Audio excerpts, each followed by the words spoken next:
Before we start, the name is at the top of the screen. A noble lady stands with her face hidden as she holds a large cup of beer filled with foam. She says it is fine even if it is only for a short time.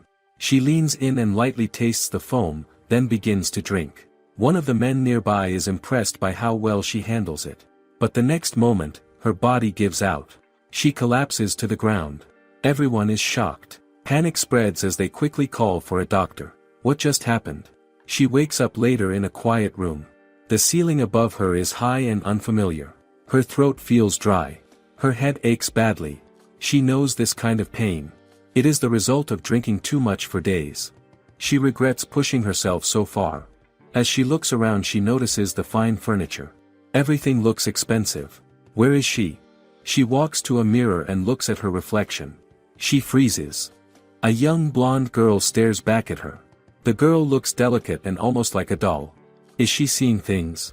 She moves closer, worried, and reaches out. Her hand touches the mirror. The reflection moves with her. It is real.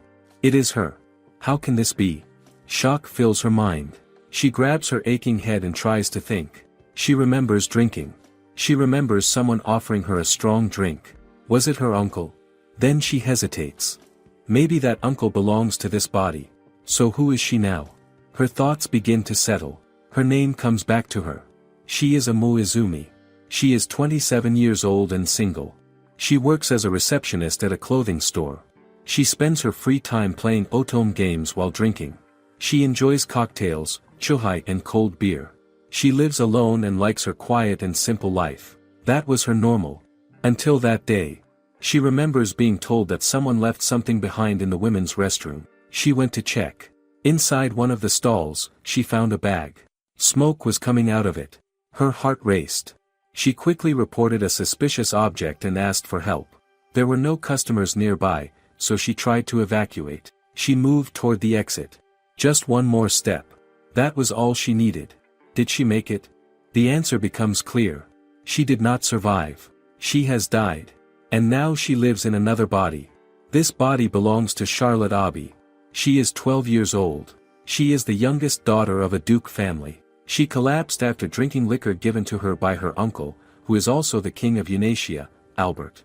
Charlotte wonders if this strange state is caused by shock or alcohol. She cannot tell. But one thing is clear. She now remembers everything. Both lives sit inside her mind. The memories of Charlotte. The memories of Izumi. Why does she have both? She tries to make sense of it, but it only confuses her more. She even finds herself thinking about the taste of the liquor. It feels unpleasant. Some people may like it warm, but she prefers very cold beer. Why is she even thinking about that now? She quickly pushes the thought away. At that moment, the door opens and her parents rush in.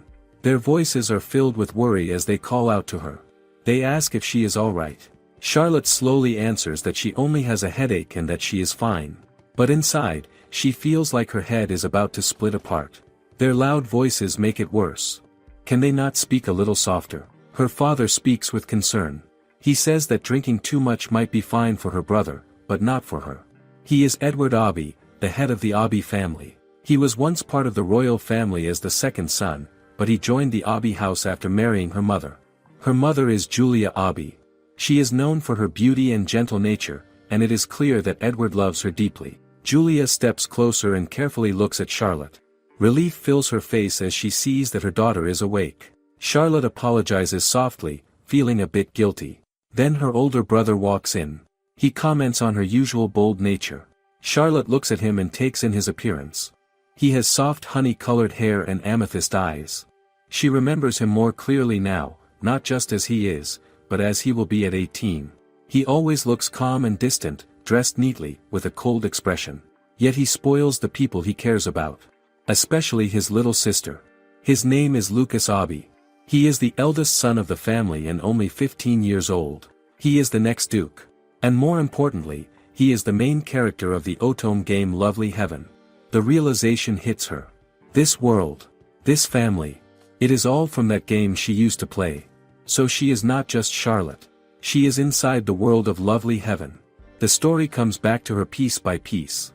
It takes place in the kingdom of Eunacia. There is magic, monsters, and constant battles.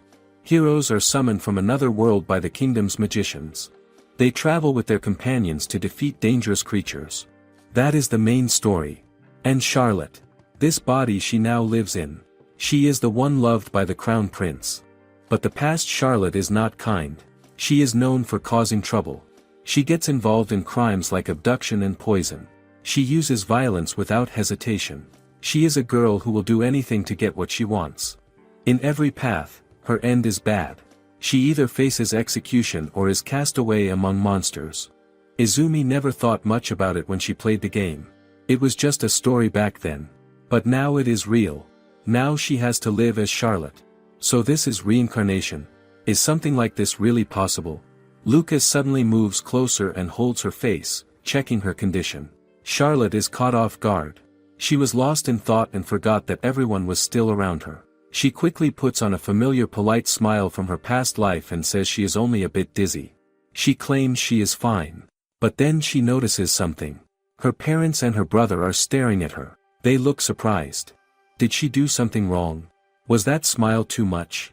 Her father lets out a small sigh and suggests that she might still be drunk. He says they should give her time to rest.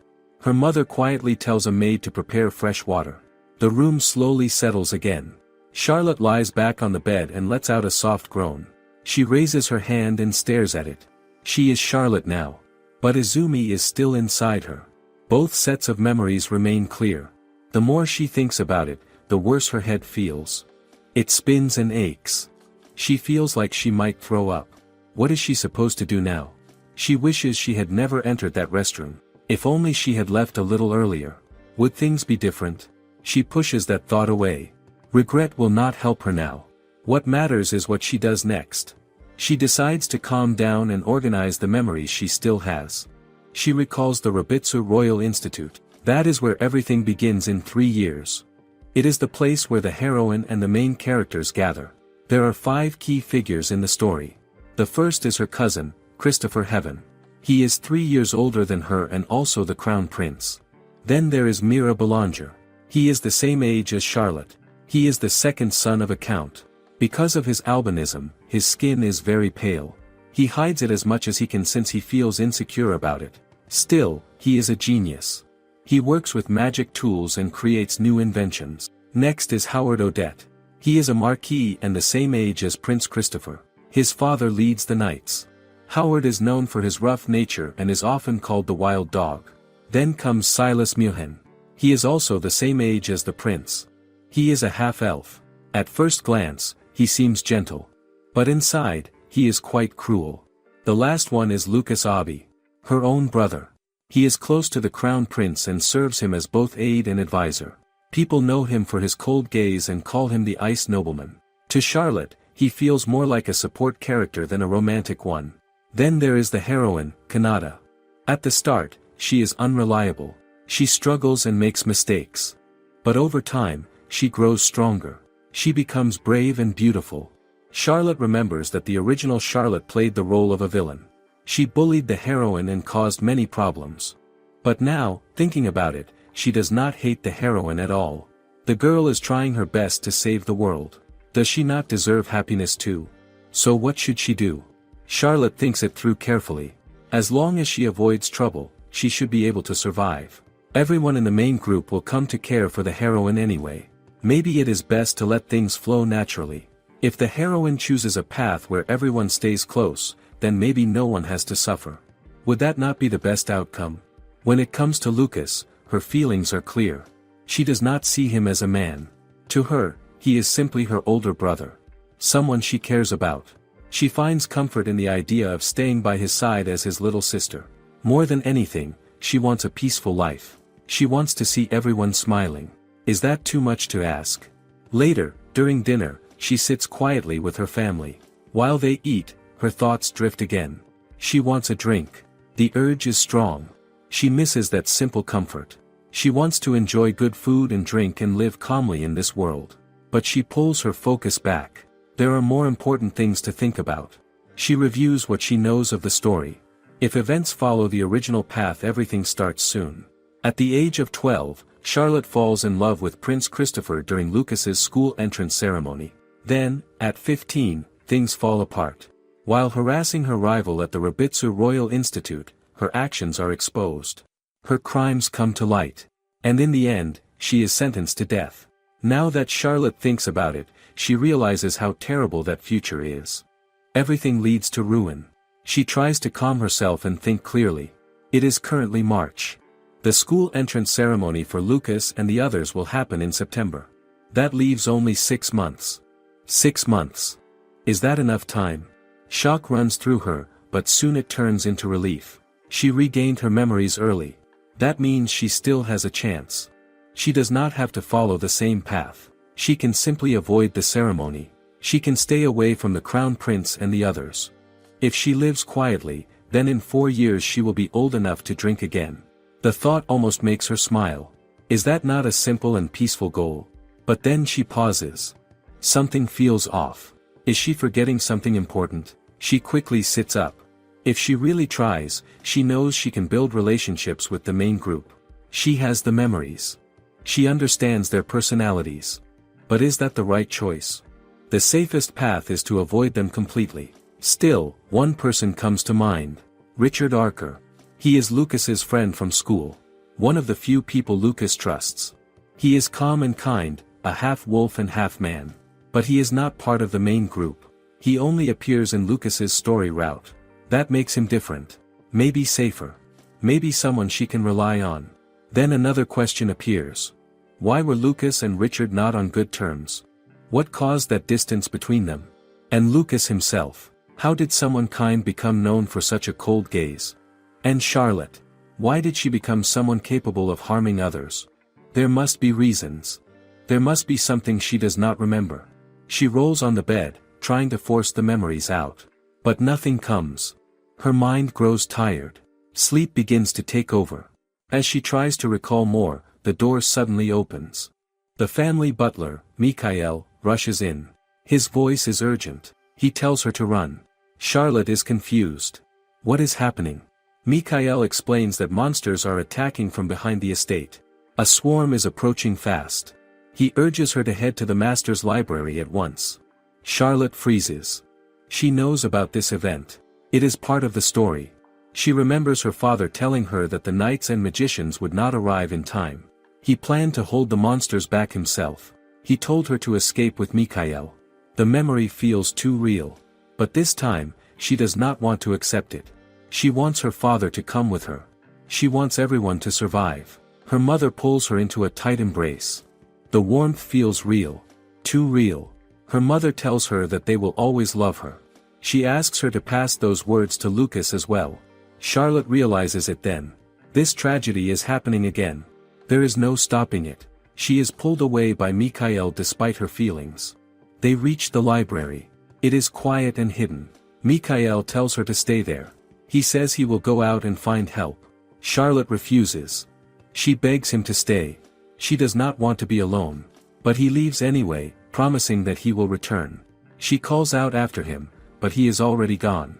Silence fills the room. Time passes slowly. She waits and listens. What is happening outside? Are they safe? Or is it already too late? Then she hears a voice call her name. She turns. It is Lucas. Relief washes over his face as he sees her safe. Without thinking, she runs to him and holds him tightly. He apologizes for leaving her alone. But she does not mind.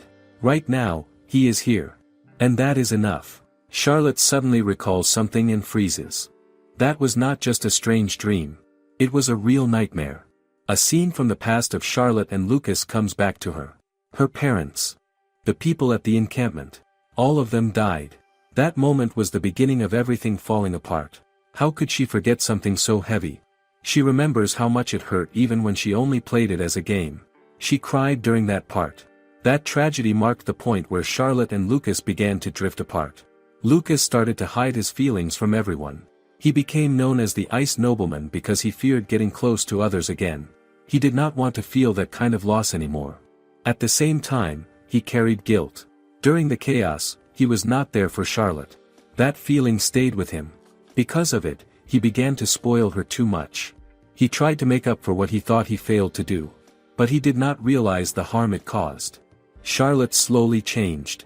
Her thoughts became twisted. Her emotions grew unstable. In the end, she could not control herself. Former Charlotte tried to harm the heroine. She wanted to take Prince Christopher back. But now, the present Charlotte understands something important. That was not simple malice. It was fear. It was the pain of losing everything. The love she felt at the school entrance ceremony was real. But after the tragedy, that love became distorted. She felt alone. She believed she was abandoned by both the prince and her brother. Tears fill Charlotte's eyes. She cannot stop them. She feels sorry for the girl she once mocked. Back then, it was easy to judge from a distance. But now she understands. That Charlotte only wanted to live happily with the people she loved. No matter what she did, that wish never changed. Charlotte takes a slow breath. She does not even know if this is truly the world of that game. But one thing is certain.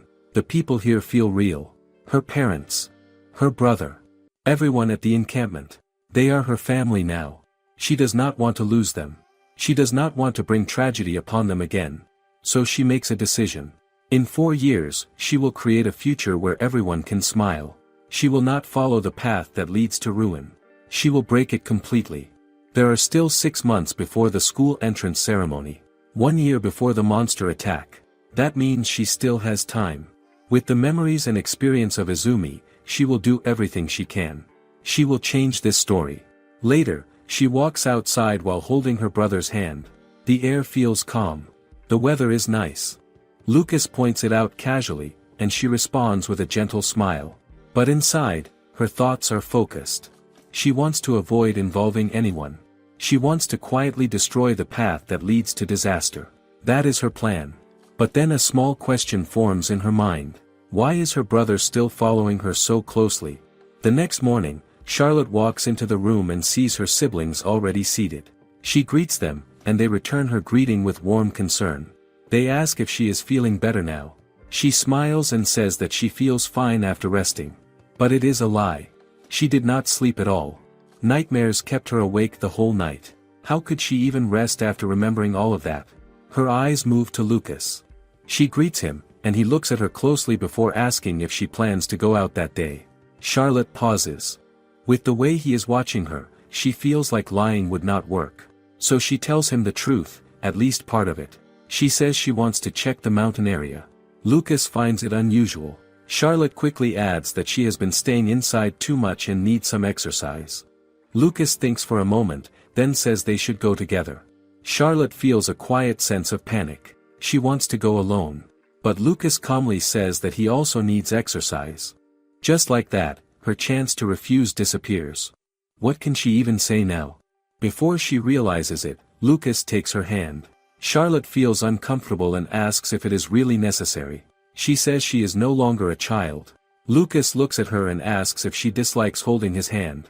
Then he gently lifts her hand and kisses it. That only makes her more uneasy. She cannot reject him when he looks like that. So she lies again and says she does not mind. Lucas accepts that answer easily, but Charlotte still feels restless inside. Then Lucas suddenly laughs. Charlotte looks at him, confused, and asks why.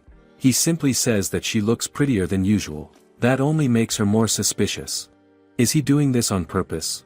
She cannot tell. Either way, she just wants to reach the mountain as soon as possible. After some time, they arrive. Charlotte tells Lucas she wants to look around a bit. He agrees, staying close behind her. She begins to search quietly. Her goal is clear. She needs to find the place connected to the future disaster. The dungeon that triggers the monster stampede. With her memories, it should be somewhere nearby. As she looks around, Lucas suddenly moves fast and pulls her close. He covers her mouth and tells her to stay quiet. Charlotte freezes. Then she sees it. A strange creature stands not too far away. Fear grips her. What is that? Lucas whispers that it is a starving monkey, a type of demon beast. But even he seems unsure. He says he has never heard of such creatures appearing on this mountain before. Charlotte understands at once. This should not be happening. Demon beasts are not meant to live here. And yet, there it is. She recalls another detail. Some demon beasts call for others when they are about to die. If that happens, it could trigger something much worse. So this really is the starting point. The origin of the future stampede is here. Just like she feared. Lucas decides quickly. It is too dangerous to stay.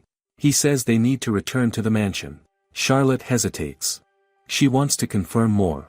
She wants to be sure. But before she can say anything, Lucas lifts her into his arms. Charlotte is shocked. She tells him she can walk. She even insists that she might be heavy. But Lucas does not listen. He calmly says she is not heavy at all. He adds that this is good training for him. He tells her to relax and let him carry her. He even says that after seeing the demon beast, holding her like this helps him feel calmer. Then he gently kisses her forehead. Charlotte's mind goes blank for a moment. Her thoughts scatter. Why is he acting like this? Why does it feel so intense? If she were not his sister, would this not seem like affection of a different kind? Charlotte asks Lucas if he has ever seen a demon beast before. Lucas answers calmly that he is registered at the Adventurers Guild and has hunted them before. Charlotte is surprised. She knew he trained since childhood, but she did not expect this. Then she asks about their father. Lucas explains that their father also registered at the guild, and they were even in the same team. That surprises her even more. How much has she not known about her own family? Soon, they arrive back at the mansion. Lucas gently sets her down and says he will report the sighting of the starving monkey to their father. Before leaving, he warns her not to act recklessly. Charlotte understands how serious he is, but her thoughts are already drifting. Should she sneak back to the mountain? She wants to investigate more, but the idea of getting caught makes her hesitate. With nothing to do for now, she walks around the estate and soon finds herself in a familiar garden. She has seen this place before in the game. The flowers are blooming beautifully, and a soft scent fills the air. She leans closer and recognizes one of them. It is La Belle. Curious, she lightly tastes a petal. A gentle sweetness spreads in her mouth. It tastes like muscat. Such a small petal, yet so sweet. Why has no one used this for something more? Charlotte recalls the kinds of liquor in this world. There is beer, and there is Koran, a fruit liquor made from berries. That is about all. It feels limited. But there are so many edible flowers like this. Why are they not used? A new idea forms in her mind. What if she creates new types of liquor herself? She could filter out anything harmful and make something safe and enjoyable. It feels like a simple dream, but also something she truly wants. Still, she knows she cannot stay weak. The encounter with the demon beast made that clear. If she wants to protect herself and the people she cares about, she has to become stronger. But how? Magic. The Abi family is known for their talent in magic. That means she should have the potential too. But talent alone is not enough. She knows she has to practice. In this world, magic depends heavily on mental image. If the image is clear and precise, the spell can take form. Charlotte recalls the simple spell she knows. It is weak. So weak that she feels embarrassed thinking about it. Maybe the problem is her state of mind. Her thoughts have always been scattered. Then a strange idea comes to her. She imagines liquor turning into ice. A clear and vivid image forms in her mind. She focuses and calls the spell. A ball of ice appears in her hand. Charlotte freezes in shock. It is much larger than she expected. Before, she could only make something as small as a pebble. Was that just luck? She tries again. This time, she even expects a smaller result. But once more, a round ball of ice forms, even bigger than what she imagined. Charlotte feels relieved. No matter how it happened, she can now use magic. And she does not even need to shout out any embarrassing spell. That alone makes her happy. She decides to try water magic next. She imagines a watering pot gently sprinkling water and focuses her mind. But the moment she casts it, she freezes. The result is far beyond what she expected. The flow is stronger. The control feels smooth. And she does not even feel tired. What is going on? She remembers something important. People with great magical power can use many elements. But normally, using opposite elements like water and fire together is very difficult. Only a few experts can do it. So she decides to test it. She gathers her thoughts and tries fire magic. A burst of flame appears. Charlotte stares in shock. That should not have been so easy. Using opposite elements like this should take years of training. Yet she just did it without effort. Is this even normal? She continues testing and soon realizes something even stranger. She can use any magic she can clearly imagine. The more precise her thoughts, the better the result.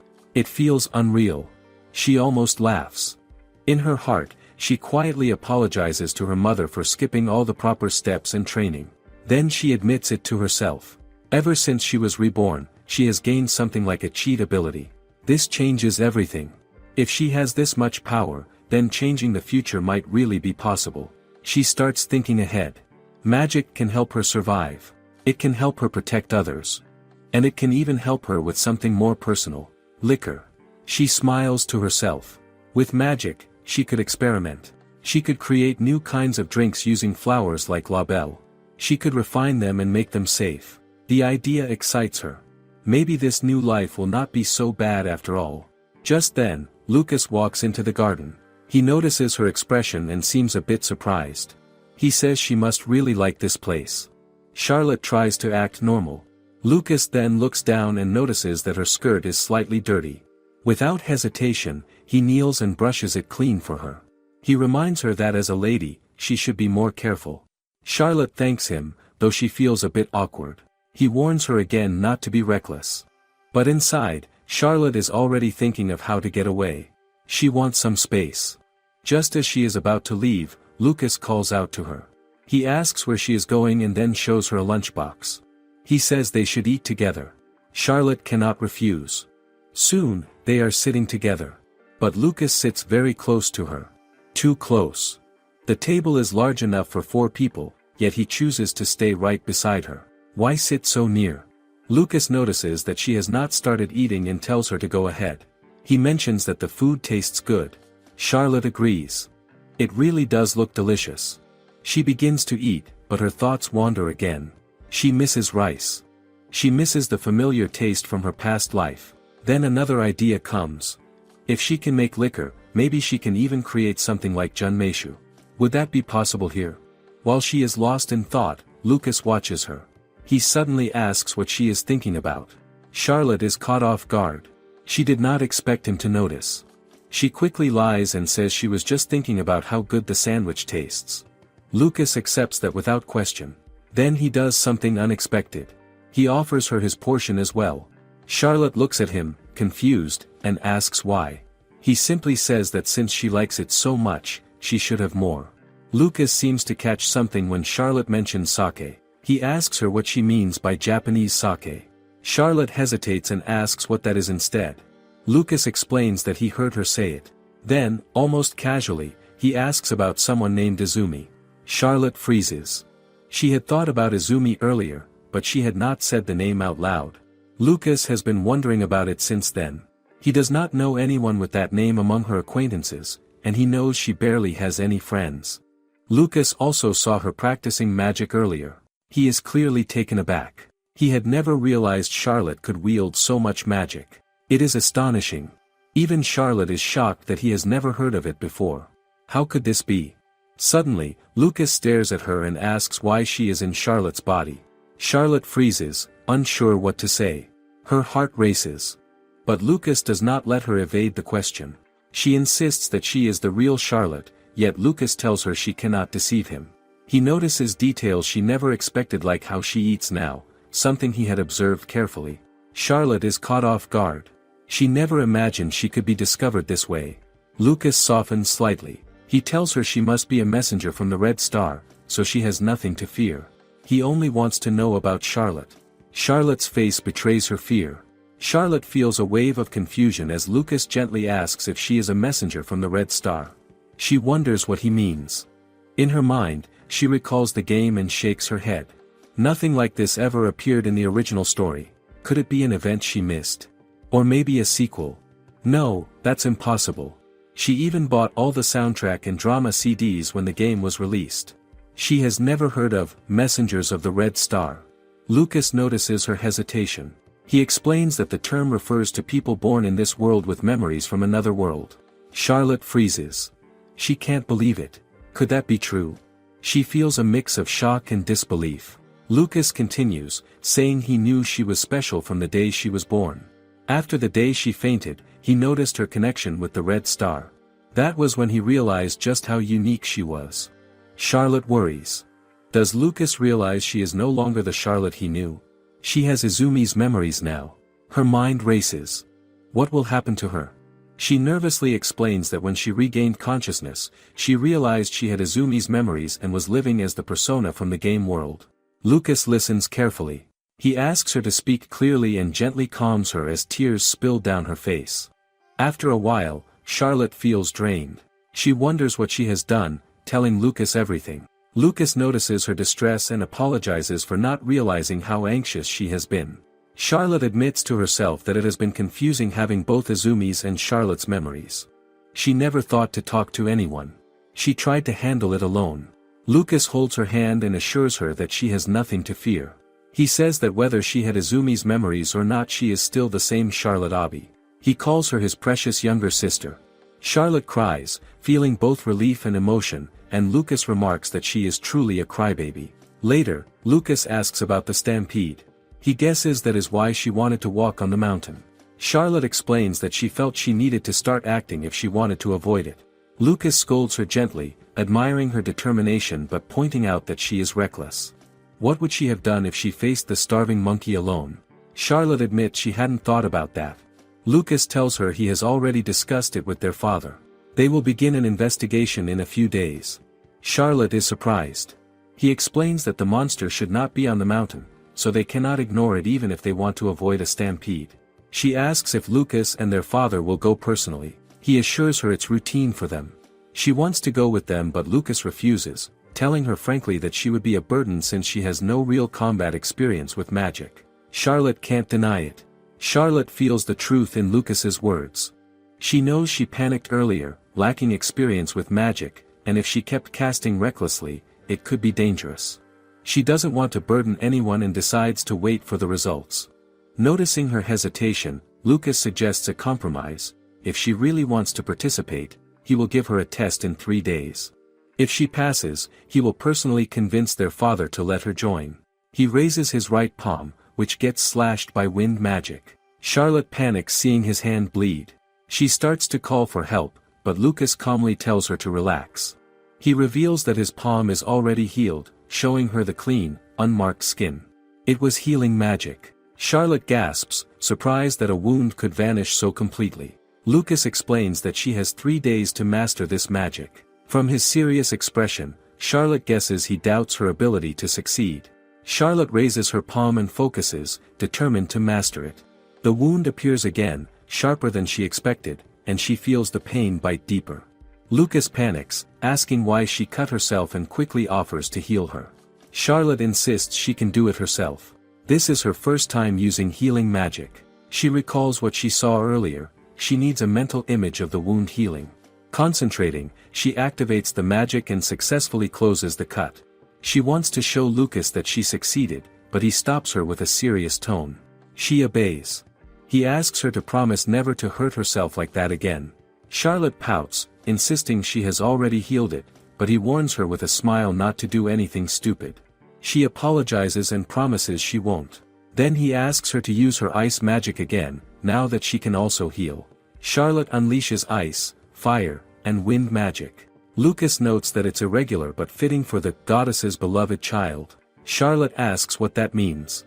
He explains that the term refers to messengers of the Red Star, believed to be sent by the goddess herself. The fact that she can wield any magic along with her unique connection to the Red Star, may be because she regained her memories. Charlotte understands. She notices bloodstains on Lucas's clothes from her earlier cut and asks if she can try something. Holding his hands, she uses cleaning magic. His clothes shine, spotless. With puppy eyes, she begs to come along on the expedition. Lucas hesitates but eventually agrees. He says he will talk to their father and, depending on circumstances, may share everything she told him. Charlotte says that's fine. He adds that even if her father agrees, she won't join the vanguard. She would act only as an assistant. Charlotte protests that her magic is strong, but ultimately agrees, knowing he won't back down. Charlotte feels his fingers pinch her cheeks. He wants to know if she realizes how much he worries about her. He has something important to clarify. She must be at least 16 to drink alcohol. She realizes he is really warning her, but he adds that in 1 year he will turn 16 and she will turn 13. He promises he will prevent any stampede. They will overcome it together and secretly raise a toast afterward. Now, they are not just partners but accomplices. She happily embraces him and tells him she loves him so much. He reminds her to keep this from their father. She agrees, thinking she has gained a reassuring big brother figure. She resolves to do whatever it takes to ensure their future and smiles with everyone. She also plans to prepare special liquors for their toast a year later. 2 weeks have passed. Lucas calls out to her. She tells him she is fully prepared. As promised, he spoke with their father. Charlotte is appointed to the dungeon exploration team. Their father's team, led by Rhea, will investigate the mountain. 1 week into the exploration, they find an unexplored dungeon. The entrance is as small as a rabbit's burrow. They carefully enlarge it and discover a stairway leading underground. The first floor is a starving monkey's den. The second floor is a nest of black birds called Black Rain. They are stronger than the monkeys, but Rhea manages to exterminate them. Monsters grow stronger on deeper floors. According to her father's team, the dungeon is about 10 floors deep. Monsters disappear once the dungeon is cleared. Charlotte hears this while she spends 2 weeks registering at the guild and raising her rank. She trains hard, gathering medicines, subjugating monsters, studying, and practicing magic. This prepares her to participate in the investigations. She feels the 2 weeks were long, but she is ready. Her father remarks that his tomboy princess seems fully prepared. He advises her to assist from the rear, not the front. She agrees, and he adds that she should stay by Lucas's side. She tells him he doesn't need to repeat it. Their father worries anyway. Lucas promises he will watch over her. Then her father offers to introduce a student from the night squad who will join the exploration. Charlotte tries to recall who it is. Her father finally reveals it is Prince Christopher. She recognizes him and wonders why he appears now. Charlotte listens as their father explains that Prince Christopher will join the dungeon exploration as part of his night training. She feels confused, unsure of what is happening. The prince looks much younger than when he convicted her, but there is no doubt it is the same Christopher she knows. He enrolled in the night squad at 13. Discovering a new dungeon affects tourism and even the behavior of demon beasts. To reassure the citizens, several countermeasures are needed. It is not surprising that the crown prince, the future king, is sent under the pretext of training to gain field experience. The abbey domain is currently governed by the king's brother, so his situation needs to be assessed quickly. Christopher introduces himself, explaining he will accompany them on the expedition. He bows politely and adds that even though he is the crown prince, they can use him as they see fit during this training. Charlotte wonders if royalty is really allowed to lower his head like that. Their eyes meet for a brief moment. He steps forward and asks politely if she is Miss Charlotte. She acknowledges him humbly, thinking he is the one she least wanted to meet. She cannot show disrespect, not if she wants to avoid execution for irreverence. She remarks that it has been a long time. Christopher observes that she has grown up, and she notes that she will soon be 13. It has been 5 years since they last met. He asks if she won't call him Big Brother Chris like she used to. She recalls that she did call him that 5 years ago, when they were young and cousins. Now she cannot. She cannot risk being condemned for lèse-majesté. Lucas steps forward. He notices Charlotte is troubled and asks Christopher to go easy on her. He thanks the prince for joining them. Christopher tells Lucas to stop speaking so formally as they are family, after all. Lucas smiles and jokes that Christopher is supposed to be his lord. Christopher laughs and says it was a joke. They begin speaking informally, and Charlotte watches the interaction quietly, still unsure how to feel. Charlotte knows she is terrible at socializing, while Lucas seems to handle it effortlessly. She tries to use the distraction to sneak away, but Prince Christopher notices her. He asks if she really does not want to call him Big Brother anymore. She apologizes and explains that she is no longer a child. She hopes he won't insist, but he asks again, making her feel as if she is the one being mean. She knows he is a good man, but his social rank complicates everything. She is the daughter of a duke, and the only daughter of the king's younger brother. That makes her a potential crown princess. If anyone knew she was close to the crown prince, even unwillingly, it could lead to an engagement. She worries, too, that by changing the game's original scenario, she might begin to develop feelings for Christopher. For now, she does not feel that way, but it could happen later. She decides to avoid unnecessary interactions with him. Lucas surprises her by asking her to consider Christopher's request. She is shocked that her brother is taking Christopher's side. He whispers the name Richard Archer in her ear. She wonders how he knows that name. Lucas tells her she told him about Richard while crying back then. She warns him that if he breaks his promise, she will not speak to him again. Charlotte turns back to Christopher. She says she cannot call him Big Brother anymore but asks if she may call him Chris-sama. Christopher asks her to drop the sama, but she insists, claiming she looks forward to working with him during the expedition. He reluctantly agrees. They exchange a handshake, and then he kisses her hand. She is shocked. Christopher apologizes, saying it is a habit. He asks Lucas to arrange everything for their departure. Charlotte stands on the 5th floor of the dungeon, a wide plain covered with grass. The air is thick with mana, and she is inside a protective barrier. Lucas and Prince Christopher are by her side. Her father's team battles plant monsters across the field. The monsters have undergone drastic metamorphosis and are called killer plants. Normal attacks only make them split, so they must be burned to ashes to be defeated. Charlotte watches as her father and his companions waste energy on ineffective attacks. She wonders if it's because of the magic stones. On the 1st floor, the same method of increasing monsters worked for collecting magic stones from starving monkeys. But here, repeating it made the situation uncontrollable. In short, they are paying for their own mistakes. Charlotte advises Lucas not to keep increasing the number of killer plants.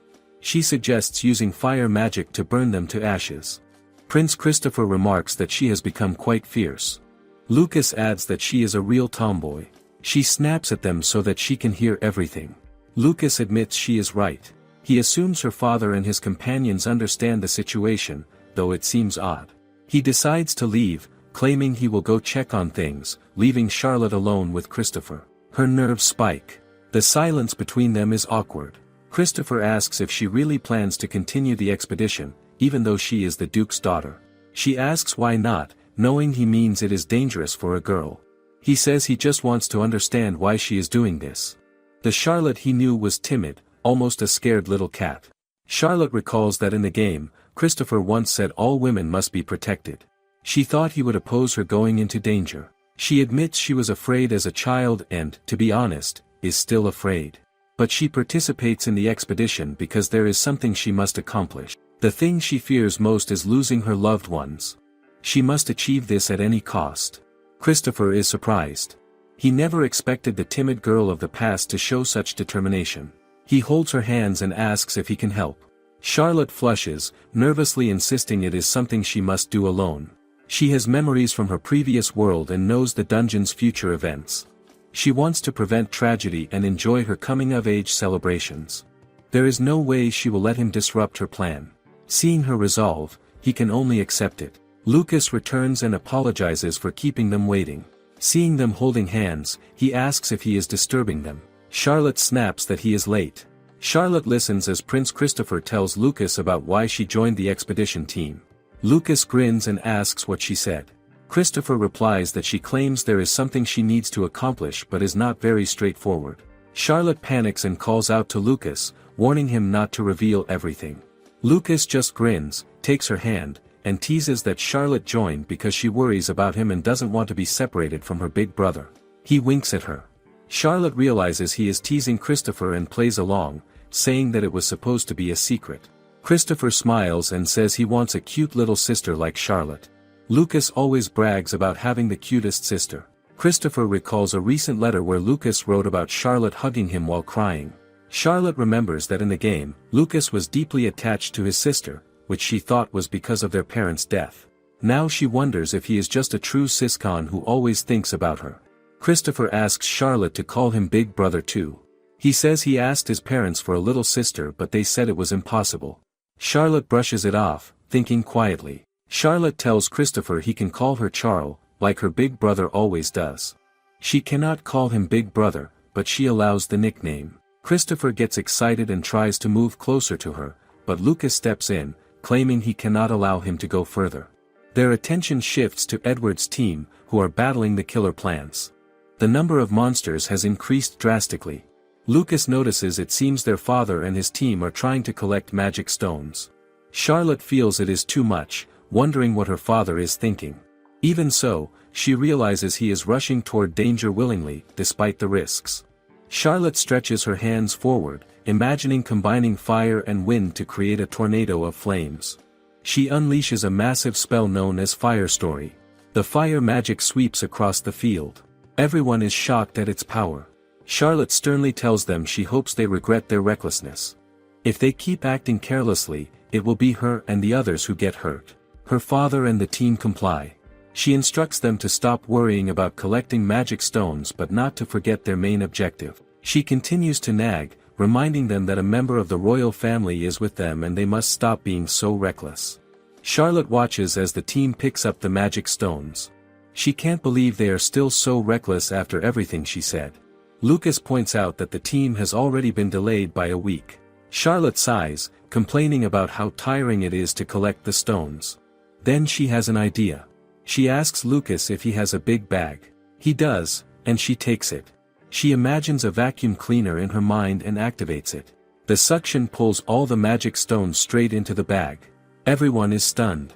In an instant, Charlotte packs all the magic stones with ease. From that day on, the expedition team secretly calls her Pandora Box. It's how she gets her nickname for clearing the 5th floor so efficiently. She hopes the next floors will be just as easy. One of the expedition members suddenly steps forward. He eagerly asks Charlotte to become his sister. She is startled as he grabs her hands. She wonders why things turn out like this as life hardly ever goes as expected. After the squad clears the 5th floor, Lucas informs Prince Christopher that they have done so without any incidents. Charlotte quietly wonders if they can really call it without any incidents. Can it really be that simple? Just then, Howard calls out to Prince Christopher, saying he has come to pick him up. Charlotte freezes.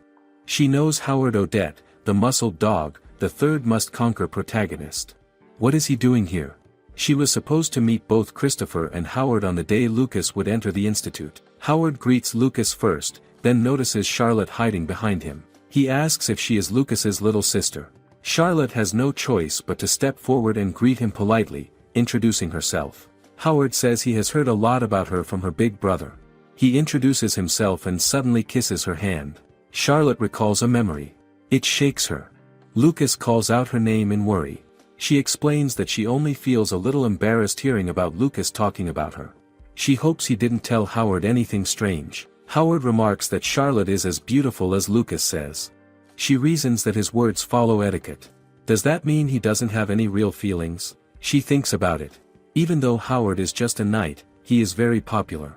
He is a potential candidate for the knight squad and carries himself like a perfect gentleman. There is no way someone like him could fall for a common lady like her. Prince Christopher steps forward.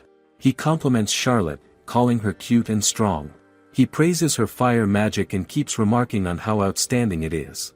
Charlotte hopes someone will make him stop. Howard's interest peaks at the mention of fire magic. After all, he is known to react to the word strong. Lucas steps in.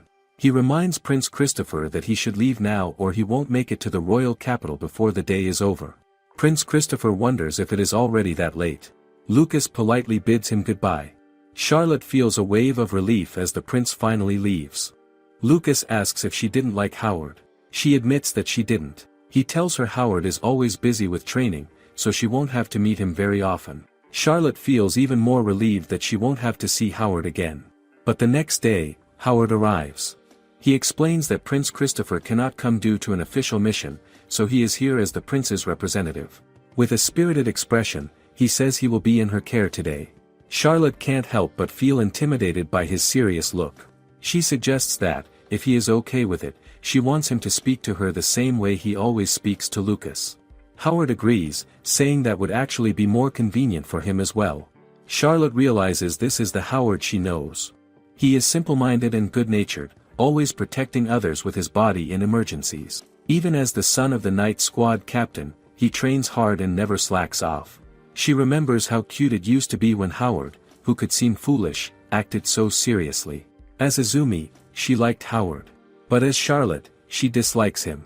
He was among those who forcibly brought her to the scaffold, even as she cried and screamed. Those memories make her unconsciously distance herself from him, no matter what he does. Howard eagerly challenges her to see how many monsters each of them can defeat. She reminds him that they are only here to investigate. He insists they will fight while investigating. Charlotte protests, saying she is not in the vanguard and will only support from the rear. Howard does not give in. Lucas steps in, trying to calm Howard down. Howard asks Lucas to compete as well. Lucas threatens that if he doesn't stop, he will report Howard to Captain Kyle, his father. He points out that Howard's father and Lucas have already decided Charlotte will support them from the rear. If Howard plans to put her in danger, even Lucas cannot let that slide. Howard immediately apologizes to Lucas, who tells him to apologize to Charlotte, not him. Howard immediately apologizes to Charlotte, saying it is a bad habit of his to often forget his goals. Charlotte accepts his apology, noting that he is honest about it. She adds that they should start investigating, as they will begin on the 6th floor today, and everyone should be cautious. Seeing that Charlotte is not angry and has accepted his apology, Howard feels touched. He eagerly grabs her hand and asks if she can be his little sister, hoping she will call him Big Brother as well. Charlotte looks away, not planning to do that. Howard says he will cry if she keeps being stubborn, but she does not give in. She reminds him that the investigation is about to start. Her mind shifts to the 6th floor.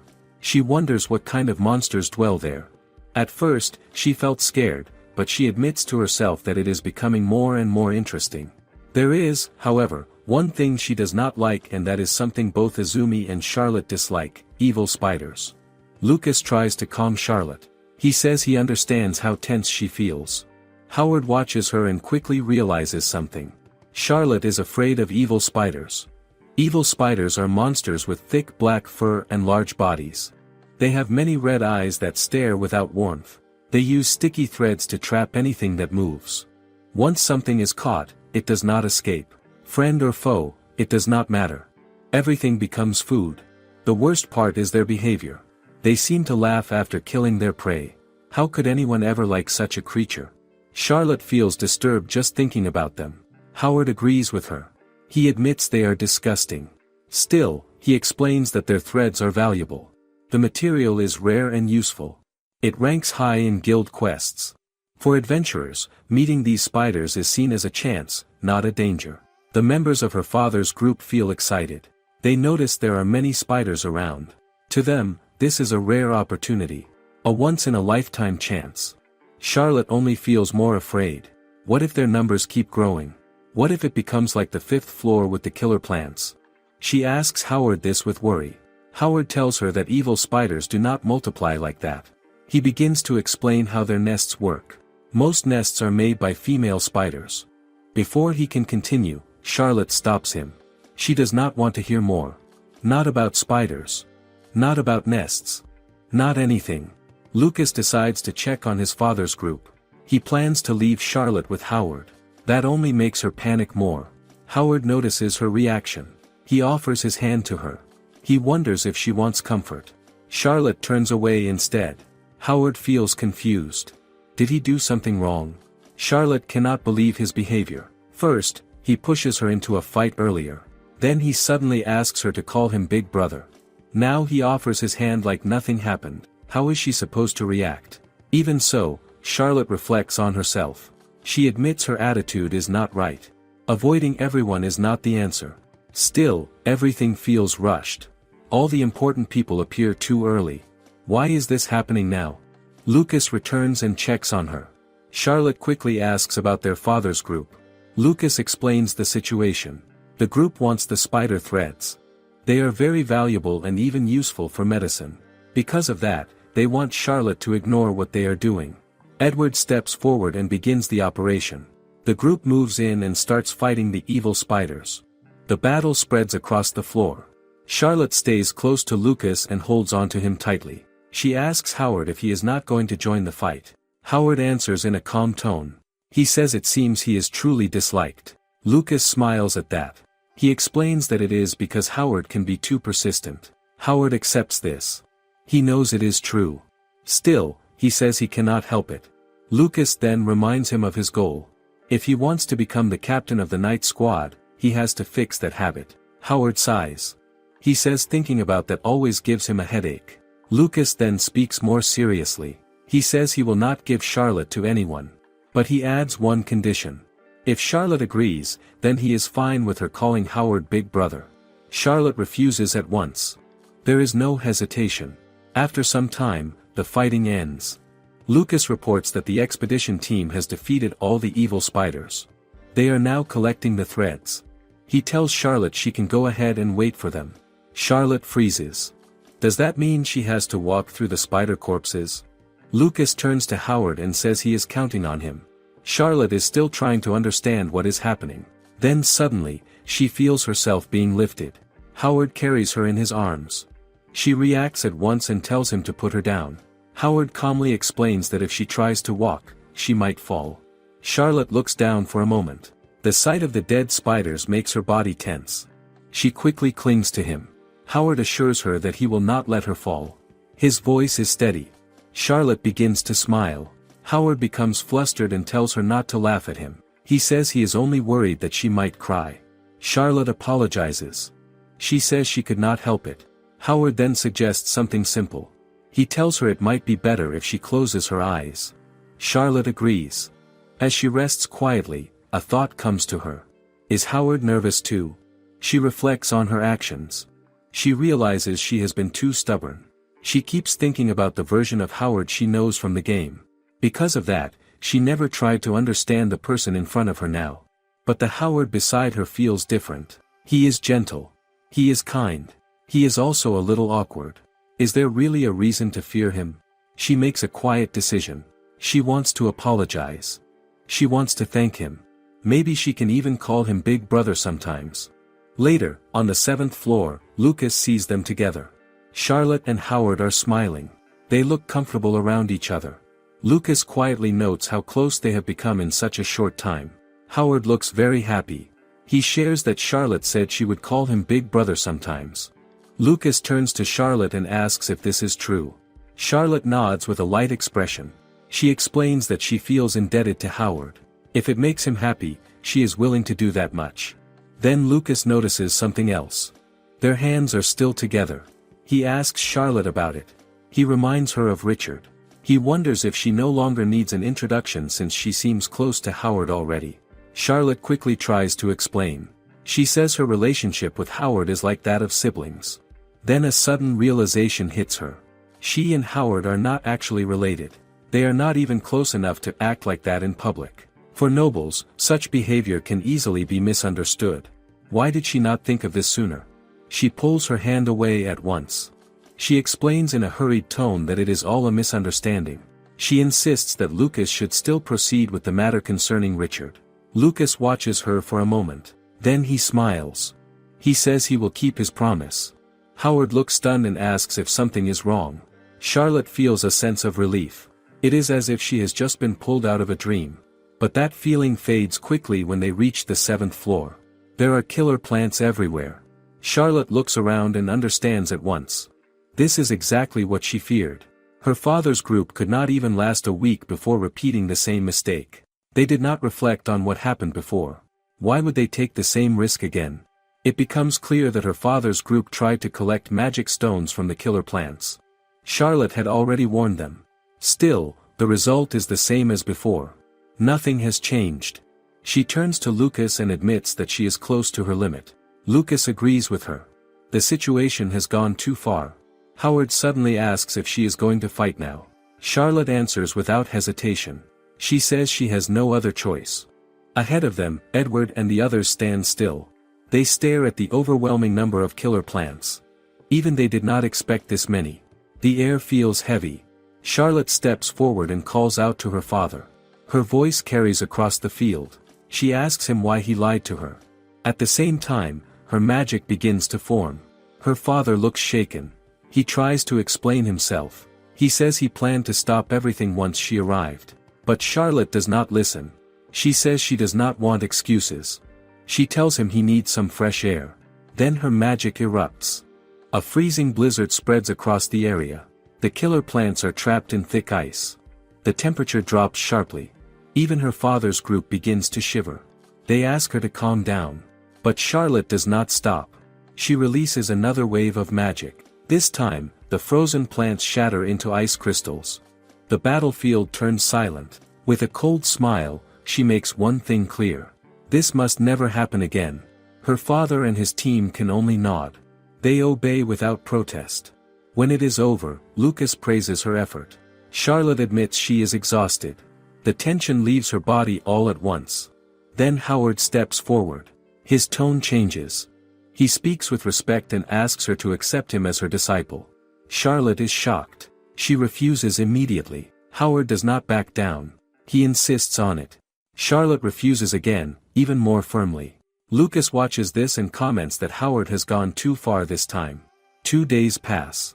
Charlotte feels relieved that there is no investigation today. She tries to relax. Still, the memory of what happened with Howard lingers in her mind. It feels tiring just thinking about it. She tells herself to stop. She does not want it to ruin her meal. There is something she has been wanting to try for a while. Now seems like the right time. As she prepares herself, Lucas arrives. He is not alone. Beside him stands Richard Archer. Charlotte freezes for a moment. Then her face turns red. She did not expect this at all. The young man steps forward and introduces himself as Richard Archer. Charlotte is completely stunned. For a moment, she thinks it might be a dream. But he is right there in front of her. He does not disappear. She forces herself to stay calm. She smiles and introduces herself in return. She says she is glad to meet him. When they shake hands, she notices something small. His fingers feel slightly rough. The base of his thumb carries the marks of sword training. It feels real. This is the first time she is seeing him this close. Before now, she has only watched him from a distance. She looks at his face. The more she looks, the more overwhelmed she feels. His gentle appearance catches her off guard. She asks if she can add a respectful tone to his name. He agrees without hesitation. Then something unexpected happens. Without thinking, Charlotte asks him to marry her. Lucas reacts at once. He steps in and tries to calm the situation. He apologizes for her behavior. Charlotte quickly realizes what she has done. She apologizes as well. Richard seems surprised at first, but he does not take it badly. He says he is not upset. Charlotte pauses. She asks again just to be sure. Is he really not angry? Richard confirms that he is fine.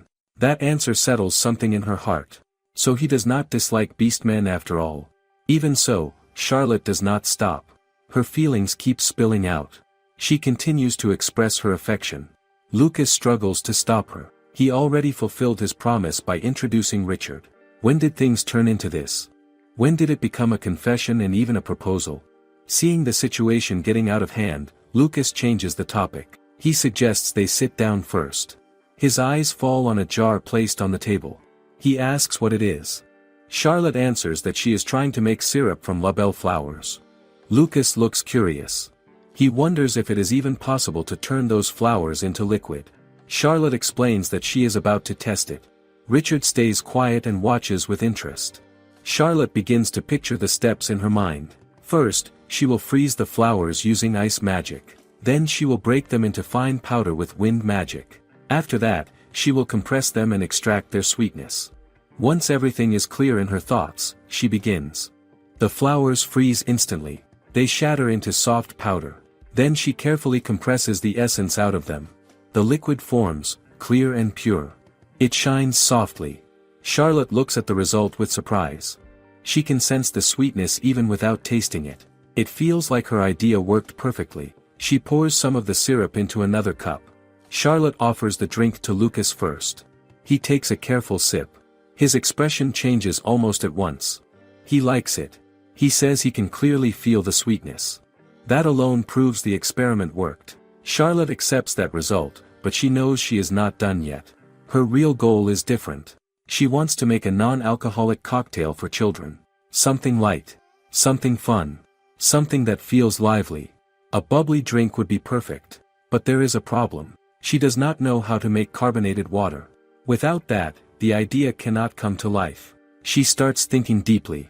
How can she make water bubble? What kind of image does she need? Someone asks what she plans to do with the water, but she is already lost in thought. She focuses on a single idea. A tiny thunderbolt. Something small and controlled. Something that can stir the water from within and give it energy. She moves without hesitation. She calls on her magic and releases a small spark into the pitcher. The water reacts at once. It begins to bubble. At first, Charlotte doubts herself. Did it fail? Is this just a strange reaction? She decides to test it. Lucas looks worried as she brings the cup closer to her lips. Still, She takes a small sip. The moment the water touches her tongue, she feels it. A sharp and lively sensation spreads across her mouth. It tingles. It feels bright. It works. This is carbonated water. Charlotte's eyes light up. She offers some to Lucas. He hesitates. Is it really safe to drink? Charlotte assures him that it is fine. She then adds the carbonated water to the syrup she made earlier. The drink comes together. She takes a sip through a straw. The taste surprises her. It is sweet and refreshing. There is no alcohol at all. Instead, it has a gentle, muscat-like flavor. Light and pleasant. Charlotte proudly announces that her creation is complete. Both Lucas and Richard look confused at first. Creation? What does she mean by that? She does not explain further. She simply pours the drink into 2 cups and hands them over. She tells them to drink it while it is still cold. Richard takes his cup carefully. Just before drinking, he pauses. He asks if it is truly safe. Charlotte reassures him once again. They both take a sip. Their reactions come quickly. They like it. Both of them praise the taste. The sweetness. The refreshing feel. Charlotte feels a quiet sense of pride. Lucas then asks about the strange tingling sensation. Has she ever tasted something like this before? He shakes his head. He has not. He even asks Richard, but Richard also says no.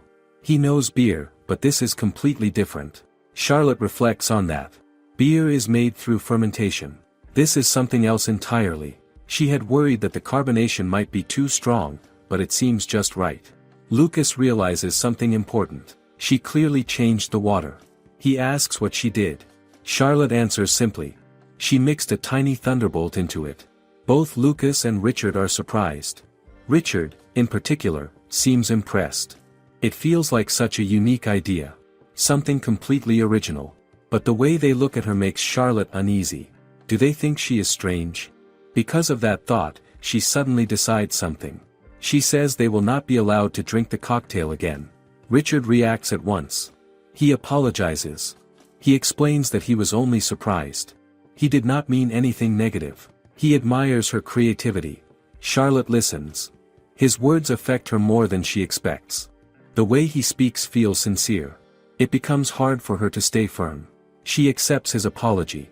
But she adds a condition. She asks if she can touch his tail. Richard freezes for a moment. He clearly did not expect that. Charlotte watches Richard's reaction closely. His expression already tells her the answer.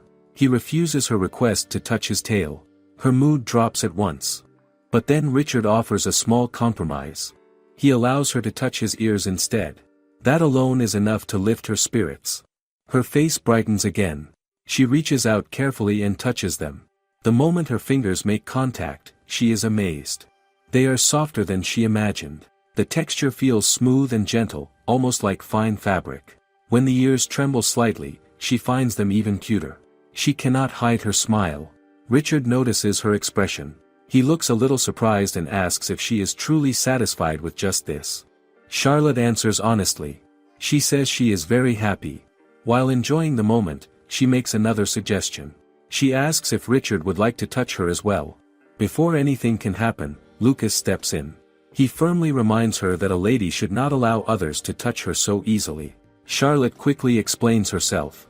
She only meant something simple. She wanted Richard to pat her head, just like Lucas often does. Nothing more. Instead of continuing that topic, Richard gently shifts the conversation. He asks if she has any other ideas besides the La Belle drink. Charlotte notices the change but decides to answer anyway. She says she has been thinking about Sheila and Suri flowers. She wants to turn them into new kinds of drinks as well. Lucas reacts with interest. He tells her that if she can create drinks that taste as good as this one, people will definitely like them. Especially women. Charlotte agrees. La Belle flowers are easy to find, which makes them useful. But her goal is not limited to nobles. She wants to create something everyone can enjoy. Richard then asks another question. He wonders if she plans to make a new type of juice or even milk. Charlotte feels a bit confused and asks if something is wrong. Richard explains his thoughts. The Archer domain is rich in Sheila flowers. They grow in abundance there. Because of that, he believes her abilities could be very useful. Lucas adds that the sweetness of Sheila flowers from that region is well known. However, their sales have not been good lately. That is why they are looking for new ideas. Both of them carry responsibility. As heirs, they must think about their lands. They cannot ignore trade and production. Without stable income, they cannot protect the lives of their people. Lucas then makes a clear proposal. If Charlotte agrees, he and Richard can handle the business side. They can take responsibility for producing and distributing drinks made from Sheila, La Belle, and Suri flowers. Richard admits that the task is large. Still, he does not reject it. He understands his limits. He may have the ability to create products, but he lacks the means to spread them widely. Leaving that part to experienced hands could benefit everyone. Charlotte feels uncertain. She asks if it is really fine to trust her like this. They have not even tasted the new products yet. Lucas reassures her. He says it is not a problem. Still, Charlotte wonders. Why do they believe in her so easily? Lucas gives a simple answer. When it comes to drinks, especially alcohol, she is very serious. She does not compromise. Richard still points out a problem. Even if Charlotte teaches him the process, he cannot use the required magic. That stops the conversation for a moment. Lucas looks surprised. He did not expect that Richard cannot use magic. Charlotte responds without hesitation. She tells Richard that she can teach him if he wants. Richard is clearly surprised, but he accepts. He says he would like to try. Lucas watches this quietly. He understands that this decision belongs to Charlotte. He does not interfere. He simply allows her to choose what she wants to do. Richard then says he will return the following week. He gives his farewell and leaves.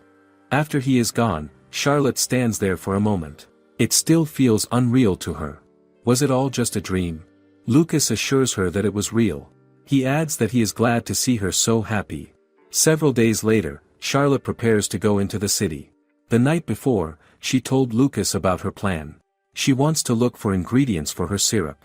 Lucas offers to go with her, but she initially says she can manage on her own. Even so, Lucas insists. In the end, they go together. They arrive at the city gate. A guard informs them that he will return later to pick them up. Lucas then asks where she wants to go first. Charlotte answers that she wants to visit the street stalls. They walk into the busy streets. Charlotte looks around with curiosity. Many things are different from what she remembers of Japan. Still, some foods taste familiar. When she sees grilled meat, she cannot resist. She enjoys it with clear excitement. The flavor reminds her of something comforting. At the same time, a thought crosses her mind. A cold drink would go perfectly with this. Maybe even alcohol. Lucas interrupts her thoughts. He asks what she wants to eat next. The sudden question catches her off guard. She turns quickly and bumps into someone. Both of them fall. Lucas rushes to Charlotte and checks on her. She says she is fine. Then she turns to the other person to do the same. As the girl stands up, Charlotte catches a glimpse of her face. But the girl quickly says she is fine and leaves without staying. Charlotte freezes. That face feels familiar. Very familiar. Could it be her? She recalls the character clearly. Mira Boulanger. The fourth protagonist. But something feels off. The girl looks younger than she expected. Still, Charlotte is certain. It is her. It must be her. Why is she here? Charlotte remembers that she was supposed to meet Mira much later. At the academy. Not here. Not now. This is not the first time things have changed. Howard appeared earlier than expected too. Why are all the protagonists appearing so soon? Her thoughts begin to race. Lucas notices her silence and asks if she is alright. Charlotte answers that she is fine, but she admits she is a little surprised. Beneath her calm voice, her body trembles. Lucas gently pats her. He tells her everything will be fine. He promises that he will stay by her side. That reassurance helps. Charlotte feels her tension ease. She shifts her focus and says she wants to try all the food stalls. Lucas immediately warns her. He says she might gain weight. They stand there together, continuing their outing. But nearby, someone watches them. Mira observes them quietly. She has already recognized Charlotte. The next morning, Charlotte wakes up to a rush. She is told to get ready as fast as possible. At first, she thinks they are heading to the dungeon. But then she remembers. Today is the day. The day Mira is supposed to come and apologize. She pauses. Why would he come all this way just to say sorry? Soon, Mira is introduced to her. He is the second son of a count family. It is explained that he had been in a hurry before, when he bumped into Charlotte in the city. That is why he could not apologize at the time. So he comes today to make up for it. Lucas starts to wonder how Mira even knows they belong to the Abi family. Charlotte already understands the reason. It is because of Lucas. He is the son of the king's brother. He is also the heir to a duke family, second only to royalty in authority. Since Mira is also a noble, it is natural that he and Lucas have crossed paths before. Still, something feels off to Charlotte. Why does Mira want to meet the two of them? Would it not make more sense to speak directly to their father? Then she hears another detail. Mira chooses this day because it is also a dungeon exploration day. That surprises her. Why today of all days? Lucas explains that both families prefer to settle this matter between the children. It avoids unnecessary tension between the heads of their houses. After all, nobles care deeply about status. A duke should not be troubled over something like this. Charlotte finally understands. Even so, she cannot help but feel it is strange. Mira could have simply apologized back then. Why go this far now? She thinks about the Mira she knows. A boy who dislikes his own appearance. Someone who hides under a hood to avoid attention. Someone who avoids formal meetings whenever he can. So what does this mean? If Mira comes in person despite all that, then this is not something casual. It means he leaves his own domain on purpose. He enters the Abi territory with a clear reason in mind. Charlotte stays lost in thought. Questions keep piling up in her mind. Why is Mira trying to get close to their family? Then something clicks. Magic stones. All the magic stones from the dungeon are kept under the control of the guild and the Abi family. With that in mind, his actions begin to make sense. Is he after the stones? Does he want them to craft magic items? Soon, she finally meets him. Mira apologizes again and again. He shows clear regret for not apologizing that day. But Charlotte barely hears him. Her eyes stay fixed on his fringe, covering his face. What does he really look like? Lucas steps in and thanks Mira for the apology. He assures him that Charlotte is perfectly fine. Then his tone shifts. He directly asks about Mira's real intention. He makes it clear he does not believe the apology. Lucas reveals he has already looked into him. He knows Mira is on the verge of being cast out of his family. To him, the apology feels like a lie. At that moment, Mira drops the act. He falls to his knees and asks for their help. Lucas is not moved. He feels this has nothing to do with them. Why should they get involved? Mira admits it himself. He says he is being rude for asking. He confesses that he has nearly ruined his own household. Still, he says there is only one thing he lives for. His research. Charlotte is taken aback. So that is the reason. That is why he started working for the guild. His situation is far worse than she thought. Mira is known as a genius. This is despite having an older brother who is the heir, and a younger brother who is a skilled swordsman. He once discovered a talent for crafting magic items and devoted himself to it. Then came the accident. One failed experiment destroys half of the Count household. Lives are put at risk. As a result, he is disinherited. Even after that, his talent keeps growing. But he only focuses on research. He does not know how to live like others. His guild master grows worried and sends him to the institute. Now Charlotte understands everything. Still, one question remains. Why come here instead of staying at the guild? She presses him for an answer. Mira admits the truth. It is because Charlotte has many magic stones. So her guess is correct. He adds that when he hears the Duke household members are exploring a dungeon, he becomes curious. He wants to meet Charlotte. He believes his skills in crafting could be useful. Mira steps forward and tells Charlotte that she is the reason he comes here. He admits that she captures his heart from the very first moment he sees her. The words are sudden. Charlotte stands still in front of him, unsure how to react. What is she supposed to say? He explains that he wants to know more about her. He is especially curious about the secret behind her overwhelming magic power. Charlotte begins to waver. She almost gives in. But Lucas does not allow it. He steps in and tells Mira to stay away. He insists that Mira knows nothing about Charlotte. Mira calmly reveals that he has been watching Charlotte for 2 weeks. Charlotte is stunned. Her mouth falls open. She has no idea she has been followed this whole time. Mira continues. He describes how Charlotte creates a massive pillar of fire. Then everything freezes in an instant when she uses ice magic. Charlotte slowly realizes what he means. He is talking about the dungeon. Did he really follow them there? Before she can process it, Mira adds more. He mentions how, just a day ago, Charlotte releases a large wave of water and forms a rainbow. Both Charlotte and Lucas fall silent. They have no idea that Mira knows this much. Mira keeps going, listing more details about her daily actions. It becomes too much. Charlotte stops him and makes him end it there. Enough is enough. Lucas then warns Mira that they will have a serious talk later. Deep down, he already decides that he will never forgive him. Even so, Mira does not back down. He continues to persuade Charlotte to join him.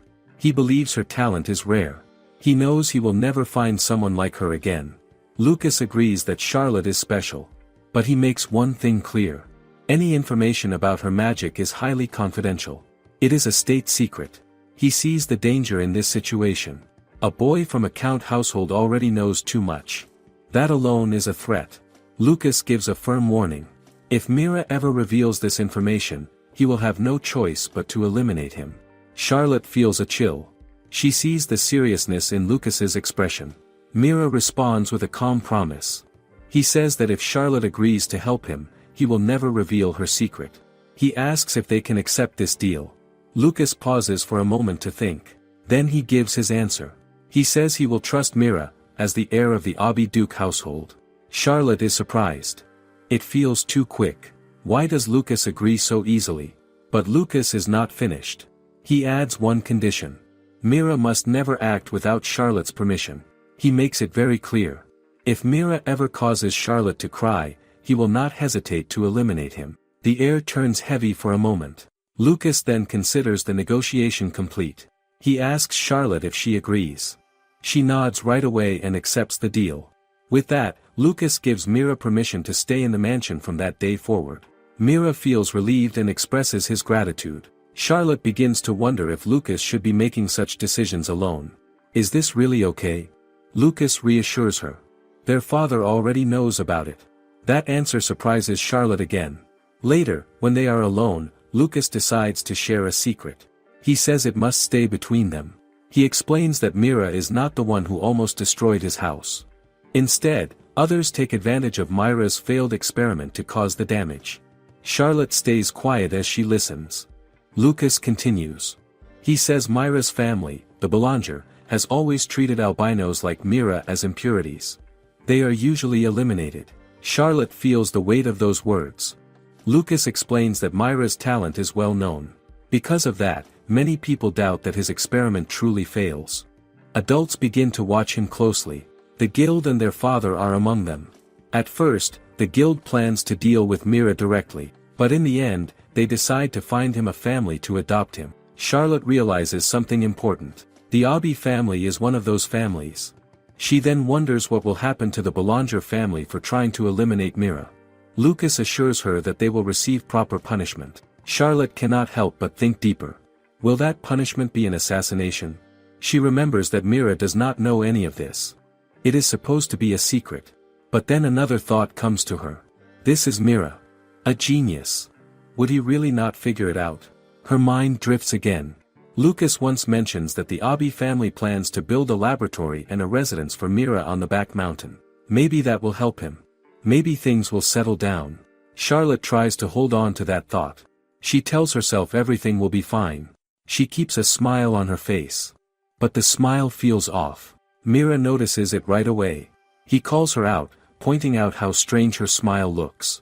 Charlotte is in her room, trying to settle her thoughts. Then suddenly, Mira appears inside. She is startled. How did he get in? Mira explains that he knocks and then enters. To him, it is simple. But Charlotte feels uneasy. Should he not wait for permission first? She lets that thought pass and asks what he needs. Mira shows her a few stones in his hand. He says he wants her to pour some of her mana into them. Charlotte pauses and makes sure she understands. He wants her to infuse the stones with magic. Mira confirms it. He believes that with her mana, he can create powerful magic items. He asks her for help. Charlotte sighs a little. They are the same age. She tells him to speak to her more properly. Mira agrees without arguing. Charlotte then steps closer and reaches for his fringe. She gently moves the hair away from his eyes. She wants to see his face clearly. Mira stiffens. He looks nervous. Charlotte notices and reassures him. She tells him she means no harm. She is only curious. But Mira misunderstands. He thinks she hates how he looks. Charlotte quickly denies it. She explains that his hair is simply in the way. She just wants to look him in the eyes while talking. Still, Mira cannot shake the feeling. Tears begin to fall down his cheeks. He believes she finds his eyes unpleasant. Charlotte grows flustered. She tries to explain again. She says his eyes are beautiful. Like jewels. Soft and gentle, like a rabbit's eyes. Mira looks confused. He does not know what a rabbit is. That makes Charlotte pause. She realizes that such animals do not exist in this place. Before she can fix her words, she notices something else. Mira is still crying. She becomes alarmed and asks why. She hurriedly adds that she did not cut his fringe, even though she once thinks about it. That only makes things worse. Mira becomes more emotional. The thought that Charlotte once considers cutting his hair deeply upsets him. He believes that would make her a cruel person. Charlotte goes quiet for a moment. Then she accepts his words. If he sees her that way, so be it. She reminds him that she already touched his hair earlier. Then she decides something on her own. She says she will not fix it or undo anything. The door suddenly opens. Lucas steps in and pauses at the scene before him. From what he sees, it looks like they are simply having fun. Charlotte quickly calls him over. She points out that Mira looks cooler with his eyes showing. Lucas agrees at once. He says Mira's eyes shine like rubies. The two of them begin to tease him. They treat it like a game. Mira grows flustered. He asks them to stop and untie him. But Charlotte does not stop. Instead, she turns to Lucas and asks if he feels left out. Is he jealous? Then she invites him to join them. Lucas watches for a moment. It does look fun. So he asks if he can join too. Charlotte agrees without hesitation. The teasing continues. Charlotte then says that since Mira is a boy, she wants him to become her brother. Lucas follows along and adds that Mira can be his little brother as well. Mira hesitates, but in the end, he agrees. If that is what Charlotte wants, he accepts it. As they continue playing, Charlotte feels something stir inside her. She wants to say something meaningful. Something she remembers from stories. Words that tell Mira he has done nothing wrong. Words that promise she will always stand by his side. But she stops herself. Those words do not feel real to her. Can she truly understand him? Their lives are completely different. She knows what Mira needs is acceptance. Not empty comfort. Not shallow promises.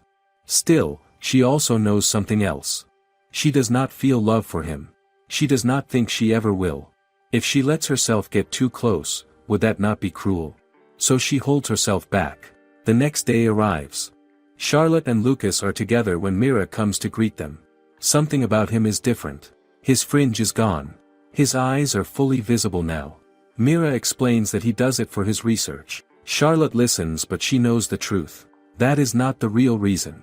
He is hiding his feelings. Even so, she smiles at him. Charlotte turns to her maid, Mariana, and asks if she looks strange. Mariana smiles and tells her that she looks wonderful today. Charlotte then reads the letter from Richard again. It says he will arrive at 10 in the morning. Her face lights up. She even makes a strange, dreamy expression as she stares at the letter. Mariana notices it right away. She admits that Charlotte looks happy, but her expression is quite odd. Charlotte quickly regains herself and asks Mariana to guide Richard to the garden when he arrives. Later, Charlotte sits in the garden alone. She quietly goes over her preparations. She has already made Sheila syrup and surrey syrup. She also prepares soda. She wants Richard to taste them. Will he like them? Time passes, and Richard finally arrives. He greets her, and Charlotte warmly welcomes him. She tells him she has been waiting.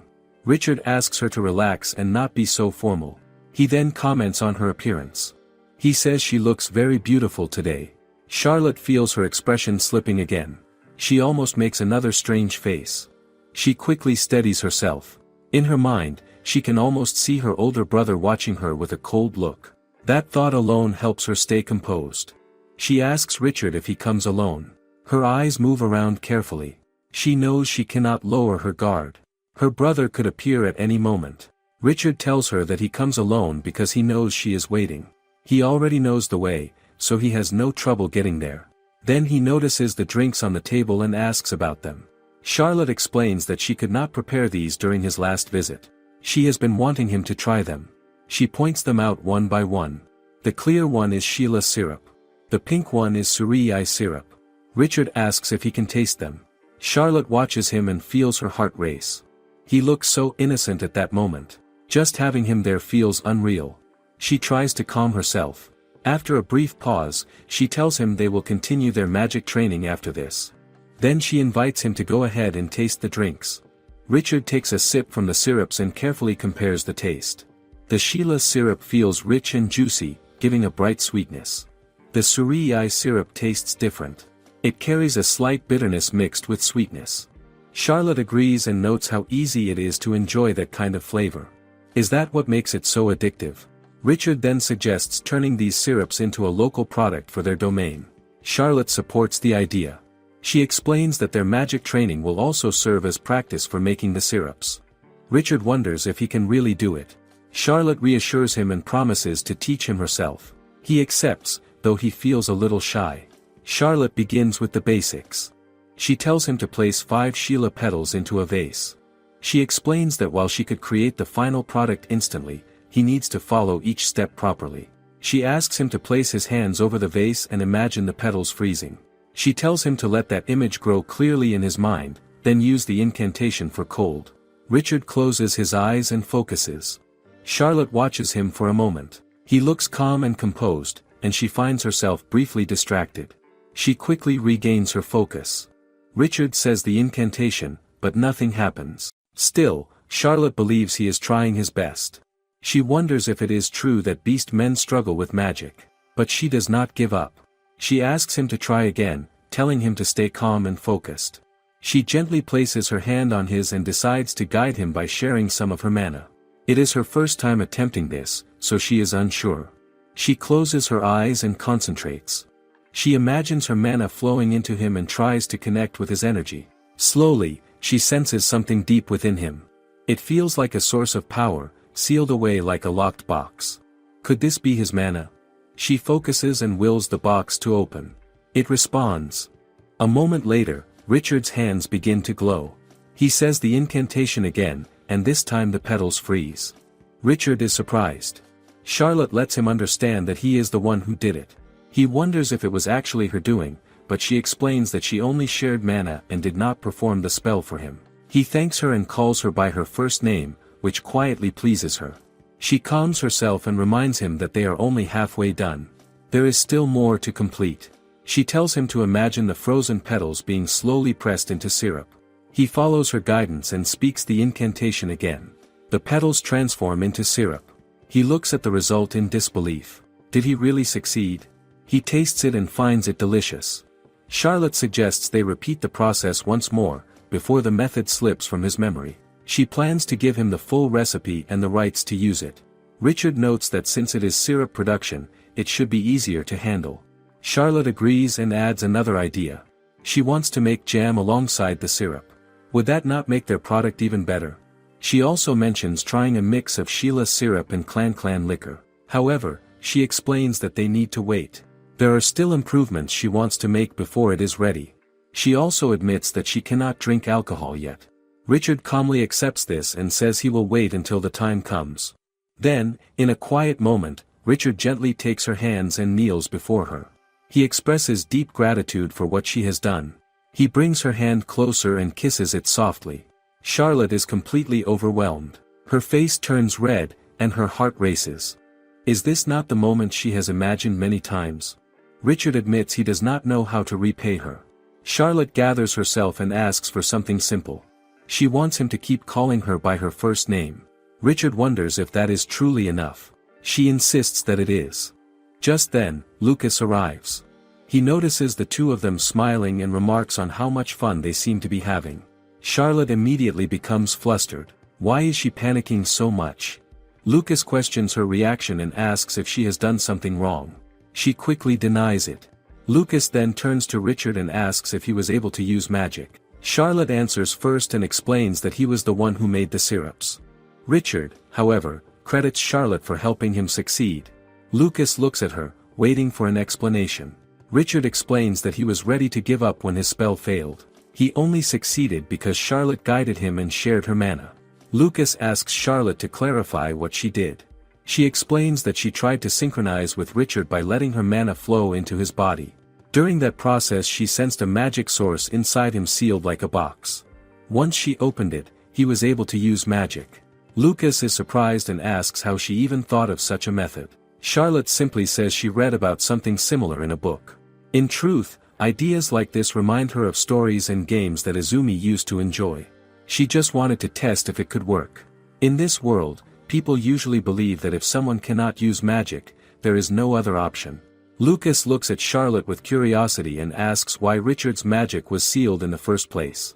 Charlotte thinks for a moment and explains that she feels it comes from the perspective of the beast men's ancestors. In their eyes, using magic was seen as a kind of degradation. They believed that if beast men could use magic, they would stop relying on their natural strengths, like their physical power and sharp instincts. They probably thought it would make the race weaker in some sense, so they intentionally sealed the magic away. Charlotte admits that it is too late to think about those reasons now because the box has already been opened. She also says she has no idea what might happen now that Richard can finally use magic.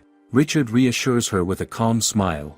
He says it is fine and that he trusts her completely. Charlotte explains that even though magic was once seen as a degeneration, for Richard it is really a kind of great evolution. He has no regrets about using it. Lucas, observing this, remarks that this is so like Charlotte, always finding a way to turn things positive. He says he will support her if anything happens. Richard thanks both of them, feeling grateful. Later, it is clear that the juice Richard made has no difference compared to Charlotte's original syrup. It tastes just as good and could definitely become popular as a local product. Charlotte then suggests making sherbet, which surprises Lucas and Richard because they do not know what it is. Charlotte explains that she means frozen desserts, like sorbets. Now the guys understand. She adds that there are also ice creams. Both Richard and Lucas look confused, so she explains further. In this world, most desserts are baked sweets, and frozen desserts are usually just sorbets or shaved ice. Ice cream, she says, is a frozen dessert made from egg and milk. Lucas immediately becomes excited and says he wants to try it. Charlotte hesitates because she does not have the right ingredients to make it right now. Lucas offers to bring the ingredients for her. Charlotte is still unsure, but when Richard also says he wants to taste it, she smiles and eagerly decides they should go back to the mansion to make it. Once the ingredients are ready, Charlotte begins preparing the ice cream step by step. She quickly realizes that they do not have enough time to refrigerate it normally, so she decides to use magic for rapid freezing. She concentrates, and in an instant, the ice cream is complete. Richard, Lucas, and the chef all watch in amazement. The chefs, who had come to see what Charlotte was preparing, are impressed.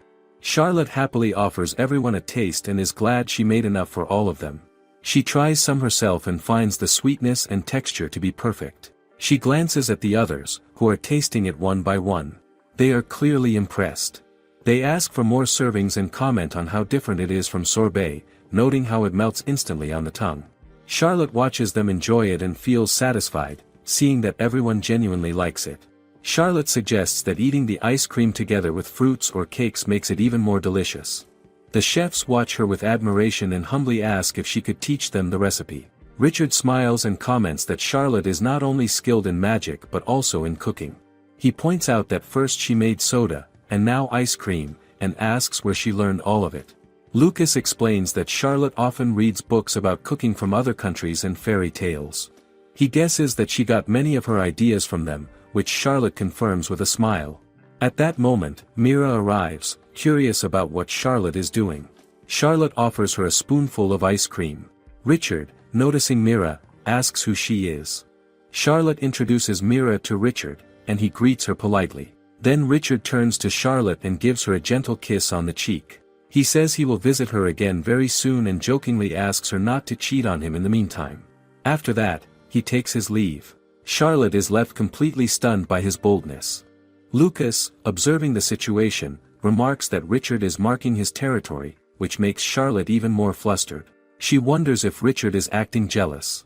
The excitement and heat from all the events catch up to her, and she collapses from exhaustion. She only wakes up the next morning. Charlotte sets her mind on preparing holy water for their next dungeon exploration. They plan to use it on the 8th floor against a phantom-like demon beast, the illusion wraith. She gathers the necessary materials, pure water and a container with a lid. Carefully, she pours the water into the container and takes a small taste to verify its effects.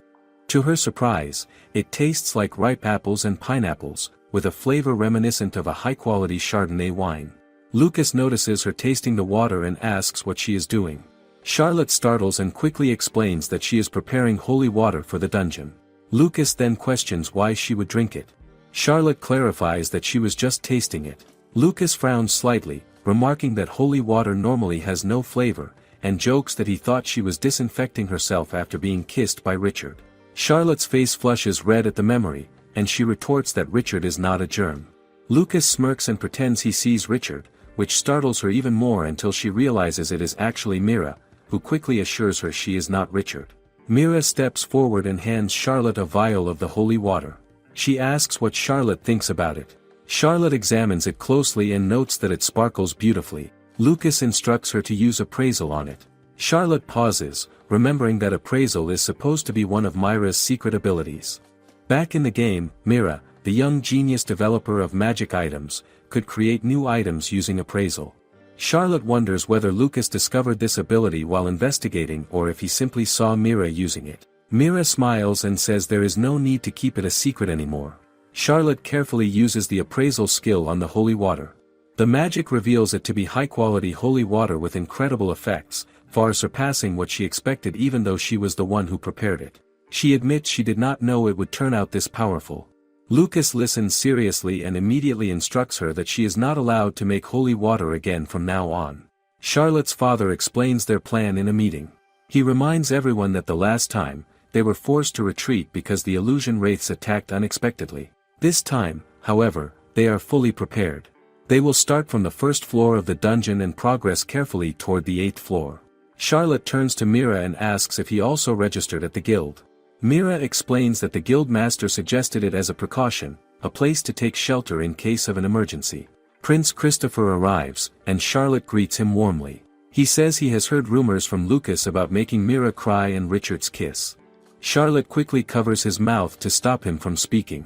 She snaps at her brother, who asks if this is supposed to remain a secret, pointing out that Christopher is nearly fainting from having his nose and mouth covered. Charlotte apologizes to Christopher.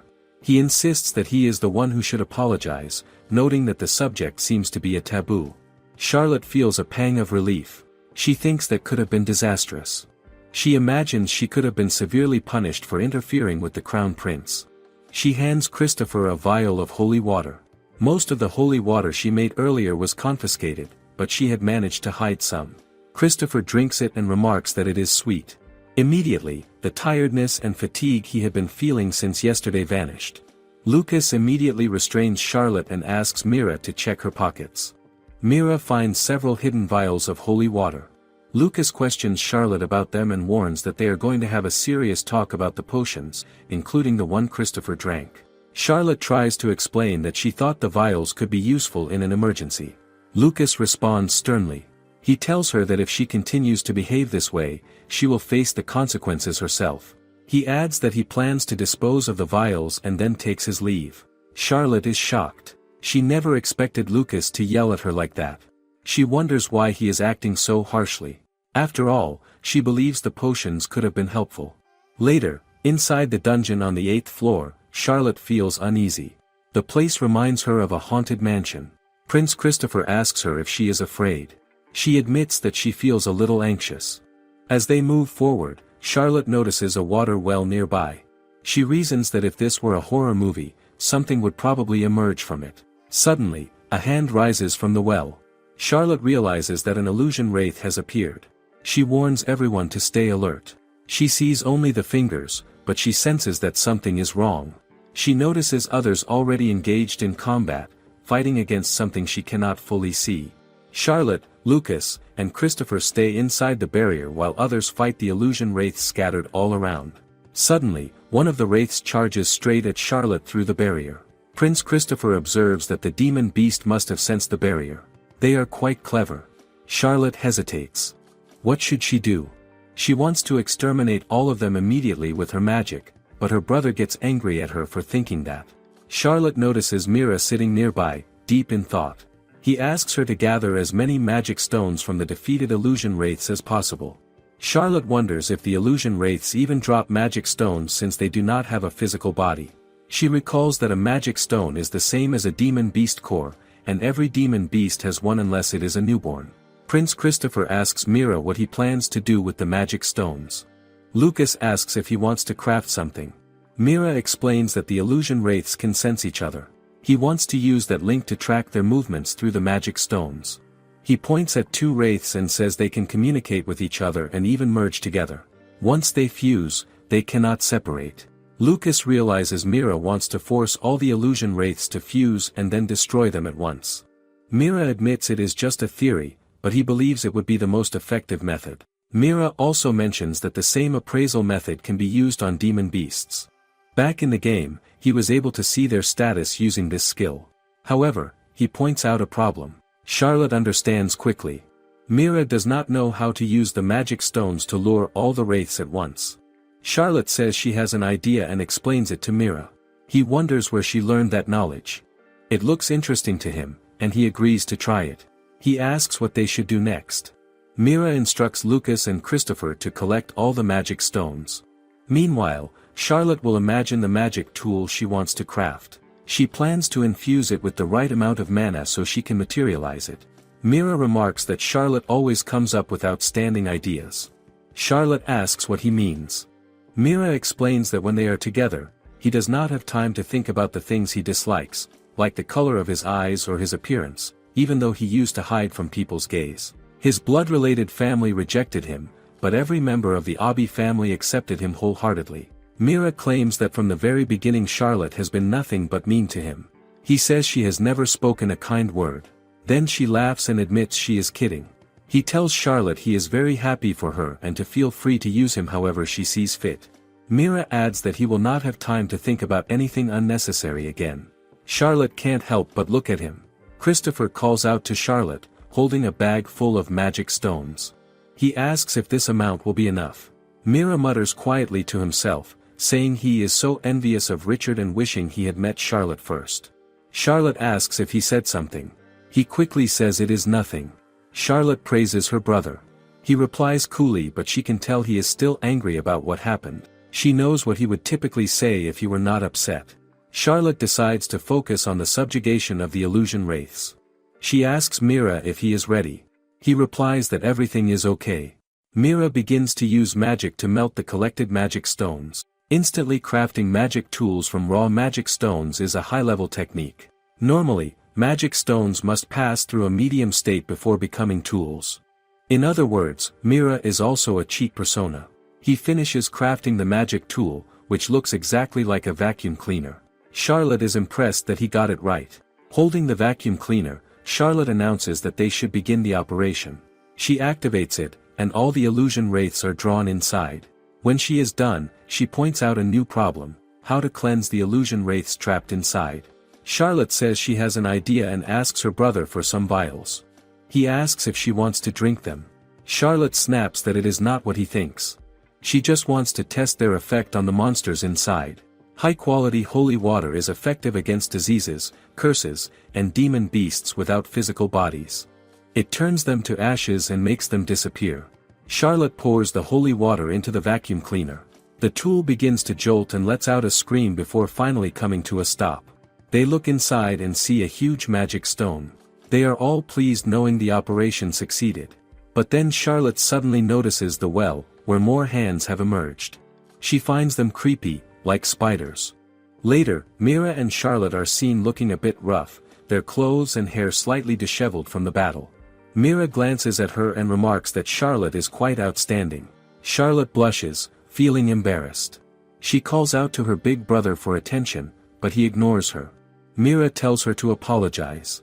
Charlotte protests, saying she hasn't done anything wrong. She adds that the holy water helped during the expedition. Mira nods, admitting that the holy water's power is truly incredible. Then he asks about the white wine she used. Charlotte freezes for a moment, realizing the potion she made doesn't exist in this world. She feels a chill. If strangers had heard about it, the consequences could have been catastrophic. After all, there are other people like Mira in this world who can use appraisal, though they are rare. Charlotte calls out to her brother again and apologizes, remembering that he had warned her not to make things that don't exist in this world. Lucas explains that as a messenger of the Red Star, Charlotte has the ability to influence many things in this world. Her power is overwhelming. But they don't know when people with bad intentions might appear, and they won't always be able to protect her. That is why he wants her to hide her abilities as much as possible. He admits that he went a little too far and pats her head, saying it is fine because she understands. Charlotte cannot help herself and bursts into tears, apologizing. Lucas reassures her, saying it is also his fault for not explaining his reasons clearly. Charlotte reflects quietly. She realizes that just as she wants to protect her beloved ones, they also want to protect her. She needs to always keep that in mind. Lucas then asks if she has made something using magic again. Charlotte immediately says it is different this time, that it is only for an experiment. Mira, who has been watching them, smiles and remarks that Charlotte is quite interesting. The final protagonist of the Otome game Lovely Heaven is Silas Muhen. With long silver hair, amber eyes, and sharp pointed ears, he has the refined beauty typical of an elf. However, behind that appearance is someone far more dangerous. He is known to be cunning and cold-hearted, with exceptional skill in magic, especially offensive spells. Knowing this, Charlotte cannot help but feel uneasy around him. His growing attachment to her only makes things worse. Is his interest harmless, or something more troubling? Her concern deepens when she casually calls him by his name, only for him to correct her. He insists she should not use that masculine name and instead asks her to call him Seely. That request alone leaves Charlotte even more uncertain about him. Later, Charlotte travels with Lucas in a carriage as they head toward the capital. Lucas suggests stopping by a tailor shop to get his school uniform, and Charlotte agrees, even though the idea of going all the way to the capital just for that feels exhausting. Still, it cannot be helped because of the academy's strict rules. Lucas explains that one of the institute's core beliefs is doing things by oneself. This means he must personally select everything he needs before entering, as part of preparing for life within the school community. Charlotte listens, understanding his point, though her own reason for coming is slightly different. She plans to admire Lucas in his uniform, but more importantly, she intends to quietly observe the capital in advance. It is a small step toward ensuring everything goes according to her plans. Lucas, however, makes it clear that she must stay close to him the entire time they are there. Charlotte agrees without resistance, knowing he is simply being careful. As they travel along the road, Charlotte suddenly recognizes the route. It is the same path Lucas and Captain Kyle once used to escape during the stampede in the game. The memory unsettles her, and a trace of panic appears on her face. Lucas notices immediately and asks if she is tired. She denies it, but he still pulls her closer, guiding her to sit beside him. Charlotte remains troubled, thinking about the disaster she is determined to avoid. Can she really change what is supposed to happen? Sensing her mood, Lucas tries to distract her by talking about food in the capital. He suggests they enjoy plenty of delicious meals once they arrive. This catches her attention, and she asks what kind of food they can expect. He mentions a soft, sweet pancake called fluff, which immediately sparks her curiosity. She becomes eager to try it. He continues by mentioning other desserts that will be served at an upcoming banquet. At the mention of the banquet, Charlotte's mood lifts further. She remembers that they have been invited to an event hosted by the king. Recently, her improved relationship with Chris has led others to start calling her the Crown Princess, something she finds more troublesome than flattering. As the carriage continues its journey, Charlotte eventually drifts off to sleep without realizing it. By the time they reach the capital, Lucas gently wakes her. Still drowsy, she listens as he asks her to look outside. When she does, she is greeted by the grand and beautiful view of the royal capital. Although Charlotte has been there before, through Izumi's memories, this moment feels like the first time she is truly seeing it. Lucas asks whether they should go to the tailor shop first or stop for food, but Charlotte chooses to head straight to the shop. As they pass through the streets, she finds herself amazed by the luxurious clothing stores around them. They have similar shops back in the Abi domain, yet something about the ones in the capital feels different. Is it the atmosphere, or simply the level of refinement? Either way, she cannot deny that these stores stand out. They eventually arrive at the tailor shop. The exterior feels modest and almost cozy, but the moment Charlotte steps closer, she senses a long history behind it, as if it carries years of experience and skill. She notices the name written in French, meaning star, and quietly wonders if such a language should even exist in this world. Soon, a woman comes out to welcome them. She already recognizes Lucas, and he introduces Charlotte as his sister. They are guided inside and asked to sit. The woman, already aware of Lucas's purpose, tells them to wait a moment and mentions that this shop is one of the chosen stores. Charlotte becomes curious about what that means. She learns that only a few shops are recognized by the Institute for their exceptional quality, even though many exist along the main street. Lucas explains that one of the Institute's first lessons is not to judge a place by its appearance, but by the value of what it offers. Charlotte realizes that even something like this is a test. Is the Institute always watching so closely? Lucas adds that as the future head of a household, he is expected to meet such standards, which makes her understand the weight of his position a little more. After a while, the woman returns and calls Lucas for his fitting. As Charlotte looks around, her attention is drawn to a beautiful dress. She cannot help but imagine herself wearing it and standing beside Richard. The thought lingers longer than she expects. Lucas notices her expression and asks if she has found something she likes. When he realizes she is admiring what appears to be a wedding dress, he is momentarily taken aback. Is she already thinking that far ahead? Meanwhile, his own fitting is completed quickly, showing the skill of the tailor. Charlotte is impressed by how perfectly the uniform suits him and how efficiently it was prepared. Lucas gently brings her attention back and makes it clear that he is not buying her a wedding dress. Instead, he encourages her to look at something more suitable. She soon finds another dress and immediately falls in love with it. At his suggestion, she tries it on and asks if it fits. Lucas reassures her that she looks wonderful in it. He then tells her that the dress will be his gift and asks her to wear it to the banquet that night. Charlotte feels a surge of happiness and gratitude. She thanks him sincerely, and in response, Lucas lightly kisses her forehead. Nearby, the woman watches the exchange, quietly moved by the warmth and closeness between the two siblings. Lucas leaves the rest in the hands of the tailor and takes Charlotte out for lunch. They stop to try the famous fluff pancakes, and Charlotte immediately enjoys the soft texture and gentle sweetness. It feels light yet satisfying. Lucas casually mentions that it would taste even better with ice cream, and Charlotte agrees without hesitation. The simple moment helps her relax. For a while, everything feels normal. As they leave, they notice two people arguing nearby. Charlotte's attention is drawn to one of them, an elf who feels strangely familiar. She steps closer and studies the figure more carefully. The appearance reminds her of Silas, yet something does not add up. The clothing is feminine, and the overall presence feels different. Can it really be the same person? Lucas notices her reaction and asks if she knows him. Charlotte confirms that she does, though uncertainty lingers in her mind. She begins to wonder how much the characters she knows from the game have changed in this world. Small differences are one thing, but could something as fundamental as gender presentation shift as well? Lucas steps in to settle the argument and helps drive the other person away. Once things calm down, the elf thanks him. Lucas begins to introduce Charlotte, but the elf quickly interrupts, asking not to be called by that name. Instead, he introduces himself as Seely and claims to be Lucas's friend. Charlotte observes him closely.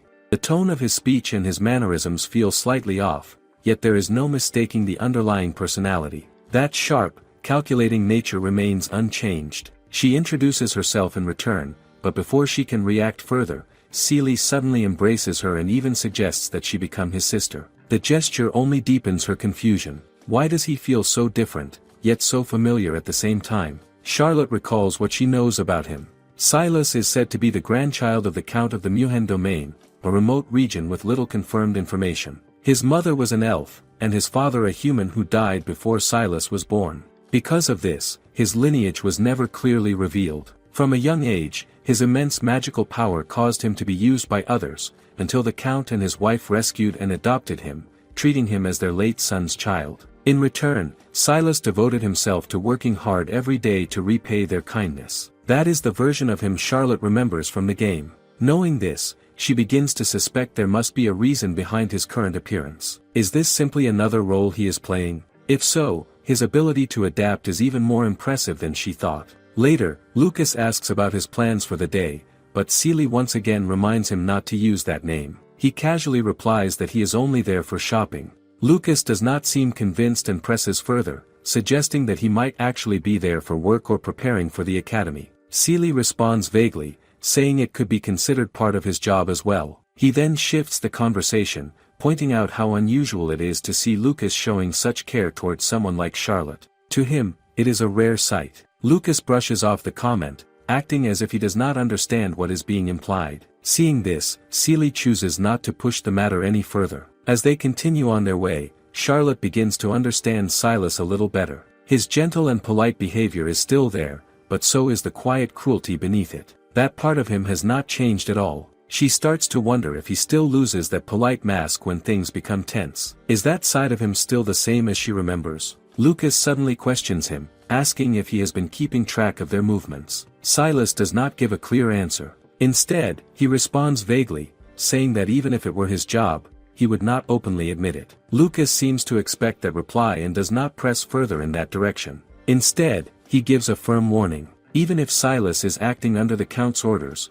there is one line he must not cross. If Charlotte is ever made to cry because of him, Lucas declares that he will destroy everything without hesitation. Silas accepts this calmly, showing no visible reaction beyond understanding. With that, Lucas and Charlotte take their leave. As they walk away, Lucas quietly warns Charlotte to stay cautious around Silas. She questions why he feels the need to say that, and Lucas explains his concern. Silas harbors deep hatred toward the elven people, and there is a real possibility that he could use Charlotte as a tool for his revenge. He adds that both Silas and the Count of Muhen are already aware of Charlotte's abilities. Because of this, Lucas promises to protect her no matter what, but he still urges her to keep her distance from them. His tone leaves no room for doubt. Charlotte listens and finds herself agreeing with him. In the game, everything Lucas describes leads to a tragic outcome. The conflict surrounding the elves is unavoidable for Silas, and it also plays a major role in Lucas's route. In the bad ending, Silas, who once stood as an ally,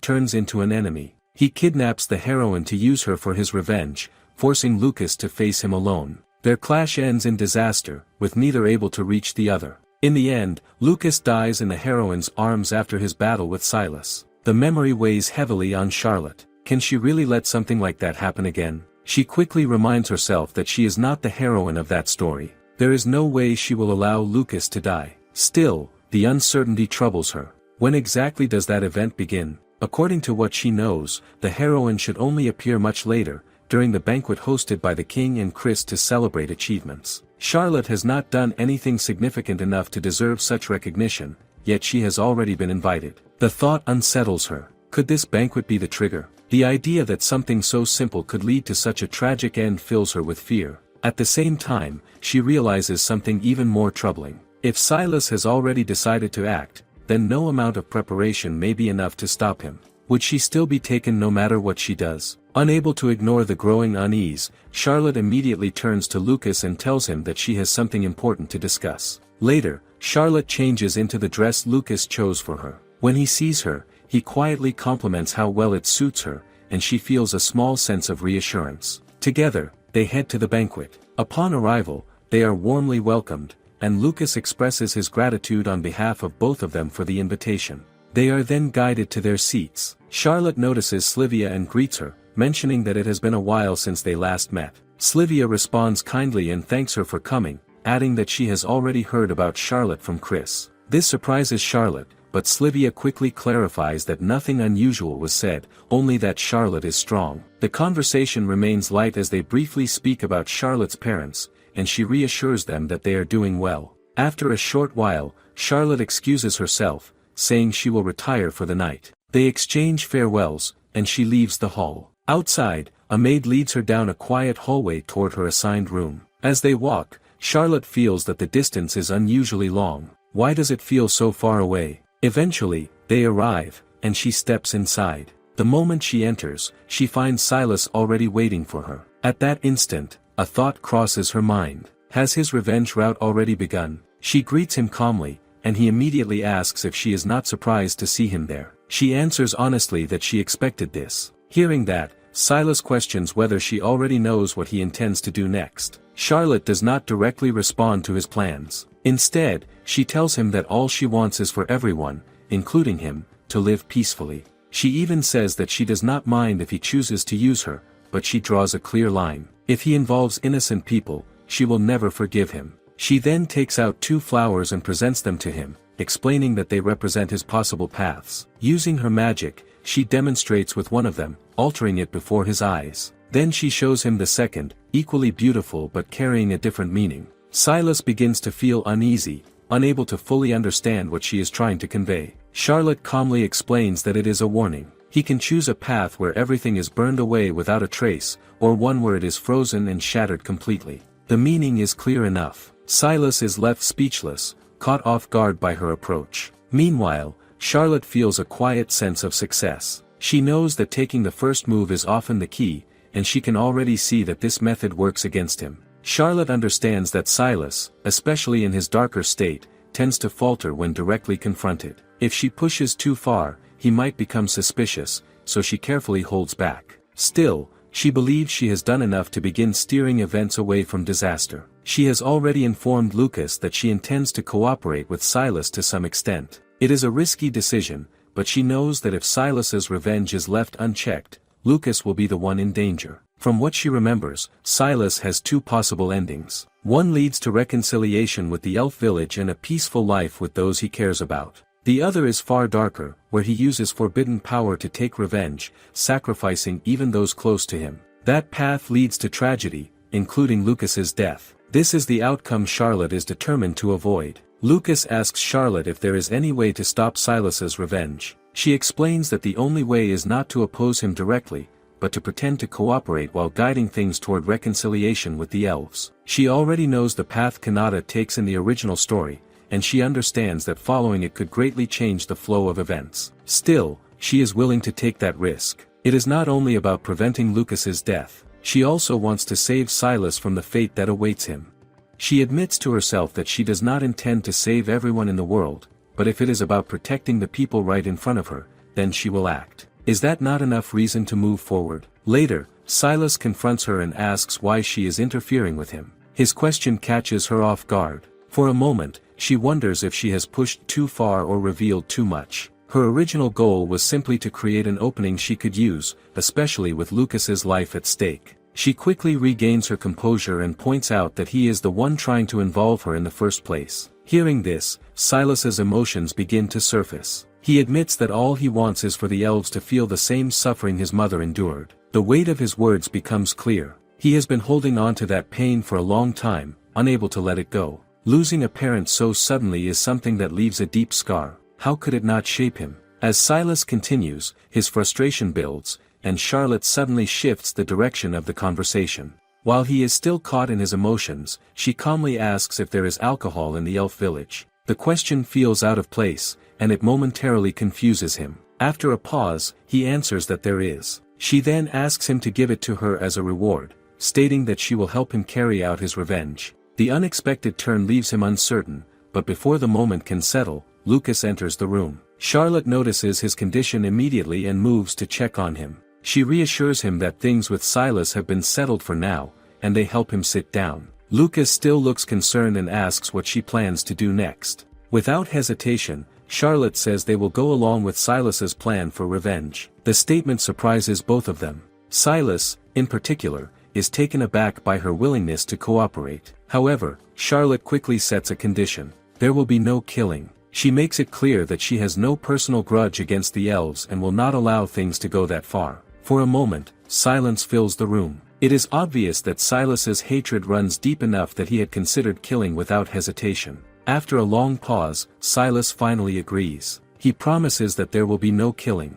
Charlotte feels a sense of relief at his answer. She tells him that together, they will make those responsible face the consequences of their actions. She then asks him how many elves he intends to target. Silas replies that his focus is on a small group, including several elven men and the village chief, who is also his grandfather. Hearing this, Charlotte begins to form a plan. If the number of targets is limited, then the situation becomes easier to control. Fewer people mean fewer risks. She quietly concludes that focusing on the chief could be the key. As Lucas watches Charlotte think things through, he asks if she has already come up with a plan. She tells him that she has. Silas, curious, asks whether her idea can truly be called a punishment. Charlotte calmly explains that the method she has in mind has been used as a form of torture in some places. However, she points out the real problem is not the plan itself, but how they will reach the elven village and gain access. Since it is an elven settlement, she knows it will not be easy to enter. She then asks Silas how long it would take to get there from their current location. To her surprise, Silas tells her they can arrive almost instantly. He explains that there is a gate within the royal castle that connects directly to the elven village. Hearing this, Charlotte recalls that such a route did exist in the original story. Still, she hesitates. Using something like that without permission could cause serious trouble, especially if it leads to a conflict between races. She begins to wonder if she needs approval from her uncle and aunt, particularly Slivia. Before she can dwell on it too long, Lucas steps in. Seeing her concern, he tells her that he will handle the matter himself. He decides to speak with their uncle while asking Charlotte to focus on preparing what they need. Watching the two siblings work together so naturally, Silas lowers his head and offers a sincere apology. Charlotte tells him not to worry and assures him that she has already chosen to forgive him. Silas expresses his gratitude, clearly affected by her response. Meanwhile, Charlotte finds her thoughts drifting. Seeing Silas dressed as a maid had left such a strong impression on her that she had almost forgotten how striking his natural appearance is. At the same time, Silas admits that speaking with her feels unusual, as though he is talking to an adult rather than a young girl. 2 days later, everything is ready. Charlotte and Lucas are seen off by their uncle and aunt, who remind them to take care. Lucas responds with gratitude, while Charlotte feels a mix of excitement and anticipation. That mood shifts the moment she notices Chris. A thought crosses her mind. Will he be coming along as well? She soon learns that using the gate requires an official reason. To justify their journey, the visit is framed as a diplomatic mission, with the future king of the kingdom traveling to strengthen ties. In this arrangement, Charlotte is introduced as his provisional fiancée, while Lucas is positioned as a future minister. Charlotte is not pleased with this role, but she understands that there is no other option. She quietly accepts it. Not long after, they pass through the gate and arrive in the elven village. The transition is immediate, and they are welcomed by the village chief, who expresses his gratitude for their visit. Charlotte responds politely, thanking him for receiving them despite the sudden arrival. Chris then formally introduces her as his fiancé and presents Lucas as her brother from the Avi family, adding that Lucas will oversee relations with the elves. The chief introduces himself as Fairras and mentions that it has been some time since he last saw Charlotte. As the exchange continues, Charlotte's attention shifts to the figures standing behind the chief. She carefully observes them, counting silently. Could these be the remaining targets? After a moment, she becomes certain. They are among the individuals Silas mentioned. A quiet determination settles within her. If she wants to avoid the bad ending, then these are the people she must deal with. Silas helps Charlotte spread a cloth on the floor. He asks if the spot is fine for her, and she agrees. Then she wonders if placing the cloth over the thuli flowers is a problem. Silas tells her not to worry. He explains that the elf village is under divine protection. Charlotte feels surprised. Silas continues and says that even if the plants are crushed, they restore themselves within a few hours. Hearing this, Charlotte tells him not to hesitate. After a while, Charlotte asks Silas if he is truly fine with not joining the meeting. He says he is. He admits he does not have many good memories in the village. He also explains that female children are not allowed to attend the conference. Charlotte finds this idea outdated when she compares it to her original world. Silas then leans closer and quietly urges her to stay careful. He cannot be sure if someone in the village is watching them. Charlotte understands immediately. She knows she has to stay silent and cautious. Silas asks if she is certain about what she plans to do. Charlotte says she is. She points out that there are many thuli flowers around them. Then she asks if there are any rules against using things from the village. Silas tells her there are none. That answer removes her hesitation. Soon, Charlotte finishes making fresh thuli juice. Silas looks at it for a moment. Charlotte reassures him that it is safe to drink. At the same time, she hopes the villagers will like it. Quietly, she adds sleeping pills to the juice. The effect is slow but strong. It is meant for a perfect plan. She explains to Silas that the drink will put the elves to sleep. Still, she wonders how they can make a cautious elf drink it. Would they accept it so easily? Silas explains that elves are careful, but also curious. He says they tend to trust natural flowers and food more quickly. Lucas then mentions that he has heard the elf village is full of thule flowers. He questions why Charlotte does not simply use that fact. Charlotte explains that using thule from the village will make the elves feel at ease. She pauses and thinks. Then she suggests presenting the juice as a sign of friendship. Would that make them accept it? Silas questions if that alone will work. Charlotte points toward Chris. She explains that Chris will play a role. No one would suspect him of adding something to the drink. It feels unlikely. Still, others wonder why a member of the royal family should be involved. Charlotte sees it differently. She believes it will be easier for Chris to fall asleep as part of the plan. Chris reacts quickly. He points out that Silas is the one who wants revenge. He suggests that Silas should be ready to face the consequences. Later, Charlotte sits with Silas again. She asks about the kind of alcohol in the elf village. Silas explains that it is protected and only served during ceremonies and celebrations. Charlotte asks what it tastes like. Silas admits he does not know. He has never tried it. His mother always tells him to wait until he is older. He pauses for a moment. He thinks about her. He quietly wishes he could share the thule juice with her, since she loves thule so much. Charlotte urges Silas to trust her plan and help make it succeed.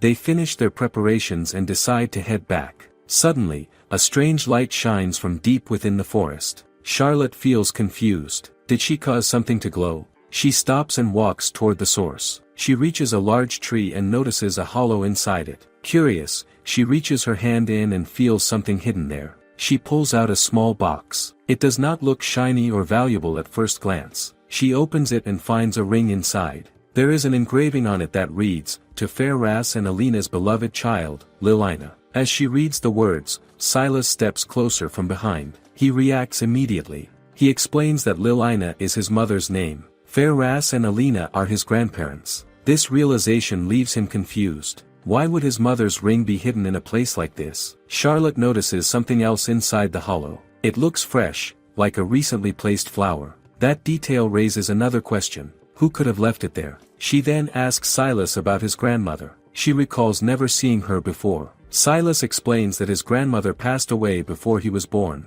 Charlotte begins to suspect something.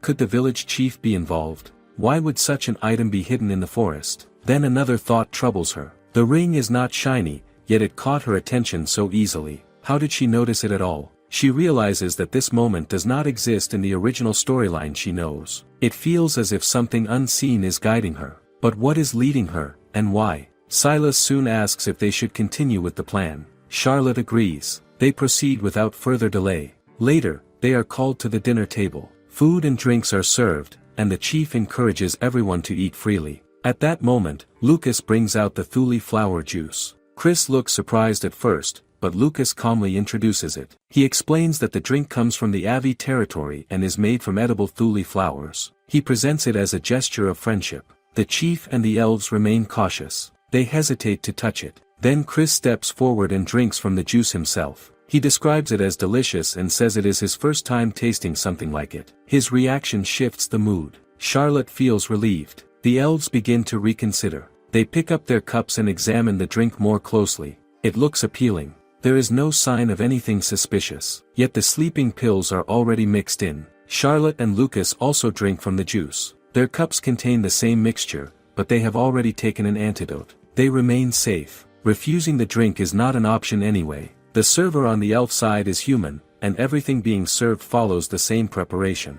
Now, all that remains is to wait. How long will it take for the effect to begin? One of the elves asks again if Charlotte is the one who made the juice. She confirms it calmly. Lucas praises her skill and says everything she makes tastes good. Chris adds more praise and even suggests that adding ice cream would make it better. Charlotte does not expect them to go this far, but their effort works. The elves lower their guard. One by one, they drink the juice. Conversation continues for a while. Then, gradually, the effects appear. Their movements slow. Their voices fade. Soon, they all fall asleep. The operation begins. By the next morning, the elves wake up to a shocking scene. They find themselves tied up, including the chief. Confusion spreads among them. They try to understand what happened. They call out for help, but no one answers. Charlotte stands nearby, calm and unmoved. She explains that she has already set up a barrier. No one outside can hear them. The elves begin to panic as the situation becomes clear. Fear spreads among them.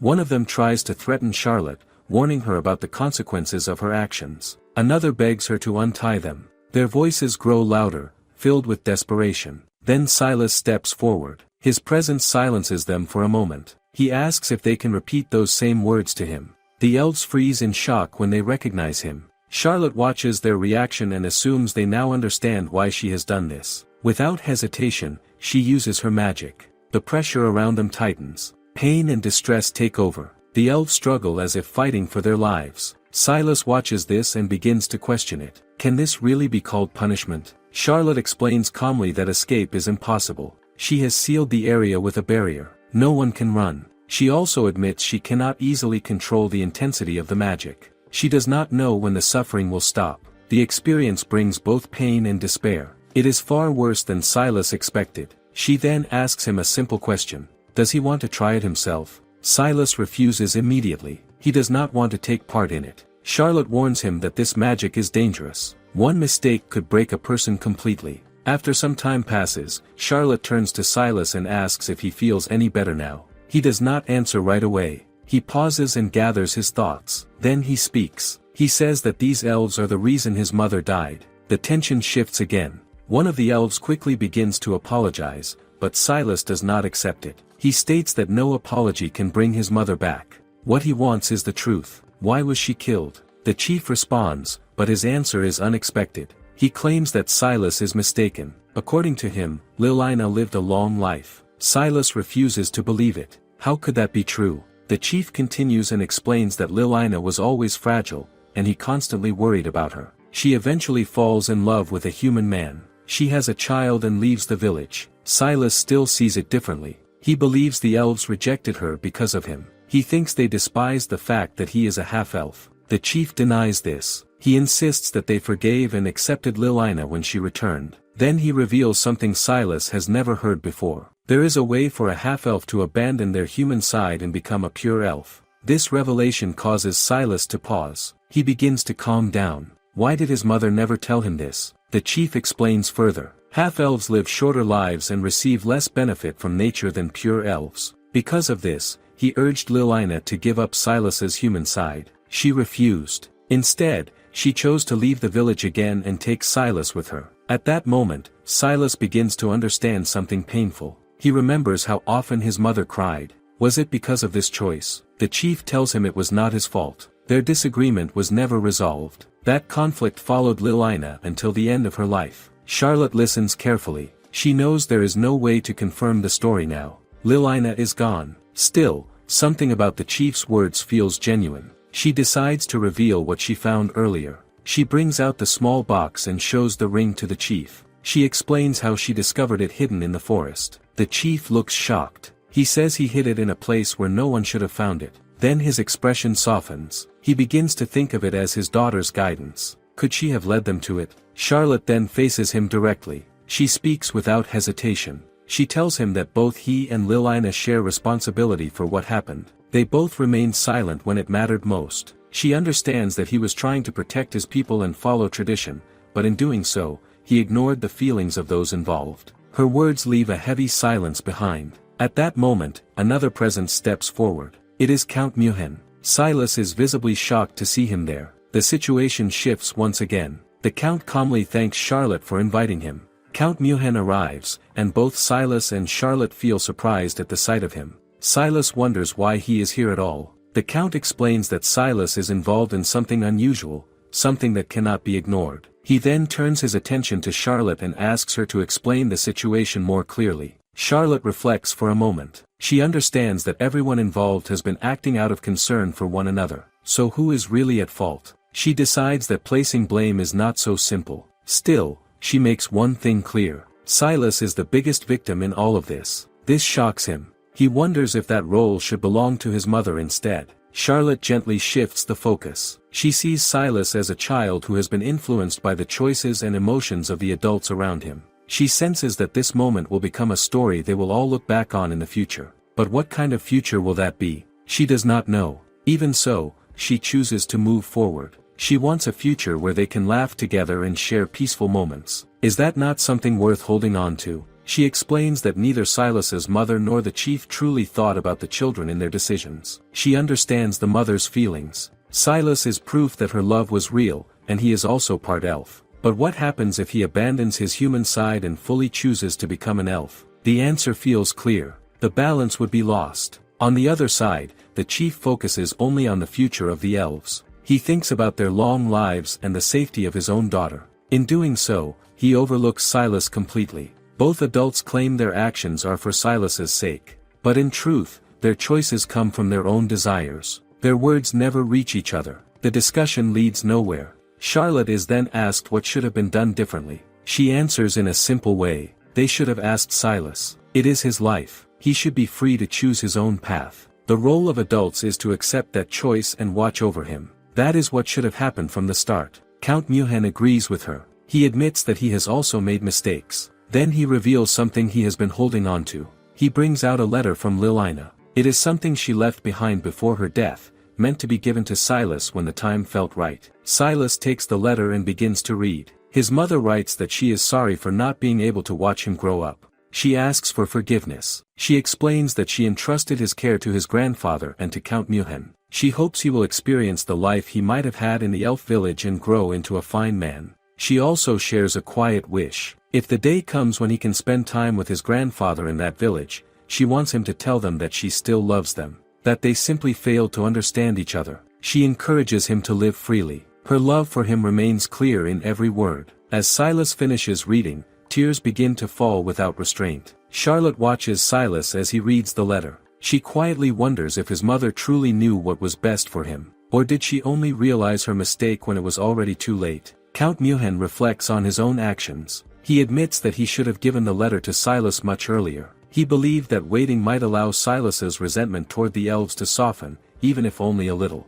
But deep inside, he was also afraid. If he handed over the letter, he might lose the last memento of her. In the end, he sees that the chief also acted in a similar way, thinking only of himself. He lowers his head and apologizes to Silas. Silas quickly asks him to raise his head, unable to accept such a gesture. Count Muhen continues, explaining that those in positions meant to guide the younger generation must be careful. Traditions are important, but losing something truly precious while protecting them defeats the purpose. Is that not like placing value on the wrong thing? He admits that he once thought of stepping in sooner, but instead chose to stay back and watch over Silas. Now, he gently asks if it is time for Silas to call the chief his grandfather. Silas hesitates. Count Muhen pats his head and reminds him that he has always been the chief's grandson. He asks if Silas plans to keep acting like a stubborn child. He adds that the same applies to the chief. There is nothing more painful than a grown grandson refusing to see him as family.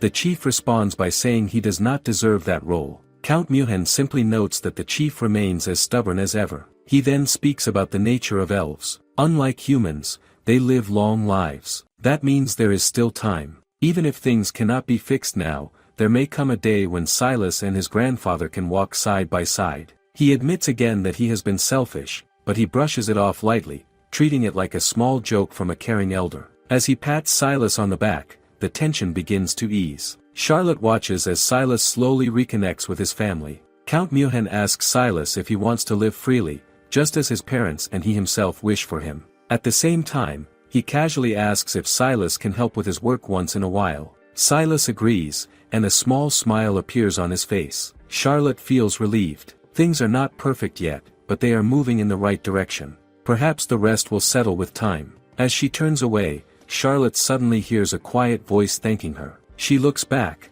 but no one is there. Was it only her imagination? She shifts her focus and brings out ice cream for everyone. She explains that this is her way of apologizing and asks them to try it. Count Muhen looks at it with curiosity, noting that he has never seen anything like it before. He compares it to sorbet but recognizes that it is different. The chief eyes it with suspicion and wonders if it contains anything unusual. Charlotte reassures him that it does not. Christopher reflects on how surprising her actions always are, even for someone of royal status like him. Charlotte becomes flustered and offers another apology. Count Muhen remarks that her earlier actions went a bit too far, but he steps forward and offers to taste it first. He takes a bite and finds it enjoyable. He encourages the chief to try it as well. The chief keeps staring at the ice cream. He studies it carefully and notes that it is different from sorbet. It is his first time tasting something like this. Charlotte asks him to forgive her for what happened earlier. The chief dismisses it as nothing more than a child's prank. Charlotte thanks him with relief. Around them, Christopher and the others have already finished their portions. Charlotte offers to keep making more until everyone is satisfied.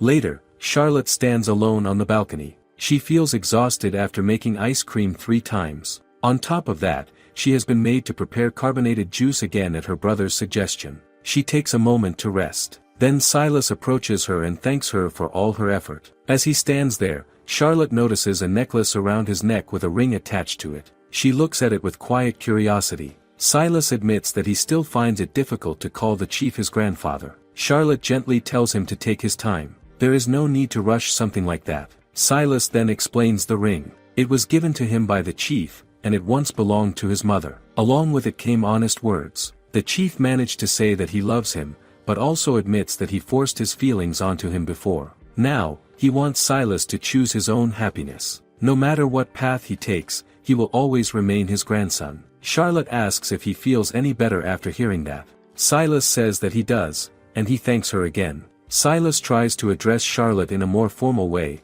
but she quickly stops him. She points out that he has never spoken to her like that before. Why start now? Silas insists that he cannot go back to how things were, not after everything she has done for them. Then he suddenly kneels and offers his gratitude from the bottom of his heart. Charlotte feels uneasy and says she did nothing special. If he wants to be thankful, he should direct that feeling toward his mother. She believes it was his mother's love that guided everything to this point. Silas accepts her words, and the two share a quiet smile. At that moment, Lucas appears and breaks the mood with a teasing remark. He wonders if the two of them are about to kiss. Charlotte immediately denies it. Lucas continues to tease, suggesting that she might be shifting her attention from Richard to Silas. Charlotte ignores him and quickly changes the subject. She asks Silas about the reward wine he promised her. Silas hesitates and admits that he cannot give it to her. The chief steps in and explains the situation. The drink from the village is not ordinary. It is made using pollen from a sacred tree,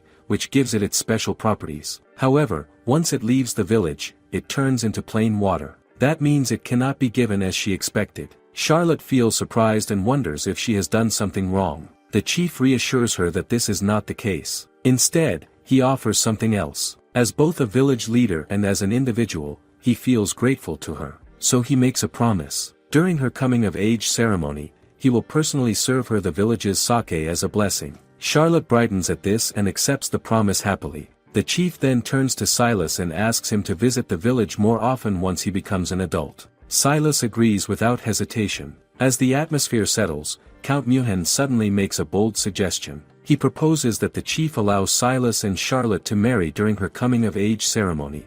The chief immediately shows interest and even agrees, questioning whether Christopher is truly her fiancé. The two elders begin to seriously consider the idea and urge Charlotte to think about their grandson. Silas becomes flustered and quickly tries to stop them. Charlotte starts thinking about sake again. Lately, it has only been ice cream every day. She enjoys it, and she is happy that people like it, but her real goal is still different. She wants to spread alcohol. That desire has not changed. She wonders if there is a proper way to introduce it so that even children can enjoy it safely. What kind of idea would work? Sweets soaked in liquor do not seem suitable. Things like savarin or brandy cake feel too direct. She pauses for a moment and thinks. Then an idea comes to her. Rum raisin ice cream. It feels like the perfect balance. Something that carries the flavor of alcohol but can still be enjoyed lightly. She quickly decides to act on it and heads straight to the kitchen. There, she meets Chef Nob, one of the 3 cooks of the Abi family and someone skilled with magic. Charlotte asks if she can use the kitchen for an experiment. Nob agrees without hesitation and becomes curious. Is she making a new kind of ice cream again?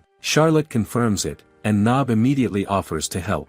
She originally wants to try making it alone and enjoy the process quietly, but since she is borrowing the kitchen, she accepts his help. There are still many things she does not fully understand, so having him assist her will make things easier. She begins by asking if they have dried fruits. Nob looks confused, as he does not recognize the term. Charlotte is surprised. There are no dried fruits in this world. She finds that a bit wasteful, especially since baked sweets are common. But then she realizes the reason. Fresh fruits are always available, so there has been no need to preserve them. Even so, she decides to make them herself. She asks what fruits they currently have. Nob lists musk, ripple, and armas. Charlotte tastes each one carefully. The musk reminds her of peaches. The ripple has a flavor similar to pineapple. The armas tastes like grapes. That gives her a clear direction. The grape-like fruit will work well for what she has in mind. The others can wait for later. Next, she asks if they have rum. Nob shakes his head. He has never heard of such a drink and wonders what it is used for. Charlotte explains that it can be enjoyed as a drink or used to enhance the flavor of sweets. Nob thinks for a moment and then brings out a different kind of alcohol called may. Charlotte opens the bottle and smells it. The scent is very close to rum.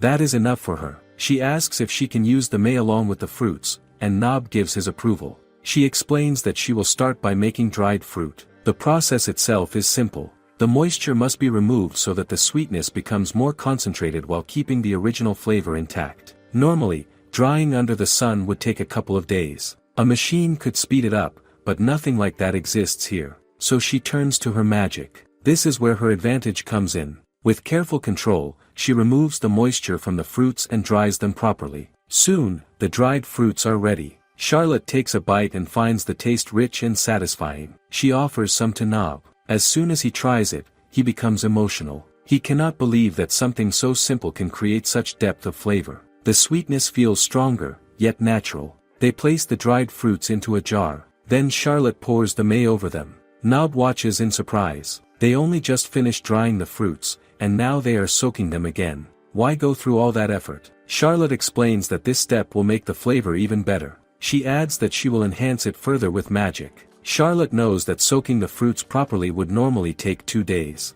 That feels too long, so she relies on her magic again. She carefully speeds up the process and controls the fermentation. In a short time, the rum-raisin mixture is complete. The fruits now carry a deep color from the may, and the aroma rises strongly. It smells rich and tempting. Charlotte feels her mouth water. She wants to taste it right away. But she pauses. The scent alone tells her the alcohol content is still high. Eating it like this could be risky. Nob watches with interest and asks if he can try some. Charlotte quickly refuses. Even though he is an adult and can handle it, she cannot allow it so easily. She knows she might feel jealous if he tastes it first. So she shifts the plan. They will turn it into ice cream instead. At that moment, the other 2 chefs, Kaku and Ski, enter the kitchen. They have already heard enough about her experiments to grow curious. Are they about to see another new ice cream? Nob eagerly explains what Charlotte has prepared. He describes it as dried fruit ice cream, and his excitement spreads. Charlotte notices that the 2 of them are just as interested.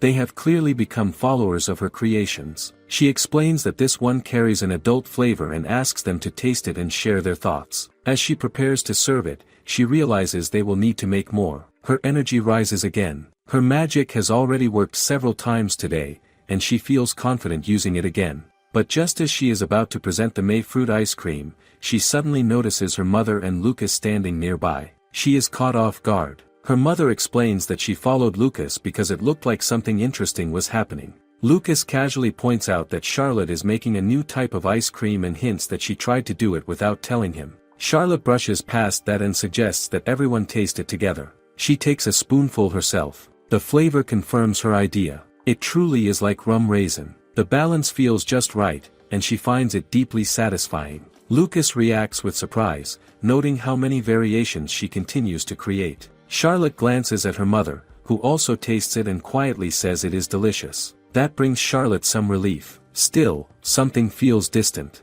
Lately, her relationship with her mother has not been smooth. On the surface, her mother looks gentle and kind, but sometimes, her eyes do not match her smile. There is something hidden beneath. Charlotte has started to notice that her mother carries a presence similar to her brother. That thought makes her cautious. Her mother then points to the jar and asks what is inside. Charlotte explains that it contains dried fruits, which are also good for beauty. Her mother shows immediate interest and asks to try them. She tastes the musk, ripple, and armas. The flavors impress her. She notes how the sweetness grows richer with each bite and gently fills the mouth. Charlotte adds that they are also good for health, though eating too much is not advisable. Hearing that, her mother looks slightly disappointed. Charlotte quickly suggests that eating a small amount each day will allow it to last longer. Then she offers her the remaining dried fruits. Her mother becomes visibly pleased and embraces her warmly. Charlotte feels relieved that her effort has been appreciated. But then, her mother suddenly asks a question that changes the mood.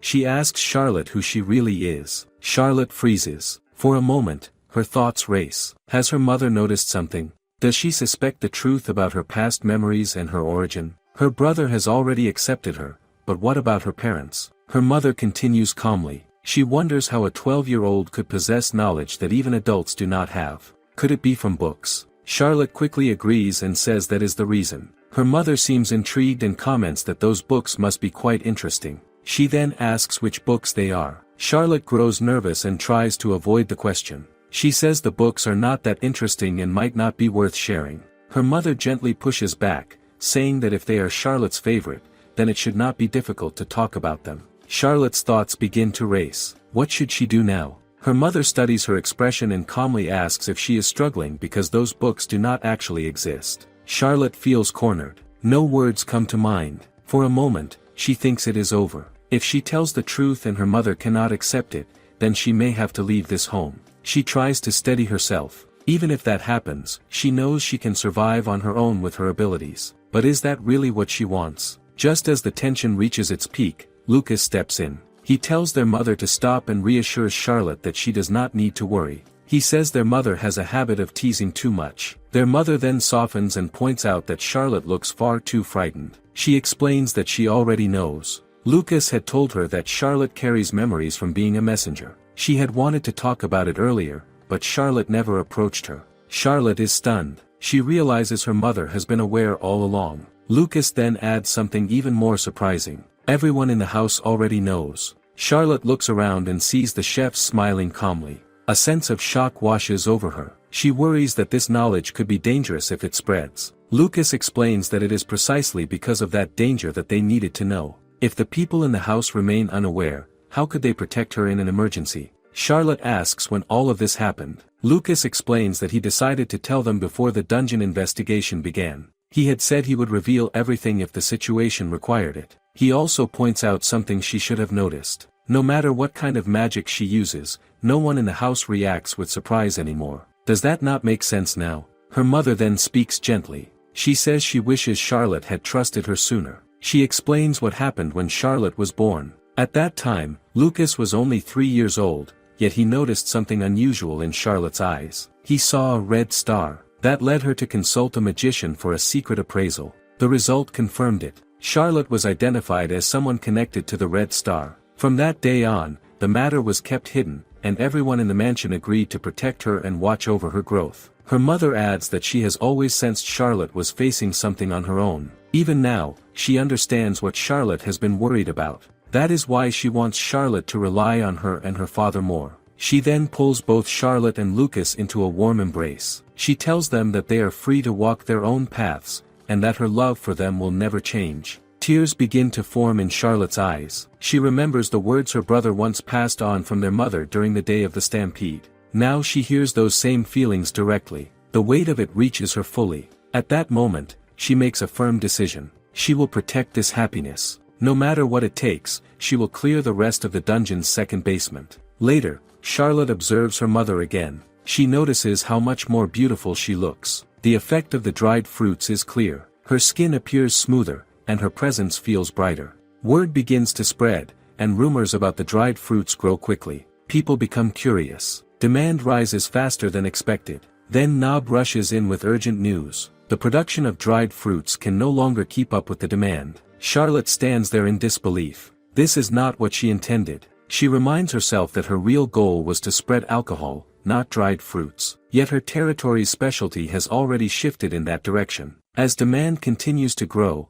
she finds herself becoming busier than ever, focused on producing dried fruits. The dungeon capture continues smoothly, and they safely avoid the crisis that once existed in Lucas's path with Silas. Charlotte's relationship with her family also improves, and because of that, many of her worries begin to fade. Her days feel full and meaningful. Even so, one small frustration remains. She still cannot drink sake. Is it really too much to ask for something she enjoys? Recently, her mother keeps asking her to make more dried fruits. Day after day, that becomes her main task. Because of her mother, who now looks more lively and radiant than ever, the popularity of dried fruits spreads quickly. It reaches aristocrats, common people, and even fashionable ladies. The demand keeps growing. They even share the recipe so others can produce it and turn it into a specialty of their territory. The method is simple enough for anyone to follow, yet something feels off. The results others produce do not match hers. The ones Charlotte makes have a stronger, immediate effect that lasts for about a week. Why is there such a difference? She begins to suspect that her unique ability is the cause. Her mother seems to hide the fact that Charlotte is the true source of the best dried fruits, likely to protect her. But Charlotte cannot help worrying. If the truth spreads, will she be forced to spend her entire life making dried fruits? That thought troubles her. When she brings it up with her brother, he quickly rejects her concerns without much sympathy. Originally, Charlotte only wanted to balance supply and demand, prevent future crises, and continue working toward making sake. Now things have drifted far from that goal, so she decides to take action. She goes to see Mira, though she approaches him a bit shyly. She says there is something she wants him to make. Mira leans in and says he cannot hear her clearly, asking her to come closer. As she steps forward, Charlotte notices that he has grown taller. She quietly reflects on how much he has changed. Is this what it means to grow up? Mira asks what is wrong and why she looks so down. Charlotte admits that her own carelessness seems to be catching up with her.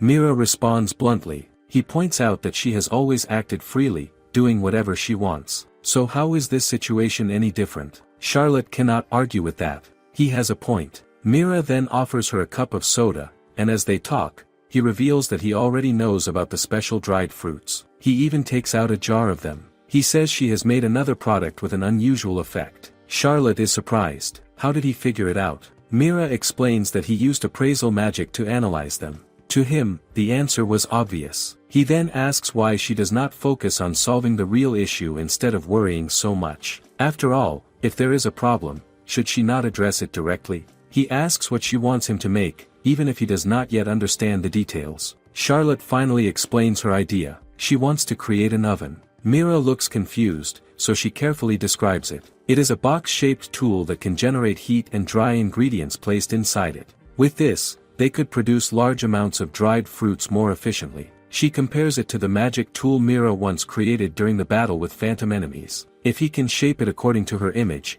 maybe it will work in the same way. Mira considers her explanation. He admits that he will not know if it works until he actually makes it. Charlotte says that if he succeeds, it could solve the dried fruit problem entirely. Mira then asks how large it should be. She suggests a box about 1 square meter in size. He wonders if his magic power will be enough for such a task. Charlotte quickly offers to supply additional magic if needed. Mira reacts with disbelief, saying she is beyond normal understanding. Charlotte responds that he is not much different. Mira shakes his head and tells her not to group him with her. He says he will need a large number of magic stones to make it work and asks if she can provide them. Charlotte agrees without hesitation. She brings out several stones and asks if they are enough. Among them is a particularly large one. She explains that it comes from a heroine beast, a rare bird-like monster surrounded by flames, as her father once told her. Mira is shocked. A stone from such a creature holds immense fire power. He begins to imagine the possibilities. A smile appears on his face. What Charlotte has brought is far beyond normal expectations.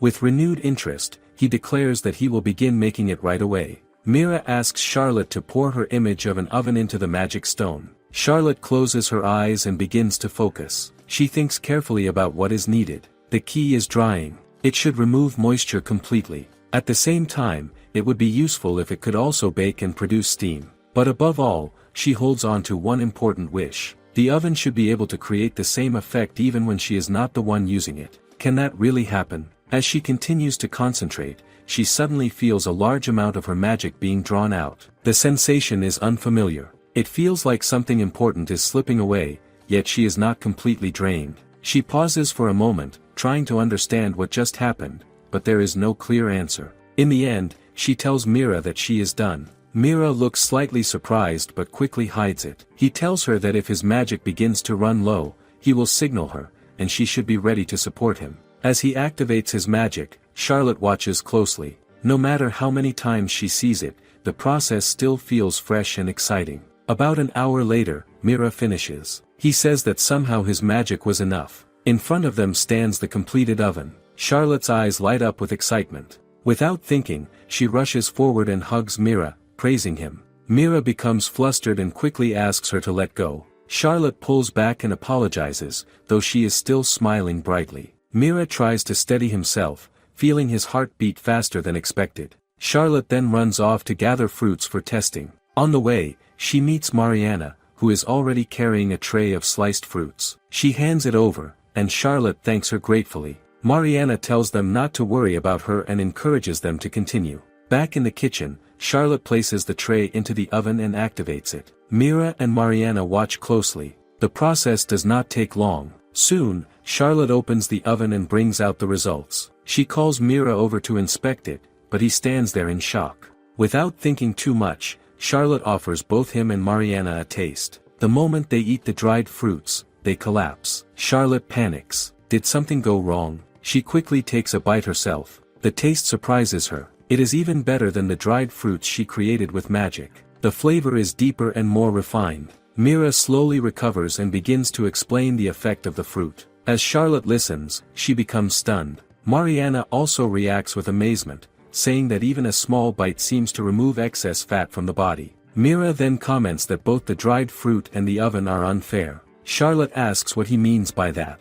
Mira explains what he saw during the process. When Charlotte poured her image into the magic stone, something unusual happened. A transparent figure, shaped like Charlotte, appeared and entered the stone. Charlotte wonders if it might have been some kind of spirit. Could it be connected to Mira's ability? Mira admits that he has been wanting to ask something for a while. He looks at her seriously and asks who she really is. Charlotte realizes that she cannot avoid the question anymore. She thinks for a moment. If it is Mira, then it should be fine. After all, the others have already accepted her. As she prepares to speak, Mariana looks uneasy, but Charlotte reassures her. She calmly reveals the truth. She is a messenger from the Red Star. Mira is visibly surprised. Charlotte steps closer and asks if he cannot see it with his ability. The red star within her eyes. Mira focuses and confirms that he can see it now. He wonders why he never noticed it before. Suddenly, everything about her begins to make sense. Charlotte bows her head and apologizes for not telling him earlier. Mira is caught off guard and quickly tells her there is no need for that.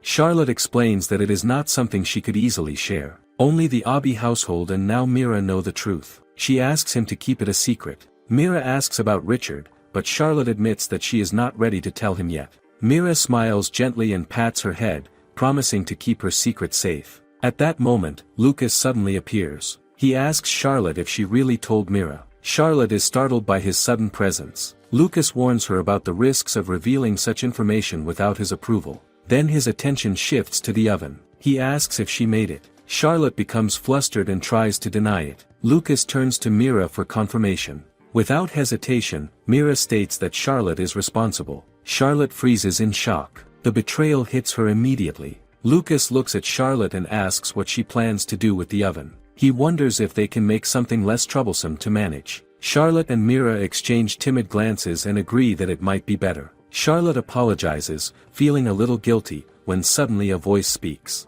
To her shock, it is the oven itself greeting them. Charlotte asks how an oven can talk. The oven explains that it received magic from its master, and Charlotte realizes that she is the master. Lucas asks if the oven has emotions, and it replies that it has a little intelligence and feeling. Lucas is amazed, and Mira is equally impressed, having never seen a talking magic tool before. The oven adds that it is embarrassing. Charlotte asks if the oven can make dried fruits with less effect. The oven asks how much she wants to reduce it. She replies that the previous batch was 100%, and now she wants it around 30%. The oven assures her it can do that. Charlotte instructs it to make dried fruits at 30% effectiveness from now on, and it acknowledges her command. She decides to give it a name, Latte, which the oven accepts. Charlotte introduces Latte to the kitchen, where Kaku and the other chefs are initially confused by the mysterious, talking box-shaped magic tool. From that day, Latte begins making dried fruits every day alongside everyone in the Abi household.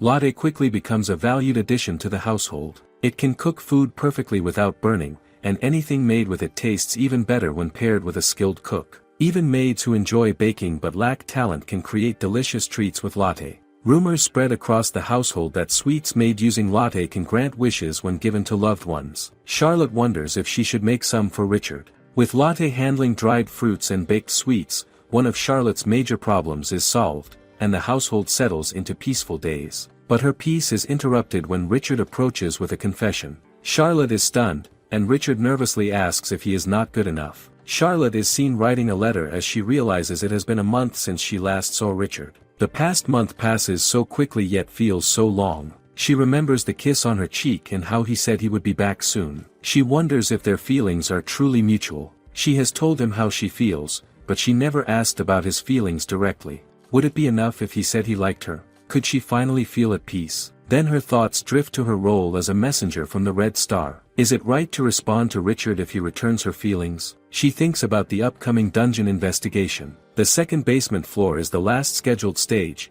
but she knows there is no deeper layer. Even if they clear the dungeon, there is no guarantee the stampede won't happen again. If she doesn't solve this, she won't be able to rest. Her wish is for the people around her to be happy, but not just for the sake of happiness. She sighs, realizing she can't help but grow negative when thinking about the future. Knowing what might come makes her feel crushed by invisible anxiety. Still, she reminds herself that she avoided Silas's and her brother's bad paths before. She can survive this adversity too. She starts missing Richard, imagining his smile and those fluffy ears. She thinks about his scent and wonders if it comes from Sheila's soap from Arker's territory. She wishes she could have soap that smells like him. Rising from her bed, she decides she will make one herself. She prepares Sheila syrup and Nana, a white petrolatum-like substance, using safe natural ingredients suitable even for children. She pours the syrup into a small container, then carefully removes impurities. Little by little, she kneads the concentrated syrup into Nana with a small spatula, forming a soft paste perfume. When she applies it, she feels a surge of joy, imagining she is being hugged by Richard. A knock at the door interrupts her, and Mariana enters, apologizing for intruding. She notices the fragrance and comments on how pleasant it is. Charlotte explains it is a paste perfume made from gentle ingredients that children can use and that the scent will not become overwhelming. Mariana agrees, noting its subtle, comforting smell. Charlotte asks what brings her here, and Mariana tells her Richard has come to see her. Surprised, Charlotte listens as Mariana explains he is waiting at the entrance hall and offers to help her get ready. Grateful, Charlotte lets her. After preparing herself, she goes to meet Richard. She apologizes for keeping him waiting. He takes her hand and assures her it is fine, apologizing for visiting so suddenly. She tells him he is always welcome. It has been a month, she notes, and he shyly confirms it. She asks what is wrong, and he admits she has been lovely since they first met. Not seeing her for a month troubled him.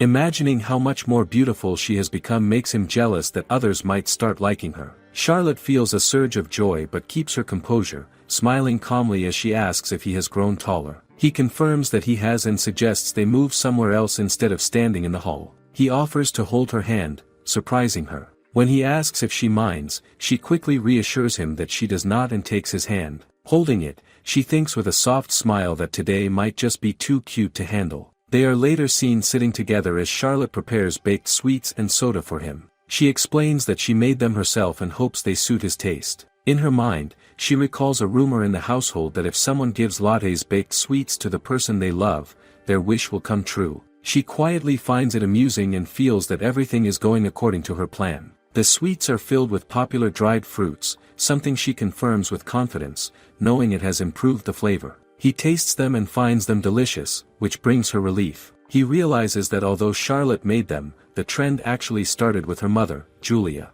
Still, he is impressed. Is this not proof of her effort and creativity? He begins to reflect on her abilities, praising her creativity and the way she brings new ideas to life. Charlotte understands that much of this comes from Izumi's knowledge and advantages, but she keeps that to herself. He admits that he envies her and shares that over the past month, he has been thinking a lot. The Sheila juice she introduced has spread quickly across the Arker territory, faster than he expected. Through this, he realizes the gap between them. Charlotte starts to feel uneasy. Should she really listen to this? He continues, explaining that every time he meets her, he grows more drawn to her charm. His feelings deepen, yet he believes he is not good enough for her as he is now. Charlotte feels a sharp pain in her chest. She begins to think she is being rejected. She has not even had the chance to properly express her feelings, yet she had believed things would work out. Even so, she holds back her tears. She does not want to trouble him. Maybe the rumor about Latte's sweets is just a rumor after all. Her thoughts drift to Izumi's past memories.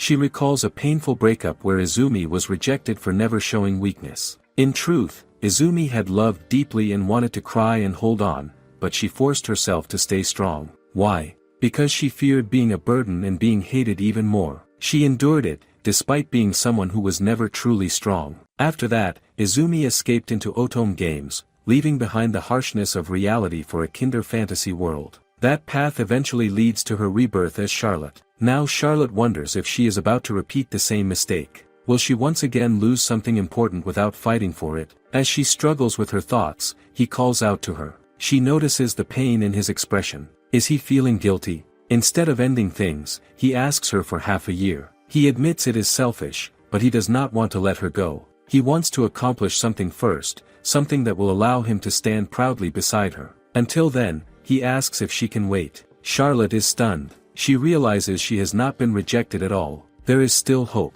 Seeing her silence, he grows anxious and wonders if she no longer likes him. She quickly denies it and admits she is only surprised. She even questions if he is truly okay with her. He responds with certainty, saying she is his other half and the only one he needs. He explains that among beast men, a tail can only be touched by their partner. As this sinks in, she blushes. His tail gently wraps around her hand, and she embraces him with happiness, expressing her feelings through her actions. She resolves to stand beside him with a smile once she finishes what she needs to do. He then gives her a necklace with a Sheila flower pendant so she will remember him while he is away. She asks him to put it on her, and he does. He finds it beautiful on her and admits he had been worried it might not suit her. Now, he feels reassured and ready to do his best over the next 6 months. In return, she presents him with a paste perfume she made while thinking of him, explaining how it was created. As he examines it seriously, she playfully holds onto his tail, surprising him.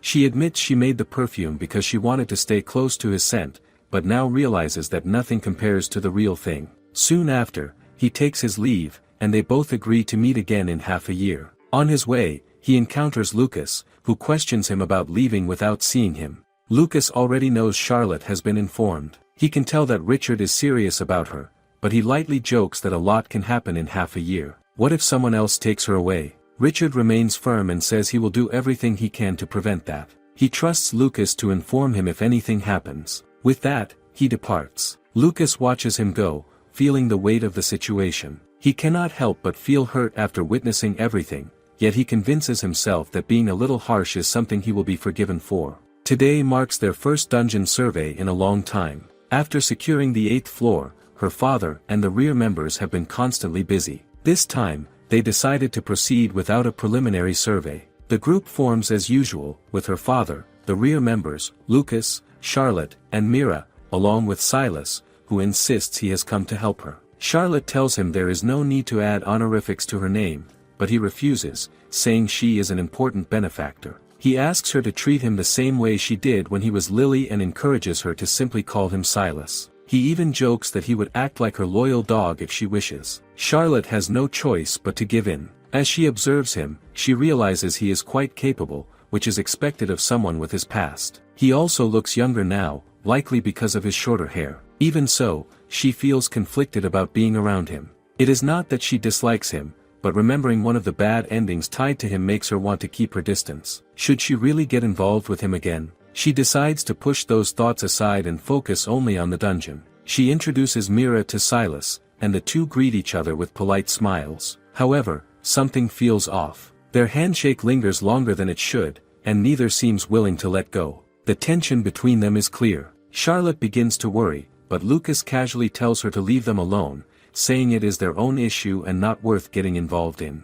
He describes it as something troublesome within a man's world. Charlotte hesitates but chooses to step away with her brother. Even so, both Silas and Mira call out to her at the same time. She pauses for a moment, then decides there is nothing more she can do right now. She asks Lucas if the monsters on the 8th floor have been fully cleared, and he simply tells her to see for herself. When they reach the 8th floor, they find a large flower bed spreading across the area. Lucas explains that it is the result of the purification magic Charlotte had used earlier. She quietly thinks that if that troublesome monster ever appears again, she will deal with it the same way. Is she already planning something dangerous again? Lucas suddenly pokes her cheek, noticing her expression, and points out that her thoughts are written all over her face. She denies it, but he only laughs and says he hopes she does not lose control on the next floor. With that, they proceed down to the 9th floor, wondering what kind of enemies await them. Suddenly, someone calls out, and Charlotte reacts immediately by raising a barrier.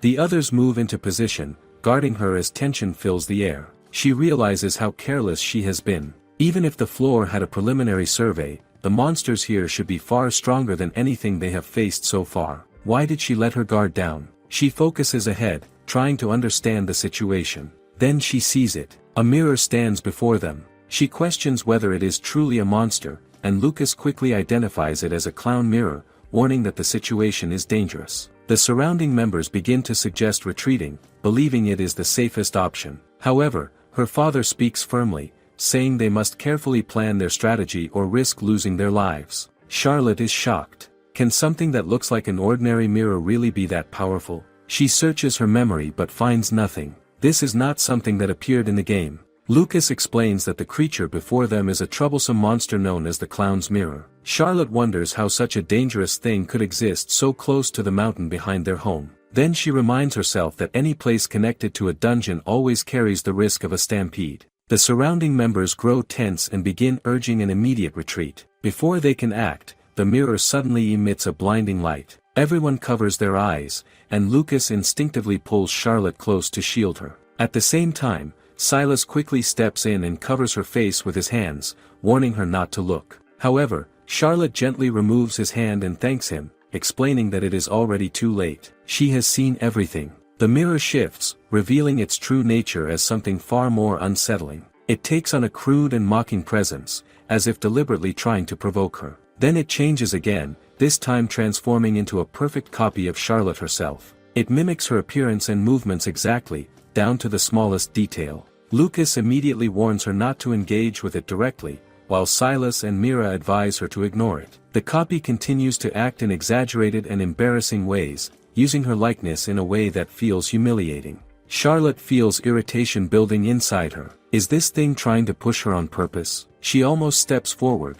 but the others quickly stop her, knowing that reacting is exactly what the monster wants. Just when things seem under control, the mirror changes again. It now takes the form of Richard and calls out to Charlotte, asking her to come closer. For a moment, she is caught off guard by the familiar face. The others immediately warn her not to fall for it, but their concern proves unnecessary. Charlotte's expression hardens instead of softening. She is not fooled. She knows exactly how the real Richard speaks to her, and this imitation lacks the warmth and subtle details she has come to recognize. Even his scent is wrong. How could something like this think it can deceive her so easily? The realization does not calm her. It angers her even more. She can tolerate the mirror mocking her, but using Richard's form crosses a line she cannot accept. Ignoring the attempts to hold her back, she steps forward toward the fake Richard. The others try to stop her, but she does not listen. Some of the members even begin to worry, not for her, but for the monster itself, fearing she might destroy it too completely. As she approaches, the fake Richard claims he has missed her. She calmly responds that she has missed him too. Then, without hesitation, she transforms the ground beneath it into a bottomless abyss, her voice cold as she tells it to disappear. She prepares to go further, ready to summon an endless magma hell to erase it entirely. At that moment, Lucas intervenes and stops her. He tells her to calm down, acknowledging her anger but warning that what she is about to do is excessive. Charlotte questions why he would stop her when the enemy is right in front of them. Lucas explains that the real enemy is not this mirror alone. He reminds her that the clown's mirror is known to appear in pairs. That means there is another one somewhere nearby. He asks her to think about where the other could be hiding. Charlotte quickly realizes the answer. If this one is here, then the other must be waiting below, likely on the 10th floor. Lucas confirms her suspicion and reveals something even more concerning. The other presence is not just another mirror. It is likely the dungeon master itself, a far more dangerous entity known as Canaria of Demise. Charlotte feels a sudden shock when she hears that the boss of the dungeon is waiting on the 10th floor. The realization unsettles her. Lucas, however, considers a different possibility. He thinks the pair they encountered earlier might actually be the dungeon masters. As soon as Charlotte hears this, she reacts without hesitation. She grabs Lucas and tries to leave quickly. Why stay any longer in such a dangerous place? But Lucas resists and stops her. He tells her to wait. Charlotte does not understand why he is holding her back. Lucas reminds her of something important. He asks her to release Mira and Silas from her magic before leaving. Charlotte pauses. She suddenly remembers and feels embarrassed for forgetting. She apologizes and quickly undoes the spell. Once they are free, Lucas reassures her. He tells her that as long as she is safe, nothing else matters to him. Then, after noticing that she has calmed down, he speaks more seriously. He already knows what she is thinking. She wants to head straight to the 10th floor, but he warns her that rushing in is dangerous. Their opponent is known as the Canary of Demise. It is not something they can face without preparation. He reminds her of her own goal. She wants everyone to be safe and happy. If that is true, then she cannot afford to act recklessly. Charlotte reflects on his words. She realizes he is right. If she rushes in without a plan, she could put everyone at risk. There would be no future if she makes the wrong move. Just as she settles her thoughts, something strange happens. She begins to hear faint cries for help. At first, she ignores them. It feels distant and unclear, but the voices grow louder. They overlap and echo, becoming impossible to ignore. She frowns and starts to feel irritated. Why is it so noisy? The source of the disturbance is the clown's mirror. This object has a wide range of abilities. It can observe anything within a distance of thousands of kilometers without moving. It can also interfere with memories and uncover weaknesses. Using these powers, it takes on different forms to lure its targets. When someone lowers their guard, it traps them inside. Alongside it appears the Canary of Demise, an intelligent and dangerous monster that often presents itself with an alluring appearance. The two seem connected. Charlotte realizes that the Canary could be the one leading the stampede they fear. If they can deal with it now, could they prevent that disaster? Charlotte turns her attention to the mirror. She decides to confront it directly. She asks a simple but heavy question. Does it choose submission or destruction? The mirror quickly chooses to submit. It does not want to be erased. Charlotte then presses further. She asks if it will cut off the connection it was using to communicate with someone earlier. The mirror remains silent. That silence tells her enough. She already knows. Her barrier has been warning her all along. The mirror has been hiding something. Charlotte's expression hardens. She feels anger rise. Why lie after promising obedience? She decides to destroy it. The threat is clear. At that moment, the mirror quickly responds. It claims that the connection has already been cut. It begs her not to follow through. Charlotte watches it carefully, weighing its words. Throughout all of this, Mira and Silas remain silent. They simply observe Charlotte as she stands there, calm but intimidating. Her expression carries a quiet threat. Silas studies her for a moment. Then he forms a thought he does not hide.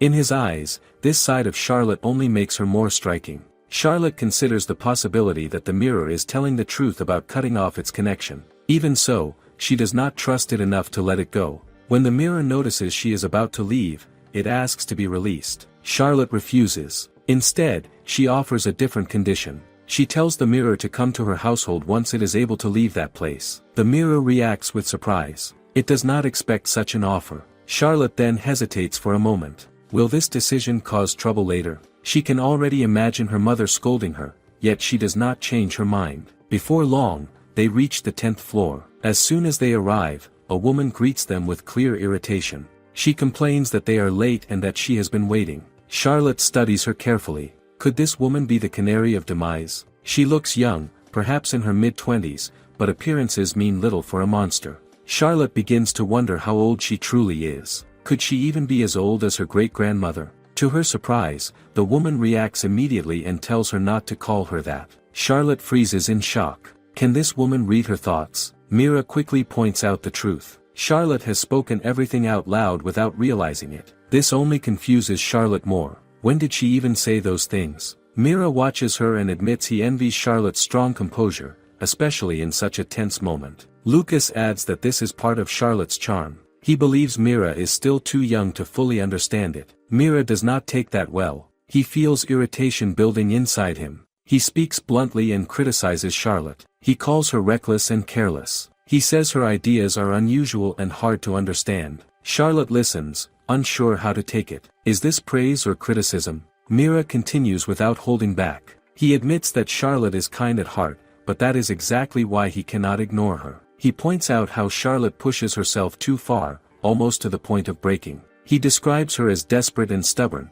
someone who constantly tests his patience. Silas listens and begins to see his point. Lucas finally steps in and stops Mira before things go further. He reminds everyone that they have a more urgent problem to deal with. The situation demands focus. Charlotte remains quiet during all of this. She simply observes the others. Silas, watching them as well, remarks that they all have strong personalities in their own way. Then the woman in front of them raises her voice. She complains that she is being ignored. Charlotte suddenly realizes that she has almost forgotten about her. The woman's expression carries clear annoyance. Charlotte wonders if they have already offended her. Should they prepare to fight? The thought crosses her mind, but she does not act on it. Instead, she relaxes and simply looks at the woman. Her attention shifts in an unexpected way. She starts admiring the woman's appearance and presence. What does she do to look like that? Is it her diet or some kind of magic? Charlotte feels jealous as she stares. To Charlotte's surprise, the woman responds calmly, as if she has heard everything again. She tells Charlotte not to worry about her appearance. She says Charlotte is still young and will grow over time. She explains that what truly matters is what is inside a person. That is what holds real value, especially for humans. Charlotte pauses. Did she really say all of that out loud again? Before she can process it, the mirror suddenly reacts. It recognizes the woman and calls her his sister. Charlotte is caught off guard. Sister. The woman confirms it without hesitation. She explains that the mirror is her younger brother. Then she reveals something even more shocking. They are both children of the Demon King. Charlotte's expression changes instantly. The weight of that statement settles in. The Demon King is supposed to be the final boss. So what does that make the person standing in front of her now? The woman begins to think about her next move. She considers whether to fight Charlotte, but quickly realizes it would not be in her favor. Charlotte hears this and feels confused. How could facing her be a disadvantage for someone like this? The pieces do not fully connect in her mind. Instead of attacking, the woman makes an unexpected request. She asks Charlotte not to be cautious and assures her it is something simple. Then, without warning, she kneels down and bows her head. She begs for a chance to eat ice cream with dried fruit picked in May's sake. The sudden shift leaves everyone stunned. She continues and explains that she has been watching Charlotte through the mirror since the beginning. She has seen everything. The unusual music in the dungeon. The events in the elf village. All of it. From those observations, she has reached a conclusion. She cannot handle Charlotte. Mira watches this unfold and feels a quiet sense of jealousy. Once again, even powerful beings admit they cannot deal with Charlotte. The woman keeps pleading. She repeats her request for the ice cream. Then she offers something in return. If Charlotte agrees, she is willing to give herself over completely. She promises loyalty and obedience without limit. Charlotte hesitates. Can she really accept something like that so easily? The situation feels too sudden. Lucas steps forward before she decides. He supports the request and tells Charlotte to give the woman a chance. He even praises her ice cream, calling it the best in the world. He suggests they can share it, but he clearly intends to set a condition. Before he can finish speaking, the woman interrupts. She agrees to anything. Her desire for the ice cream is that strong. Lucas takes the opportunity and asks her to reveal everything she knows. She accepts immediately. She explains that the 10th floor is the final level of the dungeon. If she is defeated, or if she leaves and does not return for a month, it will be considered that the floor master is gone. Once that happens, the dungeon will naturally disappear. Charlotte quickly understands what needs to be done. If they can get the canary out of the dungeon, they may be able to stop the coming stampede. That becomes her focus. Still, she does not let her guard down. The woman in front of her may act playful and obsessed with ice cream, but she is still a monster. She is also the daughter of the Demon King, and that alone means she is dangerous and intelligent. Can someone like that really be trusted? Charlotte knows there is no guarantee the woman will keep her promise. She begins to think ahead. If they take this demon woman with them, where will she stay? Would it be safe to bring her to Abi's house? And what if the Demon King finds out? Would he see it as an insult and attack them? These thoughts linger in her mind. Meanwhile, the woman finishes the ice cream and immediately asks for more. Charlotte refuses this time. Instead, she offers a different idea. What if she provides ice cream every day? The woman reacts with excitement and says she would love that. She even repeats her suggestion that Charlotte should keep her. Sensing Charlotte's hesitation, the woman decides to prove her sincerity. She brings out a demon-sealed bracelet called Caged Bird. She explains how it works. Once worn, it transforms the person into a bird. There are only 3 ways to remove it. The wearer dies. The one who placed it removes it. Or the one who forced it onto someone dies. The meaning is clear. If Charlotte ever wears it by mistake, she will remain trapped until death. The woman casually admits that she originally planned to use it on Charlotte and keep her as a pet. That detail alone raises the tension again. How serious is she right now? Charlotte thinks carefully. If she can restrain the main cause of the stampede, everything might fall into place. Still, trust does not come easily. The woman notices this and suggests asking Mira to appraise the bracelet. Charlotte refuses. She chooses not to rely on that. Does that mean she trusts her? Not entirely. Deep down, Charlotte knows they still need a backup plan in case of betrayal. She then asks an important question. If she places the bracelet on the woman, will the Demon King react? Will he come after them? The woman pauses. For a moment, there is silence. Then she assures Charlotte that nothing like that will happen. Charlotte studies her response and decides to believe her. For now, it feels genuine. Lucas watches Charlotte closely. He can see the weight of the decision resting on her. He steps in and reassures her. He tells her she does not have to carry everything alone, but he will support her decision fully. That gives Charlotte some comfort. She takes a breath and moves forward. She places the bracelet on the woman. In an instant, the transformation happens. The woman becomes a small bird. Even in that form, she speaks and reminds Charlotte to take good care of her. With that, the dungeon capture is complete. It feels like a success, but Charlotte knows they cannot relax yet. They still need to confirm that the dungeon disappears. Until then, they must remain cautious. The clown's mirror is later placed on the wall of her father's study, kept under watch. As time passes, the bird continues to demand more ice cream. She asks for it constantly. Charlotte begins to feel that it is too much. Is this really part of the deal, or is she just taking advantage? Whenever Charlotte tries to complain, the bird playfully brings up the Demon King. The mention alone makes Charlotte uneasy. Then the bird casually claims she is joking. But can Charlotte fully believe that? After capturing the dungeon, it usually takes about 3 weeks before it disappears. Only 1 week has passed since Charlotte and her team cleared it. She decides she wants to stay and see it vanish completely. But what is she supposed to do while waiting? She finds herself with free time and starts thinking about making something new. The canary bird asks what she plans to prepare for snacks that day. Charlotte turns the question back and wonders what the bird would like. The canary had enjoyed Fluff's ice sandwich the previous day and seems to like anything Charlotte makes, which makes the choice harder rather than easier. With time on her hands, Charlotte begins to think more seriously. There is a certain taste she has been missing for a long time, something beyond sake. She has not found the right ingredients for it yet. Then she remembers that the canary has lived for a very long time and knows many things. Could she have a clue? Charlotte decides to ask for help and explains that she is searching for cacao. She reveals how much she loves chocolate, second only to alcohol, and how she has been unable to find anything like it in this world. She starts to wonder if there might be something similar instead. The canary listens but admits she has never heard of cacao or chocolate before. She does not recognize the nut Charlotte describes and doubts it exists in this world at all. Still, Charlotte does not give up hope. Even finding something close would be enough. The canary then explains that although her magical power is sealed, she can still synchronize with the clown's mirror. She suggests they try searching through that method. It is not a perfect solution, but what else can they do? After some time, the canary suddenly claims she has found something. Charlotte quickly asks for the location. The answer surprises her. It turns out the item is in their own kitchen. She heads there at once. A chef notices her arrival and wonders what she plans to cook this time. Charlotte explains that she is not there to prepare a meal yet. She is looking for a specific ingredient. The chef listens carefully and seems confused at first. A bean? That is what it sounds like. Charlotte does not mind how it sounds. She only hopes the chef recognizes it. After thinking for a moment, the chef recalls a seasoning they bought from a peddler about half a month ago. It matches her description. They never learned how to use it properly, and the head chef only tried it once.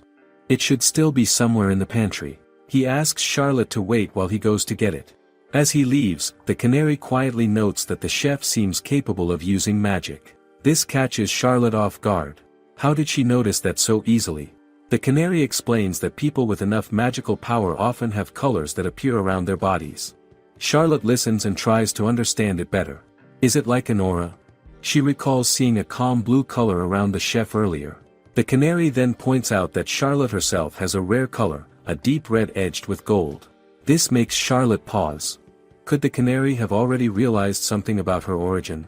The thought lingers, but she does not press further. There are many things Charlotte wants to ask. She feels that the canary knows more than she shows. But there is also a sense of caution. What if asking too much brings trouble? What if it leads to something she is not ready to face? In the end, she chooses to stay focused on what is in front of her. Before long, the chef returns with the ingredient. He calls them cocoa fruits. Charlotte looks at them closely and notices that their shape is different from cacao, yet something about them feels promising. Another chef arrives and becomes uneasy when he hears that Charlotte plans to use the fruits. Charlotte calmly asks if they would mind if she uses all of them. The chefs agree without hesitation since they have no real use for them. The first chef then asks the other, Kaku, if he has ever tried cooking with the cocoa fruits. Kaku admits that he has experimented with them before. He explains that the process takes time and the result is extremely bitter. Charlotte listens carefully. Of course it would be bitter. That is how it should be at first, right? As Kaku describes his method, Charlotte realizes that his process is very close to the early stages of chocolate making, but without any sweetening. That explains the harsh taste. She begins to think that the fruit may have been treated more like medicine than food. She recalls that chocolate can have benefits such as improving blood flow and slowing aging. But still, it should taste good too. Why not make something both useful and enjoyable? Charlotte remembers how she once tried to learn chocolate making in her previous life. She had given up because the process was too long and too difficult. Now things are different. She has abilities that can help her skip the hardest parts. So she decides to try again, this time without holding back. She starts working immediately. The steps move quickly under her control. Before long, the chocolate is ready. The chefs watch in surprise as the process finishes far faster than expected. Charlotte suggests they wait until it cools and hardens, but then she changes her mind. Maybe they should taste it now. Even if it is not complete, it will still show the difference. They take a taste and are caught off guard. The bitterness is gone. The texture is thick and smooth. The aroma is rich. There is a gentle sweetness that lingers. Kaku can clearly see how different it is from what he made before. It almost feels like a completely new ingredient. Charlotte then asks them to wait for the final result. Once the chocolate hardens, she offers it again. This time, the reaction is even stronger. Just then, Lucas arrives with his friends. He immediately asks for a taste. Charlotte agrees. Another friend, Otu, also steps forward, explaining that he came along out of curiosity. Chef Nobu asks Charlotte to teach him the recipe. She agrees without hesitation. Since the canary has already told her that Nobu possesses magical ability, she feels confident that he will be able to recreate the chocolate properly. Not long after, Lucas suggests that adding ice cream would make the chocolate even better. It sounds simple, but it fits perfectly. Otu also admits that the taste is far better than he expected. The mood in the kitchen becomes lighter as everyone enjoys the result. After a while, Charlotte notices a change in Otu. His expression grows quiet. She wonders what is wrong and asks him. He explains that he wishes his mother could taste the chocolate too. Charlotte immediately agrees to give him some to take to her. His mood lifts, and he thanks her with clear relief. It is a small moment, but it feels meaningful. Charlotte then remembers the canary and looks over. The bird's expression shows clear interest, almost as if she also enjoys the chocolate. That thought brings a small sense of satisfaction. Soon after, Charlotte turns her attention to Lucas. He seems deep in thought, and she already has a feeling about what is on his mind. Is he thinking about Richard? She tells him that she plans to give some chocolate to Richard as well. However, Lucas reveals something unexpected. He says that Charlotte will not need to worry about it, since he will be seeing Richard the next day and can deliver it himself. This surprises Charlotte. Lucas then explains that there is an entrance ceremony for the academy dormitories. He will be leaving for the royal capital soon. Charlotte pauses as the realization settles in. There is only 1 month left before he officially enters the academy. Once he moves into the dormitory, things will not be the same. Will they still be able to spend time together like before? Sensing her thoughts, Lucas gently reassures her. He reminds her that he is still here for now. Traveling between the royal capital and Abi takes time, but he promises to stay by her side as much as he can during the remaining month. He also mentions that he will return home during vacations and encourages her to visit him as well. His words ease her worries. Charlotte feels a sense of relief and holds on to him for a moment. A few days later, Charlotte makes her way to Otu's study. She apologizes as she enters. The room carries a heavy feeling for her. In the game, this place marked her final farewell with her parents. It is tied to a tragic ending she cannot forget. Behind the bookshelf lies a hidden passage, known only to a few members of the Abi family. Even after capturing the dungeon, the memory of the past tragedy still lingers in her mind. It makes her uneasy. That is why she has been trying to change the future. She does not want that outcome to repeat. Charlotte gathers herself and asks if Odu has some free time. She mentions that although the dungeon master is gone, the canary and the clown's mirror are still present. Before she can fully explain, Odu already seems nervous. He looks as if he feels pressured just by her presence. Charlotte finds this reaction a bit puzzling. Is she really that intimidating? She calmly explains her purpose. She mentions that she heard from the canary that Oda helped in locating the ingredient for the chocolate. She thanks him for that. She also expresses her gratitude for the way he has been taking care of her father. Oda remains frozen even when Charlotte smiles at him. His reaction feels stiff and distant. Charlotte cannot help but see it as a bit rude. Instead of dwelling on it, she turns her attention to the clown's mirror and asks him to come out in a human form so they can speak properly. The mirror responds and transforms into a young boy. Charlotte studies him for a moment and asks if he has a shorter name she can use, since calling him by his full title feels too long. He admits that he does not have any other name. Charlotte suggests simply calling him Clown. He accepts without resistance.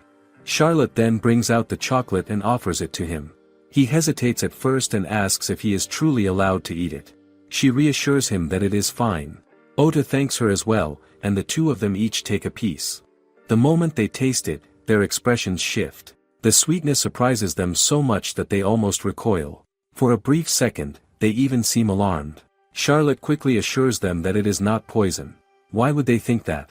Ota then claims that he cannot eat any more, which confuses Charlotte. She reminds him that she made the chocolate for him in the first place. After a moment, he gathers himself and tries again. This time, both he and Clown manage to take another bite calmly. They admit that it tastes good. Their reaction is more controlled now, but the approval is clear. Charlotte feels satisfied and asks what they would like next. Even though the study still carries an uneasy feeling for her, she starts to relax. The atmosphere slowly becomes lighter. She decides that she does not want this place to remain tied to painful memories. If she can fill it with better moments, maybe it will change. Is that enough to overwrite the past? She chooses to believe it might help. So she involves Otu and Clown more, allowing herself a bit of harmless mischief as they spend time together. Not long after, her mother enters the room. She notices the lively mood and quickly realizes they are eating chocolate. Charlotte proudly explains that she made it herself and offers some to her. Her mother hesitates.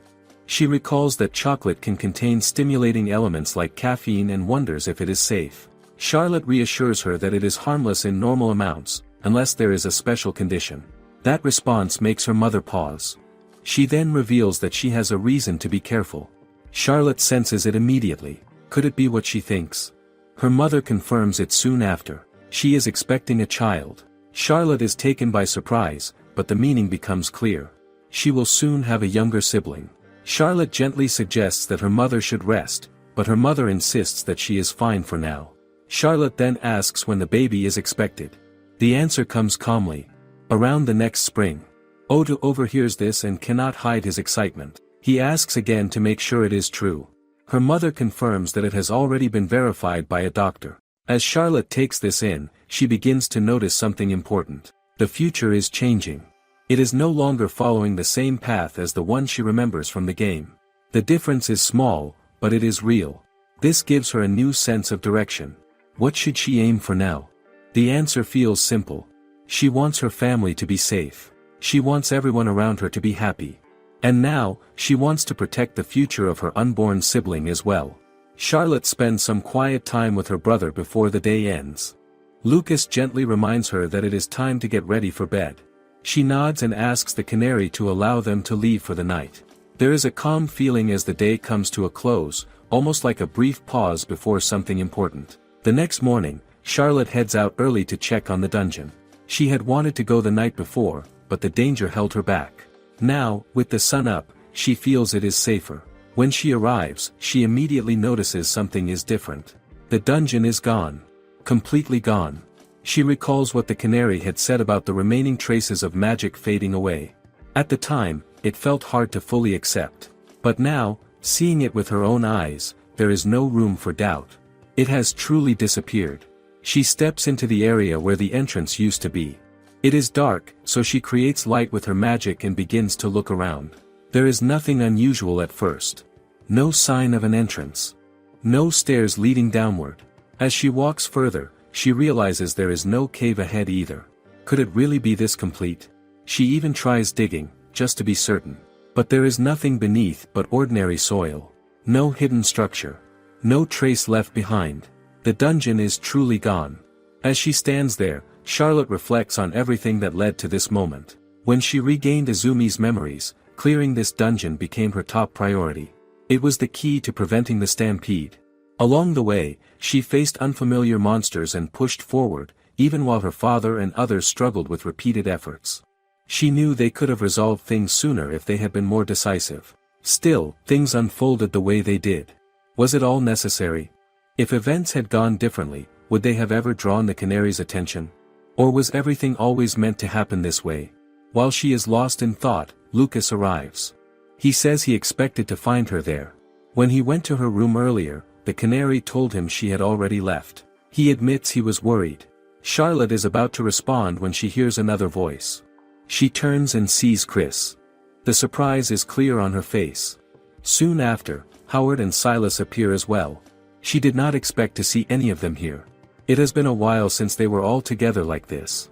Chris explains that he left early in the morning after receiving a report that the dungeon had disappeared. They plan to investigate the area. Not wanting to interfere with their father's work, they decide to move outside. Charlotte and Lucas remain where they are for a moment. She asks him if he wants to take another look around inside, but he declines. He reveals that he already came here the previous night with their father. This catches Charlotte off guard. She cannot believe he came here without her. She had been thinking about visiting but chose to wait for safety. If he was going anyway, why did he not take her along? Lucas brushes it off, saying it was late. Then he adds that he went because he is a man. That answer does not sit well with her. She feels a quiet frustration rise inside. Why was she left behind? Still, Lucas shifts the mood by acknowledging her efforts. He tells her she worked hard to make this outcome possible. Charlotte knows that is not entirely true. She could not have done it alone. His support played a big part in everything. Realizing this, she thanks him sincerely with relief. At one point, Lucas asks Charlotte to hold out her hands. She does not catch his words clearly and asks if he is speaking to her. He brushes it off and tells her not to worry about it. The moment passes quickly. Soon after, Chris returns and confirms that the dungeon has truly disappeared. Charlotte then asks about the others. Are Howard and Silas still inside? Chris explains that Silas is working as an attendant, helping gather documents for the night's reports. Charlotte's thoughts begin to drift. If the entrance were sealed now, could it prevent the execution event involving Howard? The idea forms almost instantly, but before she can say anything, Lucas stops her. He points out that what she is thinking is a crime. The words hit her by surprise. How did he know? She looks at him, confused, but Lucas simply remarks that her thoughts are written all over her face. Was it really that obvious? Before their conversation can continue, a voice suddenly calls out to Charlotte, addressing her as master and apologizing for the wait. Everyone turns in shock. The timing feels strange, and the tone is unexpected. Charlotte, however, reacts differently. A small grin forms on her face. Someone quickly points out that her expression looks a bit too pleased, almost mischievous. The one who arrives is Otu. He gathers everyone and shares the results of the investigation. There are no remaining stairs leading underground. There are no signs of monsters either. The dungeon is completely gone. He acknowledges everyone's efforts in reaching this outcome. Hearing this, Charlotte finally accepts it fully. It is over. With the tension gone, she suggests holding a small celebration. Why not mark the moment? She asks if anyone has requests. Later that day, she prepares a variety of dishes. The food leaves a strong impression on everyone. Some even consider sharing news of it with others. It is that good. The atmosphere becomes lively, filled with simple enjoyment. As the day settles, Charlotte reflects quietly. Stopping the stampede was her main goal, and she has achieved it. On top of that, her family is about to welcome a new member. The future is already changing. So what comes next? She knows she cannot stay still for long. She returns to her room, where the canary waits. The bird asks if the celebration is over. Charlotte explains that the adults are still outside, drinking and enjoying themselves. From that, the canary imagines the spread of food that must have been served. Charlotte then notices something amusing. The canary seems to have gained a bit of weight. The bird does not deny it and admits that the meals have all been too good to resist. Charlotte feels a bit concerned and asks if she will be alright, especially since she remembers how graceful the canary looked in human form. The canary reassures her. She explains that she can adjust her form using magic. That answer makes Charlotte wonder. Was that perfect appearance always maintained through magic? The canary adds one more detail. While she can manage most of her body that way, some parts are not so easily changed. Still, reducing excess weight is simple for her. All she needs to do is consume magic. Charlotte begins to wonder if it is really normal for the canary to keep consuming magical power so casually. It sounds too simple. Even if the canary treats it like nothing, should it really be that easy? When Charlotte raises the concern, the canary explains that magic is not the only option. There are other ways as well. That immediately catches Charlotte's interest. What other methods could there be? But instead of answering, the canary teasingly tells her to ask her boyfriend, referring to him as a demi-human. That response makes Charlotte pause. Moments like this remind her of what the canary truly is. No matter how easygoing she seems, she is still a being far removed from humans. Even so, Charlotte feels grateful for the canary's personality. It is because of that relaxed nature that she can speak freely without fear. After all, the canary is the daughter of the Demon King, a figure who commands monsters. Charlotte reflects on the time when the canary first came to live with them in the form of a bird. Back then, she shared many stories. Charlotte learned that the canary has several siblings, including the clown's mirror, though they all come from different mothers. They are not simply called monsters. They are known as Asmodeans, beings with high intelligence. These siblings are scattered across the world, each living while controlling monsters in their own way. Charlotte also recalls that the canary had very little contact with her siblings while growing up. She does not even know where most of them are now. To them, family does not seem to hold much meaning. They are more like strangers who happen to share the same father. The Demon King himself does not interfere in his children's lives. There is no warmth, no guidance, no sense of family. Realizing this, Charlotte feels that she needs to understand the canary more deeply. What kind of life has she really lived? With that in mind, Charlotte brings up a thought she has been holding on to. She mentions the idea of going to meet the Demon King. The canary agrees without hesitation. That response surprises Charlotte. Did she really expect such an easy answer? Charlotte quickly adds that it might not end with just a meeting. It could lead to a confrontation. A fight, even. The canary remains calm and says she already understands. Then comes a question that shifts the mood. Why is Charlotte worried about the Demon King? From a human perspective, the Demon King is a symbol of fear, a threat that must be removed. Defeating such a figure is seen as a necessary act. But the canary views it differently. Those who stand at the top will always face challenges. That is simply how things are. If someone is weak, they will fall. It is a straightforward way of thinking. Charlotte listens carefully. The canary is not being cruel, but she is not gentle either. There is a clear difference in how they see the world. Humans and beings like the canary do not share the same sensitivity. The canary watches Charlotte quietly and then asks why she keeps thinking so much about others instead of herself. She tells her to live more freely and comfortably. The words linger in Charlotte's mind. Now that the threat of the stampede is gone, what does she really want? The answer feels simple. She wants a peaceful and happy life with everyone around her. A calm daily routine. Good food. And time to enjoy sake without worry. But is that kind of life truly possible while the Demon King still exists? Charlotte knows that in the original story, dealing with the Demon King is meant to be the heroine's role. The saint is supposed to face that burden. Still, Charlotte cannot bring herself to wait. Waiting means uncertainty. Waiting means danger could return at any time. She wants peace now, not someday. That is why she begins to think about taking action herself. Even so, there is a problem. She has no idea where the Demon King is. So she turns to the canary and asks directly, The canary answers without hesitation. If Charlotte wants to reach the demon castle, she can do so anytime by asking Clown. He has the ability to connect to any place he chooses. That means the path is already within reach. Charlotte realizes that this would involve traveling through the mirror. It would be fast, but also unpredictable. Can she really trust it? She starts to hesitate. A memory comes back to her. She once played a prank involving her father and Clown.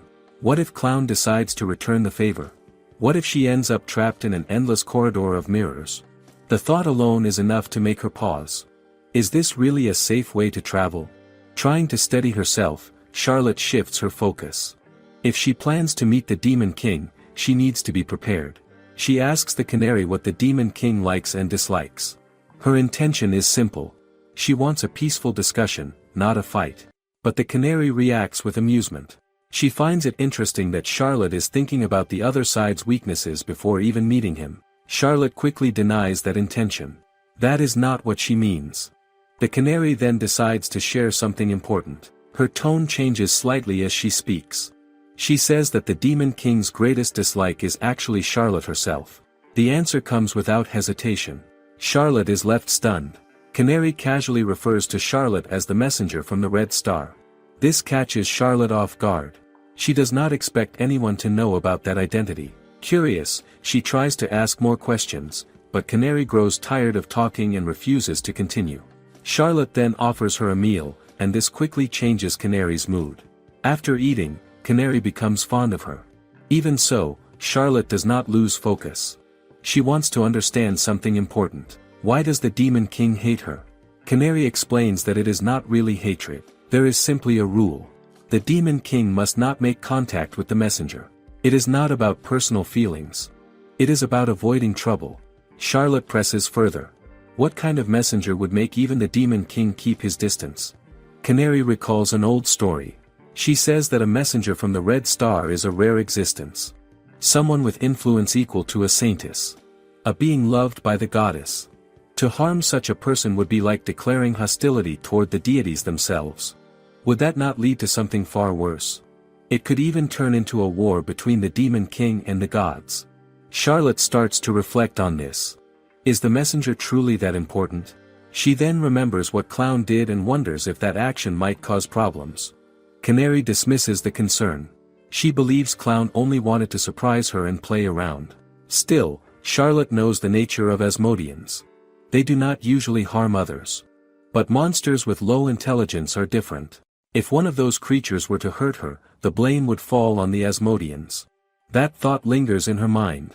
Another question soon forms. If there is such a strict rule, how was it even delivered to the Demon King? Does that mean the deities and the Demon King have some form of contact? The idea feels strange, yet possible. Charlotte's thoughts drift further. If it is possible to reach the deities, then could she also reach Izumi's parents? There are things she still wants to say. Feelings she never shared. But is something like that even within reach? Before she can dwell on it too long, Canary brings up a new plan. She mentions that when Charlotte's brother and the others leave for the academy entrance ceremony, Charlotte will also head to the capital. Canary decides that she will go along. Charlotte hesitates. Is that really safe? They have no idea what might happen. Canary remains unconcerned. She explains that her magic is sealed, so there is little she can do anyway. Still, she has one simple reason for staying close. She does not want Charlotte to die. If that happens, she would lose access to her cooking. It is a blunt reason, yet strangely sincere. In the end, Charlotte accepts her presence and agrees to let Canary stay by her side. The next day arrives, and Lucas prepares to leave for the academy with the others. Their mother urges him to take care of himself. Lucas responds in the same way, asking her to look after her health. He then turns his attention to Charlotte. He reassures her that he will come back during the holidays and tells her to look forward to her birthday present. On the surface, it sounds comforting. But Charlotte understands the reality. Even if he intends to return, it will not be easy until his new school life settles down. How long will that take?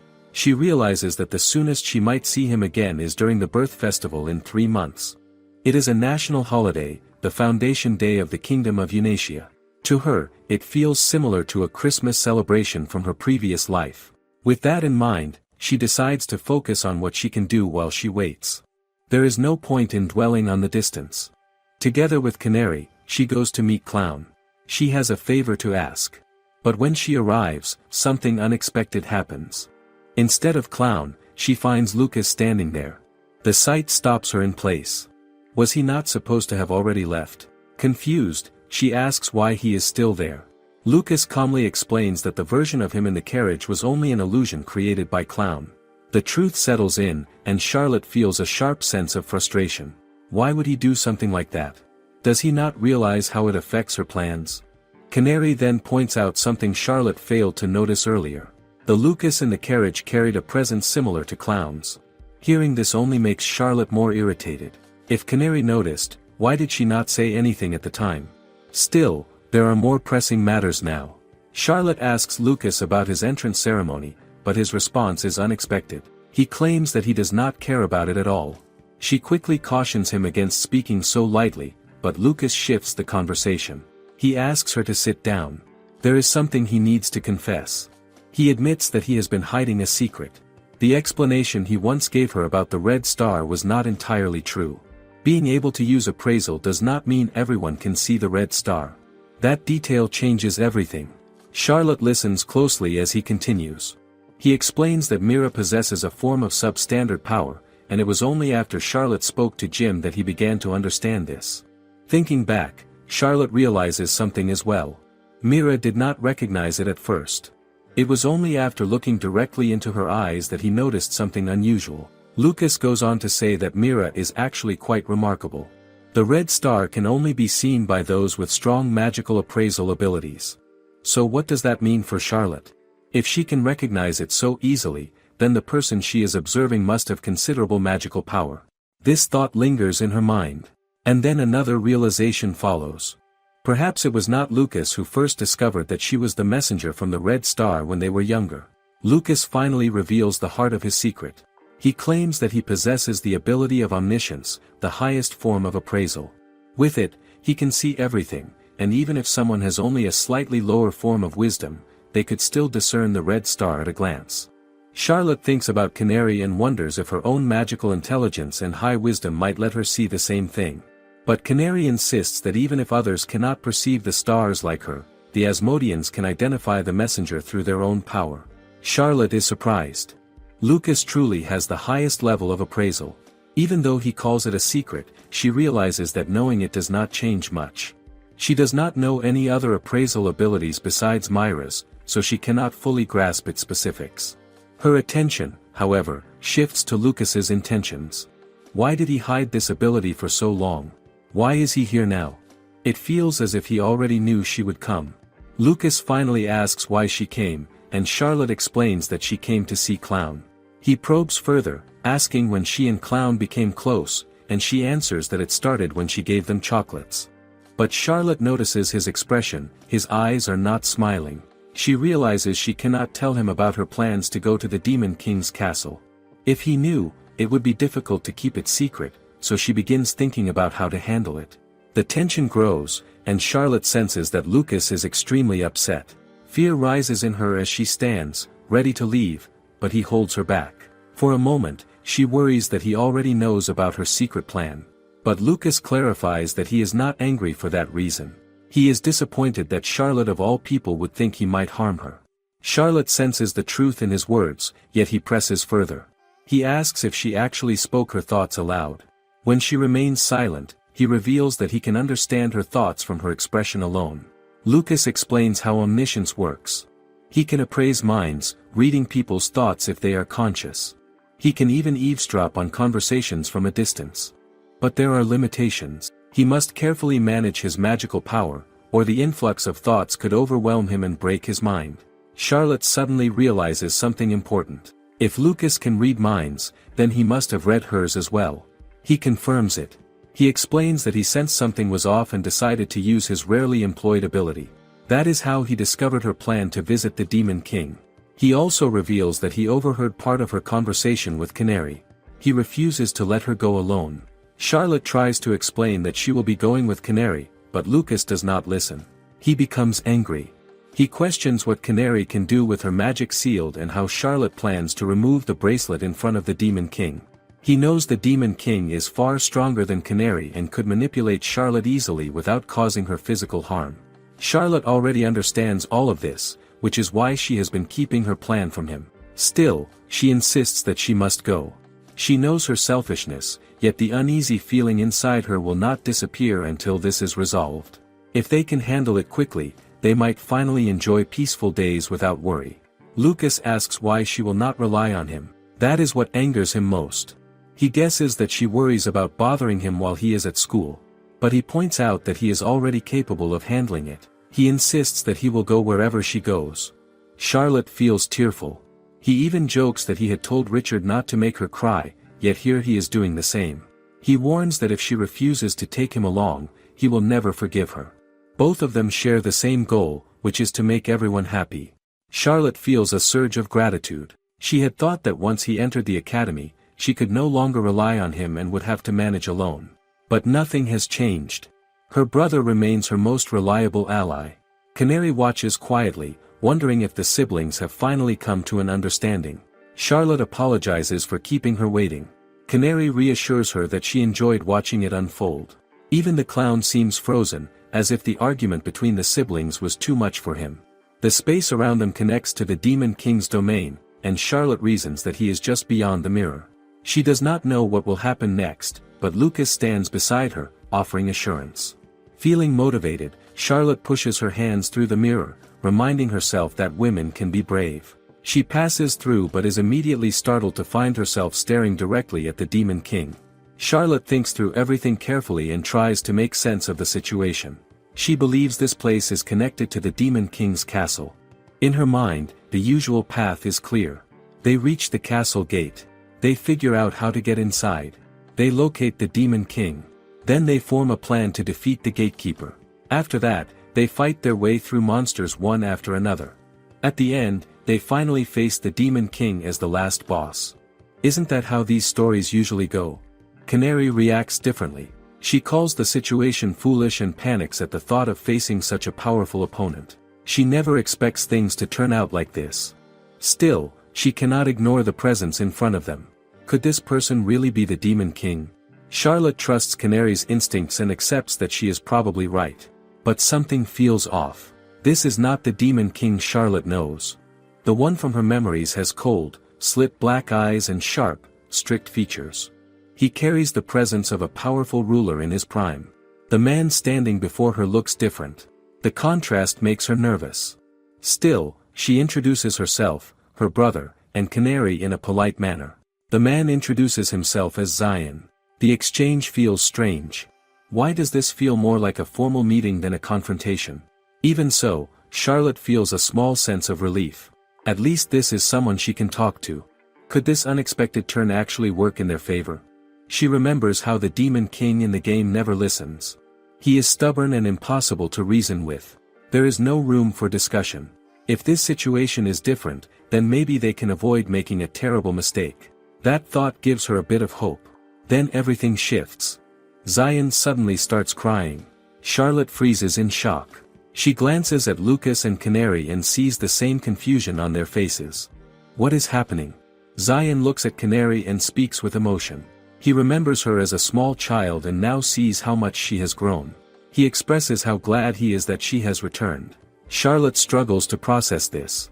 The Demon King, someone she thought distant and unfeeling, is showing open emotion. She recalls that Zion is supposed to be a figure who does not interact with his children. Even Canary has said there was never any real connection between them. So why is he acting like this now? Zion apologizes for his sudden display of emotion and explains that he is simply moved by seeing how much his daughter has grown. He blames it lightly on his age and tries to compose himself. Then he notices that his guests are still standing and quickly offers them seats. Charlotte and Lucas accept. As Charlotte sits down, her mind keeps working. How is she supposed to deal with a Demon King who is so different from everything she knows? Zion then offers to prepare tea for them. Charlotte reacts immediately and offers to handle it instead. She does not let her guard down. Even if Zion appears friendly and is in human form, he is still not human. Who would prepare the tea otherwise? Would it be monsters? And if so, can she trust what they serve? She decides not to take the risk. She brings out a bag she prepared the day before. It is a special storage space item given by Silas's grandfather, Count Muhen. From it, she takes out everything she needs and prepares black tea made from dried and fermented flower petals.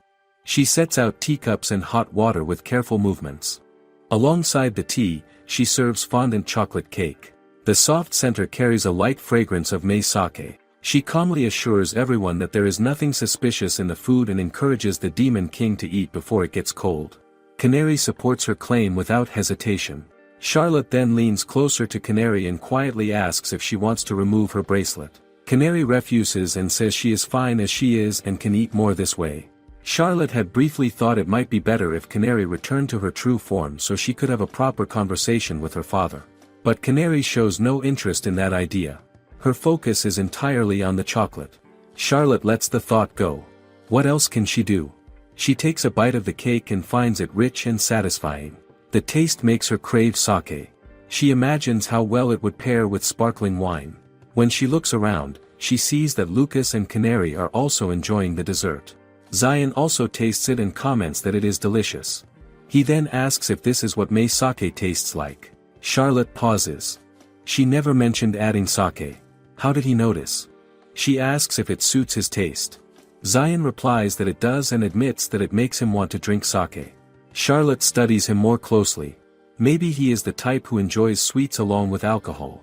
If their tastes align, could he be someone she can actually get along with? She decides to test this and serves him a drink. Zion takes a sip and looks genuinely impressed. He describes it as a strange drink. It is refreshing and fizzy. It contains alcohol, yet he feels like he could drink as much as he wants without getting drunk. Charlotte feels satisfied seeing his reaction. She is pleased that he appreciates the carbonated drink. But the moment does not last. Lucas steps in with a sharp look and questions what she has made this time. He examines the drink closely and identifies it as a kind of sports drink. Charlotte knows exactly why she made it. It was meant to help them recover strength before a possible fight with the Demon King. Somehow, it turns into a non-alcoholic drink with a sparkling wine flavor. She had hidden it earlier to avoid having it taken away. Now she has no way to explain that. Lucas says he understands why she kept it a secret. He also points out that she does not seem to reflect on her actions. Without hesitation, he confiscates the drink. Charlotte resists and tries to hold on to it. At the same time, Canary leans in and insists that she wants to taste it before it is taken away. The tension between Charlotte, Lucas, and Canary draws a quiet reaction from Zion. He observes them and remarks that they seem to get along well. The comment makes them pause. Their small argument fades, and a brief silence follows. Zion admits that he feels envious. That feeling does not sound forced. It feels honest. He then speaks about himself in a calm and almost distant way. He says that his magical power is greater than that of previous demon kings. Yet beyond that, he considers himself useless. All of his children have left the castle while carrying out the roles given to them. Charlotte listens carefully and asks if anyone else remains in the castle. Zion confirms that no one is left. The only presence besides him is his shadow, which serves as his personal attendant. Charlotte takes a moment to sense her surroundings and realizes he is telling the truth. There is no one else. That realization leads her to a troubling thought. How does someone in his position fail to notice everyone leaving? Surely there must have been signs. Did no one try to show their frustration before they left? Or did he simply not see it? The more she thinks about it, the more it feels like a deeper problem. Could it be that he does not understand others well at all? The idea forms in her mind that he might be the kind of father who never notices what truly matters. The thought reminds her of her own father, and the comparison slips through her mind before she can stop it. Zion's expression changes. His mood drops as he quietly echoes the same sentiment about himself. Charlotte stiffens. Did she say that out loud? Or is her expression that easy to read? The fact that he reacts so directly unsettles her. Lucas quickly explains. He says that Zion possesses both omniscience and omnipotence. With omniscience, he can perceive the thoughts of others. With omnipotence, he can manipulate almost all forms of magic except light and holy attributes. Charlotte tries to understand. Is it the same ability her brother has? Lucas clarifies that the ability itself is similar, but the scale is completely different. People like him must carefully control their powers and emotions. Otherwise, they risk being overwhelmed by the thoughts and feelings they pick up. It places a heavy burden on their minds. But someone like Zion operates on an entirely different level. His capacity is so vast that he can receive those thoughts and simply let them pass without being consumed by them. Charlotte begins to see the full picture. If he constantly receives the thoughts of others, then even careless thinking can affect him. Is that his true burden? She reflects on what she knows about this world. The heroine is a saintess with powerful abilities tied to light and holy magic. Without such advantages, she would never stand a chance against the Demon King. The key figures in this world, including her own brother, all possess extraordinary abilities. It feels like a world built on advantages and overwhelming power. In that sense, Zion's abilities fit right in. Still, a question lingers. If he truly has such power, how did his children manage to leave without him stopping them? Did he not notice at all? Her thoughts continue to drift in that direction until Lucas cuts in and tells her to stop. Zion's mood has sunk even further while she keeps thinking. Charlotte realizes what she has been doing and quickly apologizes. Zion admits that he no longer wants to remain the Demon King. What he truly wants is something much simpler. He wants time with his children. He begins looking through old photos and shows one of a young girl named Aisha. Charlotte studies the image and notices the resemblance right away. The girl looks just like a younger version of Canary. That realization quietly settles in her mind. Zion continues talking about Aisha. He goes on and on without stopping. Time passes, yet he does not slow down. Charlotte eventually realizes how misleading his youthful appearance is. He may look composed and refined, but he is someone who has lived for hundreds of years. Once he starts reminiscing, there is no end to it. His stories repeat and stretch on like an endless loop. It feels less like a conversation and more like being pulled into the memories of an old parent who cannot stop talking. Charlotte begins to wonder if this is the real reason his children left. Is it because he never knows when to stop? The tension finally breaks as Canary reacts sharply. She shows clear frustration and calls out his behavior. She points out how annoying he is and suggests that this is exactly why everyone abandoned him. Zion is visibly shaken by her words. Canary does not stop there. She continues, questioning what use his great abilities are if all he does is dwell on the past. Why cling to those memories so much? Charlotte watches closely and begins to understand. Canary is not just angry. She is embarrassed. She cannot handle the weight of her father's affection, especially when it is expressed so openly. Canary then says something unexpected.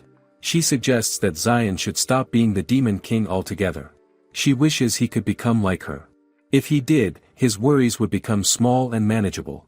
She credits Charlotte for showing her that kind of life. A life that is unusual and free. A life where one can simply enjoy good food without limits. Charlotte is caught off guard and asks if Canary is suggesting that Zion should seal away his magical power, just like she did. Canary sees no issue with that idea. Instead, she turns the question back. Can Charlotte solve her father's problem? Can she seal the Demon King's power and make this wish come true? Charlotte hesitates. The idea feels far too simple for something so serious. What would happen to the demons of this world if the Demon King loses his power? Would the balance collapse? What if his other children return and react badly? Everything feels too smooth, almost suspiciously so. Could this lead to something worse? Canary brushes off her concerns and tells her she is overthinking again. But Charlotte cannot ignore the weight of the decision. Her actions could affect the entire world. She knows she cannot act carelessly. She has to think ahead and consider the worst possible outcomes. Isn't that the only way to avoid disaster? Lucas steps in with a sharp remark. He points out that despite all her careful thinking, Charlotte often acts on sudden impulses when it matters most. He tells her that when the time comes, she does not hesitate. She moves forward without overthinking. Then he challenges her directly. If he goes bald, is she ready to take responsibility? Charlotte pushes back, insisting that it might not turn out badly. But before the argument can go further, Zion quietly brings out a small box. Inside is a collar. He presents it to Charlotte with complete seriousness and refers to her as his master. He asks her to take it and place it on him, as if he has already made his decision. Zion, the Demon King, asks Charlotte to help him put the collar on. He calls her his master as if the decision is already settled. Charlotte freezes for a moment. How does the situation reach this point so quickly? She looks into the box and listens as Zion explains that it is Chrysoberyl's collar, the same kind as the bangle Aisha, now Canary, is wearing. Seeing her hesitation, he reassures her that there is nothing to worry about. He already knows this is what Aisha wants. Charlotte feels a quiet shock at how easily he reads the situation. Is this really the power of someone with omniscience and omnipotence? Zion continues and explains the conditions of the collar. It can only be removed under 3 circumstances. If the wearer dies. If the one who placed it dies. Or if the one who placed it chooses to remove it. He urges her to act quickly and even steps closer to her, closing the distance himself. Charlotte feels the pressure of the moment. This is becoming more troublesome than she expected. She stops him and asks if he will answer her questions before she agrees. Zion accepts without hesitation and tells her to ask anything. Charlotte focuses on the most important concern. What will happen to the demons and monsters across the world if his power is sealed? Her goal in coming here is to stop the stampede. But what if this action causes even greater chaos? What if the monsters lose control without their lord? Zion answers calmly. He explains that monsters draw their strength from him. Without that source, they will gradually weaken. Over time, they will become harmless creatures. Eventually, they will fade into nature and disappear. At first, Charlotte feels relieved. It sounds like a peaceful outcome. But another problem quickly forms in her mind. If monsters disappear, then magic stones will also disappear. That affects more than just trade. Her family relies on those resources. People like Mira, who work with magical tools, depend on them for survival. Could this decision put them at risk? She thinks it through carefully. If people know what is coming, they can adapt. There may be other ways to replace magic stones. And in the end, a world without the constant threat of monsters might be worth more than the benefits those stones provide. She believes Mira and others like her will find a solution. Isn't it better to live without fear? Charlotte then asks about the Asmodeans, Zion's wives, and his children. Will they be affected? Zion explains that they are different from monsters. They will not weaken. They will continue living as they always have, until the end of their natural lives or until they are killed. That answer leads to another concern. If Zion steps down, will someone else take his place as the next Demon King? Before Zion can respond, Canary answers. She explains that the position of Demon King is not something that can be claimed freely. It is passed down through inheritance. Without receiving that power directly from the previous Demon King, no one can take the role. Charlotte did not expect that. Even so, a small unease remains. His children still exist, and she knows nothing about them. Could they become a threat in the future? Canary reassures her again, and Lucas gives her a quiet look that tells her to move forward. Charlotte takes a breath and makes her decision. She proceeds with the contract. She places the collar around Zion's neck. The change happens instantly. Zion's form shrinks and shifts. In place of the Demon King now sits a small, very cute cat. Charlotte stares in shock. Panic rises in her chest. What if he cannot speak anymore? She quickly calls out to him. Zion responds without difficulty and asks what is wrong. Charlotte feels the tension leave her body all at once. Relief hits her so strongly that she drops to her knees. As she looks at him, a different thought creeps in. He looks incredibly soft and adorable. She feels the urge to reach out and stroke him. But then she reminds herself who he really is. This is the Demon King. Canary's father. A being who has lived for hundreds of years. A living fossil. Zion reacts to that thought and comments that being compared to a fossil is a bit harsh. Charlotte stiffens again. So nothing has changed in that regard. Even in the form of a small cat, his omniscience and omnipotence remain exactly the same. Charlotte feels that even after sealing him, there are still too many things she does not understand. She decides she wants to learn more about Zion. Before asking anything serious, she serves him chocolate. At the same time, she quietly plans something. These are not ordinary sweets. They are chocolate bonbons filled with a hint of mei sake. She intends to let him eat them without noticing. Would that reveal something about him? Zion immediately responds to her thoughts. He points out that even though he now looks like a cat, he is still an Asmodean, so it will not be a problem. He then asks what a chocolate bonbon is. Charlotte points to the small round treat, and he eats it without hesitation. He finds it delicious and even notes the presence of mei sake inside. Before Charlotte can react, Lucas appears behind her. He remarks that she always tries to hide things like this. He calmly takes the chocolates and gives them to Zion and Canary instead, but makes it clear that Charlotte is not allowed to have them. He explains that while the earlier cake was barely acceptable, this is not. There are limits to consuming sake at her age, and it could affect her health. Charlotte can only apologize. Lucas then gives her a safer piece of chocolate and gently pats her head. He comments that having a sister who loves alcohol is not easy. Meanwhile, Zion and Canary enjoy the sweets together. Their interaction looks unexpectedly warm and even a little adorable. Lucas notices Charlotte watching them and asks if she prepared all of this just to see such a scene.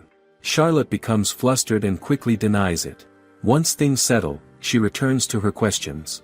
She asks Zion if he has any way to communicate with the deities. He explains that the answer is both yes and no. Communication is possible, but it is usually the deities who reach out.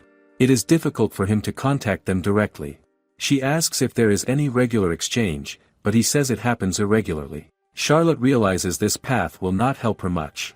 She then asks if it is possible to abolish the Demon King system entirely. Zion reacts with mild surprise and remarks that his master comes up with interesting ideas. He admits that he is not certain, as there has never been such a case before. Still, he believes it is largely impossible. Charlotte asks why. Zion explains that in this world, only the Saintess has the power to truly destroy the Demon King. Even though Charlotte has great magical power, she is not a Saintess. Because of that, she cannot achieve the same result. He apologizes for not being more helpful, but Charlotte says she already expected this. Her thoughts move to something else. If she could, she would want to stop the summoning of the Saintess altogether. Unlike herself, who was reincarnated through an unexpected event, the Saintess is brought into this world with a clear purpose. An ordinary 18-year-old girl is taken from her life and forced into a new world. She cannot return home. She must attend a school, fight through dangerous battles, and eventually face the Demon King. That is the role forced upon her. Is that really fair? Now that Zion's power is sealed, the monsters and demons will weaken and eventually disappear. But Charlotte understands this is only temporary. As long as she lives, the seal holds. Once she dies, the collar will lose its effect, and Zion's power will return. He will outlive her easily. When that happens, the monsters will come back, and the cycle will begin again. That means she has no choice. While the power is sealed, she must find a way to make it permanent. If the power is never passed on, then a new Demon King will never be born.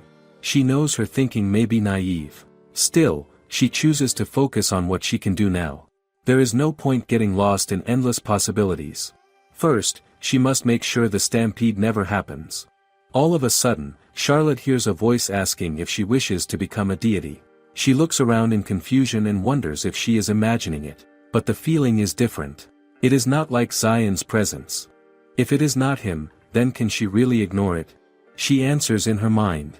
She says she wants to create a future where everyone around her can be happy. She admits she also wants something simple for herself. She wants to make and enjoy the sake she loves. But she clearly refuses the offer. She does not want to become a deity. The voice acknowledges her answer and quietly expresses hope that her resolve will not change. Right after that, Charlotte feels a strong divine presence. It is overwhelming and unmistakable. So it was real after all. Panic rises in her chest. Did she just lose her chance to speak properly with them? Before she can dwell on it, Lucas gently pats her head. He notices her unease right away. He tells her that she has found yet another problem to worry about. Then his tone turns firm. He warns her not to run away from things again. If she plans to do something, she should tell him and face it directly. He adds that she does not need to worry about him. He will be there. Charlotte bows her head and apologizes. She admits she will be relying on him for a while longer. Lucas accepts without hesitation and says he will listen to whatever she asks. His response steadies her. She decides that for now, they should return home. As she thinks back, she remembers that they arrived through the clown's mirror. How are they supposed to get back? She looks around, but before she can figure it out, Canary casually points toward the mirror. It is still there. They begin walking toward it. Charlotte feels there is still so much left to say and think about, but this is not the place for it. First, they need to return safely. Behind her, Zion calmly says that he will now be under her care. That simple statement makes everything feel more real. As they approach the mirror, another thought crosses her mind. What kind of expression will her father make when she tells him she has brought the Demon King home? The Demon King's power is now sealed with Chrysaberyl's collar. Charlotte brings him home, and her father reacts with shock. The situation is difficult at first, but things settle over time. Somehow, they manage to accept it. The days move forward, and life begins to adjust around this change. Early one morning, Charlotte visits the former dungeon site. The day after its disappearance, the entrance is destroyed and sealed so no one can go down and no monsters can come up. Still, she is not satisfied. What if there is even the smallest chance it could open again? She asks her father to completely close it off. He agrees, and the place is sealed so thoroughly that no one would ever guess a dungeon once existed there. Only a stone monument remains as proof. Over the next 6 months, the area changes greatly. On top of the sealed site, a research and residential facility is built. Some researchers feel that blocking the dungeon is a waste, but her father convinces them using the data and reports collected before it vanished. Alongside the Dungeon Research Center, a facility for magic tool development is also established. Mira moves there once it is completed. From morning until night, he continues his work without rest. Charlotte often pushes him to go outside for his health. Watching him, she begins to understand why the guild master once forced him into the academy. His dedication is extreme. Still, she believes his research will shape the future of this world. That thought makes her quietly grateful for his efforts. The world itself is changing too. Just as Zion explained, the monsters begin to weaken after losing their source of magic. Reports come in from the guild master. Creatures that were once dangerous are now harmless. The threat that once looms over many regions begins to fade. It feels like a step toward peace.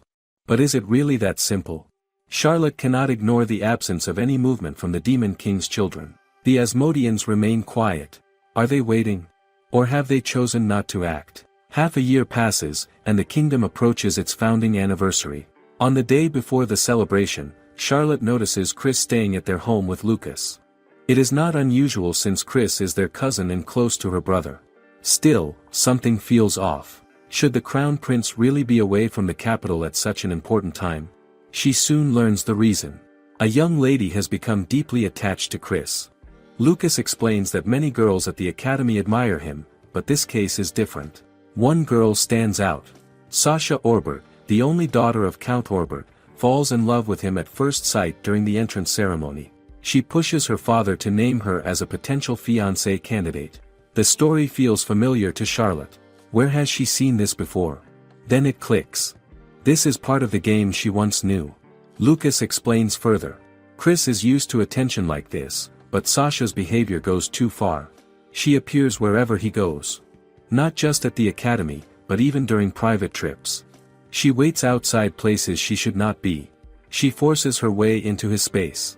It becomes impossible to ignore.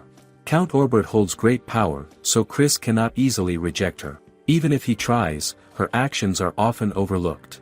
In the end, her behavior crosses the line. She is permanently removed as a fiancé candidate and takes a long leave from the academy. Chris comes here to recover from the stress. Lucas mentions that having Charlotte around is reassuring. That comment makes her pause. What does he mean by that? She expects her brother to handle matters like this quickly. But when she sees his calm smile, she understands. Lucas is not just helping Chris. He is using this situation to weaken Count Orbert's influence, since the Count often opposes their family. It is a calculated move. Spring arrives, and Charlotte's family prepares to welcome a new member. The timing comes earlier than expected when her mother goes into labor ahead of schedule. Anxiety fills the house. There are no tools like ultrasound in this world, so no one knows what to expect. They can only wait. Hours pass slowly. After half a day, the child is finally born. Charlotte begins to feel relief, thinking the hardest part is over. But then the butler rushes in with urgency. Edward immediately asks about the child. The answer surprises everyone. There are twins. The tension breaks, and joy spreads through the room. The twins are named Keith and Irina. Keith resembles their mother, while Irina takes after their father. Charlotte feels a quiet excitement. She is now an older sister. She wonders what kind of sister she should become. Can she do it well? She decides she will try her best. After that moment, her attention shifts back to something she cannot forget. She watches a stopwatch as it counts down to the exact time when the stampede is supposed to happen. The seconds pass. The air remains calm. There are no signs of monsters. No movement. No danger. Everything stays quiet. Slowly, the truth settles in. The stampede does not come. They have avoided it. The tragedy that once seemed certain does not happen. Her family is safe. Everyone is safe. She finally allows herself to breathe.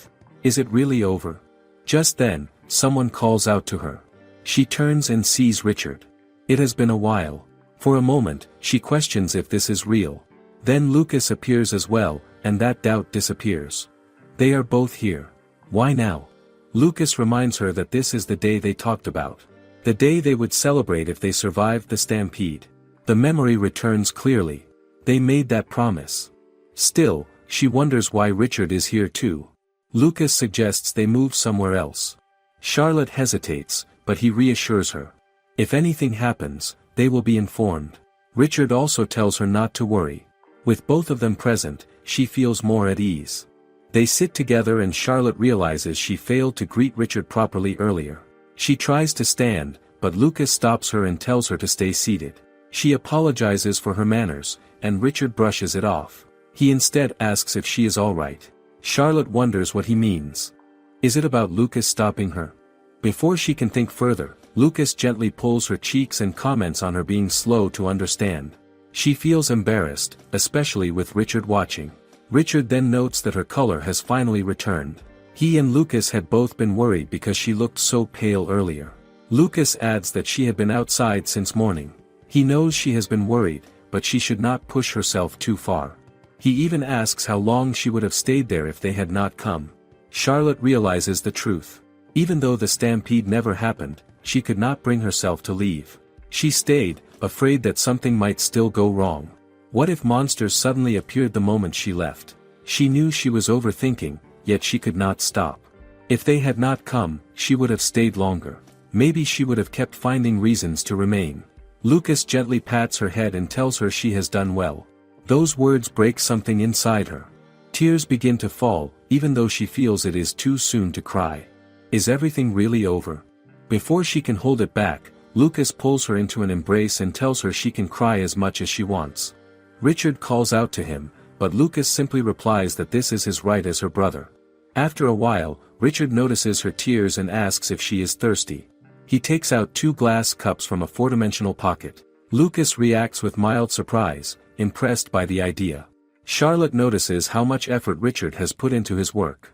From the first time she introduced the idea to him, he has expanded it in ways she could never have imagined. He can now use compression, crushing, ice, and even lightning in his methods. She wonders if Richard has had some kind of special ability or cheat all along. He serves her a cup of soda. She drinks it and finds it delicious. It tastes fresher and more vibrant than the Sheila juice she made herself. It reminds her of freshly squeezed fruit juice, and she realizes it captures the essence of Arker's domain flavor of Sheila perfectly. She remembers that she hasn't heard from Richard in the past 6 months. During that time, he not only trained engineers capable of producing carbonated Sheila juice of consistent quality, but also trained experts in magic preservation to maintain the carbonic acid, the heart of the beverage. Richard's innovations don't stop there. He develops new soap for adults, improving on the original Sheila soap she created, and adds long-lasting fragrance. Charlotte is impressed and excited. She notices that his jacket has become a popular item recently, rumored to be sought after by men, though she sees it in person for the first time today. In just 6 months, Richard has made Arker's domain a recognized economic force across the country. Then, in a moment that catches her completely off guard, Richard steps closer. He asks if he is worthy to stand by her side. One hand holds hers gently while the other dips into his jacket. He pulls out a beautiful bouquet of flowers and declares his wish for Charlotte to become his fiancée. Richard proposes to Charlotte. She feels the weight of the moment. She knows she must give him a proper answer, but she cannot yet tell him her full secret. She hesitates, then decides to be honest. She explains that she is a messenger from the Red Star, born in a different world, carrying memories of another life. She apologizes for hiding it from him. Lucas calls out, warning her, but she signals him to stop and continues. Richard listens quietly. He smiles and reassures her that he will not hate her for it. He pats her head and admits he never realized how long she had kept this to herself. Charlotte explains that it is not his fault, she chose to carry it alone. Richard thanks her for trusting him and says he now understands. All this time, he had wondered why she chose him, especially when she could have married Prince Christopher. She tries to explain, but he tells her it is unnecessary. He no longer doubts her feelings. At first, he thought she was seeing someone else through him. Now, he can see that she is looking at him truly and directly. Charlotte admits that is true. At first, meeting Richard had been the joy of seeing her favorite character from the game.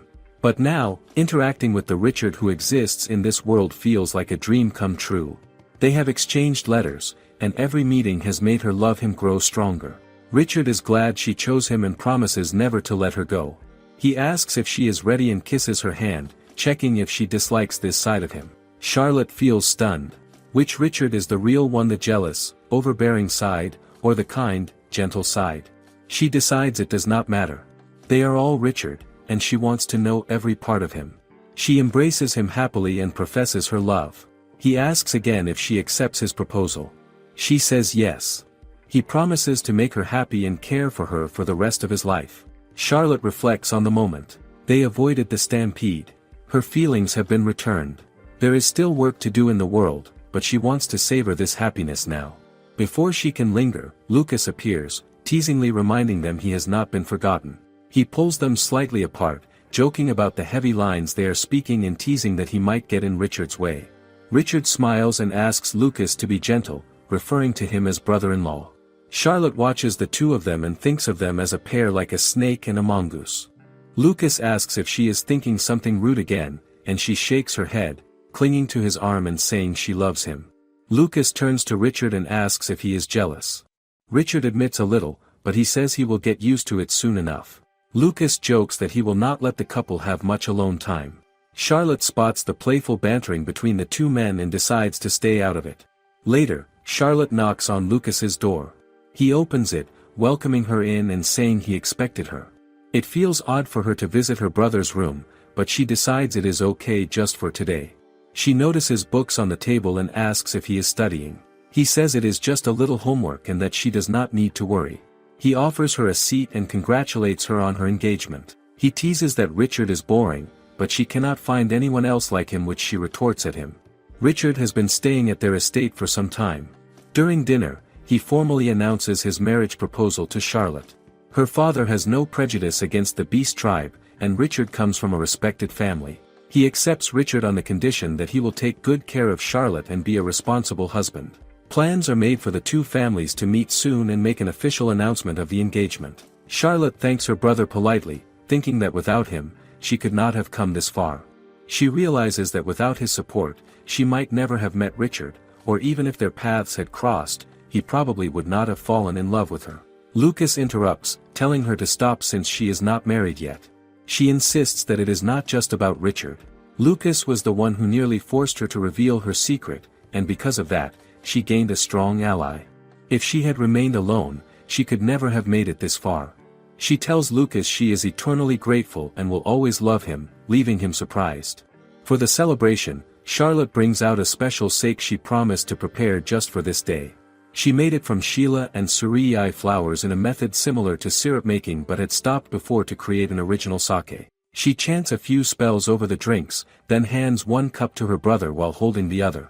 They toast quietly to both the success in avoiding the stampede and her engagement. She sips the sake, feeling the balance of sweetness and sourness that complements the soda.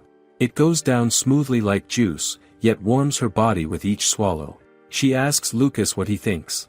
He tells her it is good, especially for a first-time drinker, and remarks that he could drink it every day. Charlotte is surprised that he has never had sake before. He laughs and says now he understands why she has always wanted to drink it. She offers him another serving, but he declines.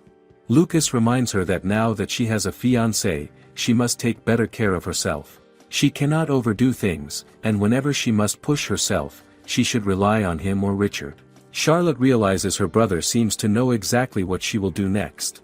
She smiles, admitting she cannot outsmart him. She promises she will consult him first next time, and Lucas agrees. They make a pinky promise, sealing their continued partnership as accomplices, knowing some things will always remain their shared secret. 3 years later, Charlotte is chosen as the freshman's representative to give a speech. Normally, this honor goes to the student who places first in the entrance examination. Charlotte is good at studying, but she doubts she is smart enough to be the top student. She hears that this year's top student is a special student from the countryside. She soon realizes she is not being chosen for merit, but because of ice cream. Her brother had gifted the academy magic tools, including one for making ice cream, and he had bragged about its sweetness and beauty across the royal capital. The academy, impressed by her achievement, insists she gives the freshman speech. As she finishes, the audience cheers loudly and calls her the ice cream goddess. She wonders what will happen to her school life, only to wake up with a start. It is morning. Canary and Zion ask if something is wrong, and Charlotte apologizes, telling them to go back to sleep. Today, she is really going to the academy. In reality, she is not forced to give the speech, and the entrance ceremony passes without incident. Mariana greets her and remarks on her early rising. Charlotte explains she had a strange dream. All students are supposed to live in the dormitory, and Charlotte is assigned a single room with a maid's room. It is natural for a duke's daughter to have her own space, but she wishes she could share a room with someone her age. Still, she does not feel lonely. Life in the dormitory is lively and fun with Canary, Latte, and the Demon King. Latte greets Charlotte, who thanks her for the French toast. Canary and Zion eagerly join in to enjoy it. Charlotte feels happy seeing them all together. It is peaceful, and she savors the calm. But today is the third day since the entrance ceremony, and the heroine of the game, Kanata, should have appeared by now. Why has she not shown up yet? Charlotte finds this strange. Canary is already waiting when Charlotte arrives, and Charlotte apologizes for being late. Canary does not seem bothered and instead asks about Charlotte's morning class. Charlotte reflects on how difficult it was. The lesson focused on magic, and she could not rely on her usual chess skills. She had to control her power carefully, and the effort left her struggling to adjust. It feels unfamiliar, and she finds it hard to keep everything steady. Just then, someone nearby mentions how far it went, describing how a pillar of fire had to be put out in the practice room. Charlotte turns and realizes it is Mira. She immediately feels uneasy, thinking he should not have said that. Mira, however, seems to have noticed her effort to stay composed. He understands that she was flustered, even if no one else picked up on it. The thought of it settles in Charlotte's mind, and she quietly finds the situation a little funny. Was she really that easy to read? It has only been 3 days since Charlotte started attending the academy, yet sharing lunch with Mira, Canary, and Zion already feels like a routine. Zion remarks that Charlotte's life seems full of unusual moments. Canary agrees, suggesting that Charlotte herself is unusual. Mira then recalls an incident from earlier, describing how a top student once begged Charlotte in a way that surprised everyone. Canary responds with admiration, seeing Charlotte as someone with a strong and striking presence. There is a sense that Charlotte has drawn people in without even trying, perhaps through her calm smile. Zion grows curious and wants to hear more. Charlotte remains at the side, listening without interrupting. She cannot bring herself to respond, so she simply observes them as they continue talking. Part of her wishes she could stop them, even if only by taking away their lunch. But she stays quiet. Is it better to let them talk it out? Soon, Zion mentions that he is hungry, treating the matter as something important that cannot wait.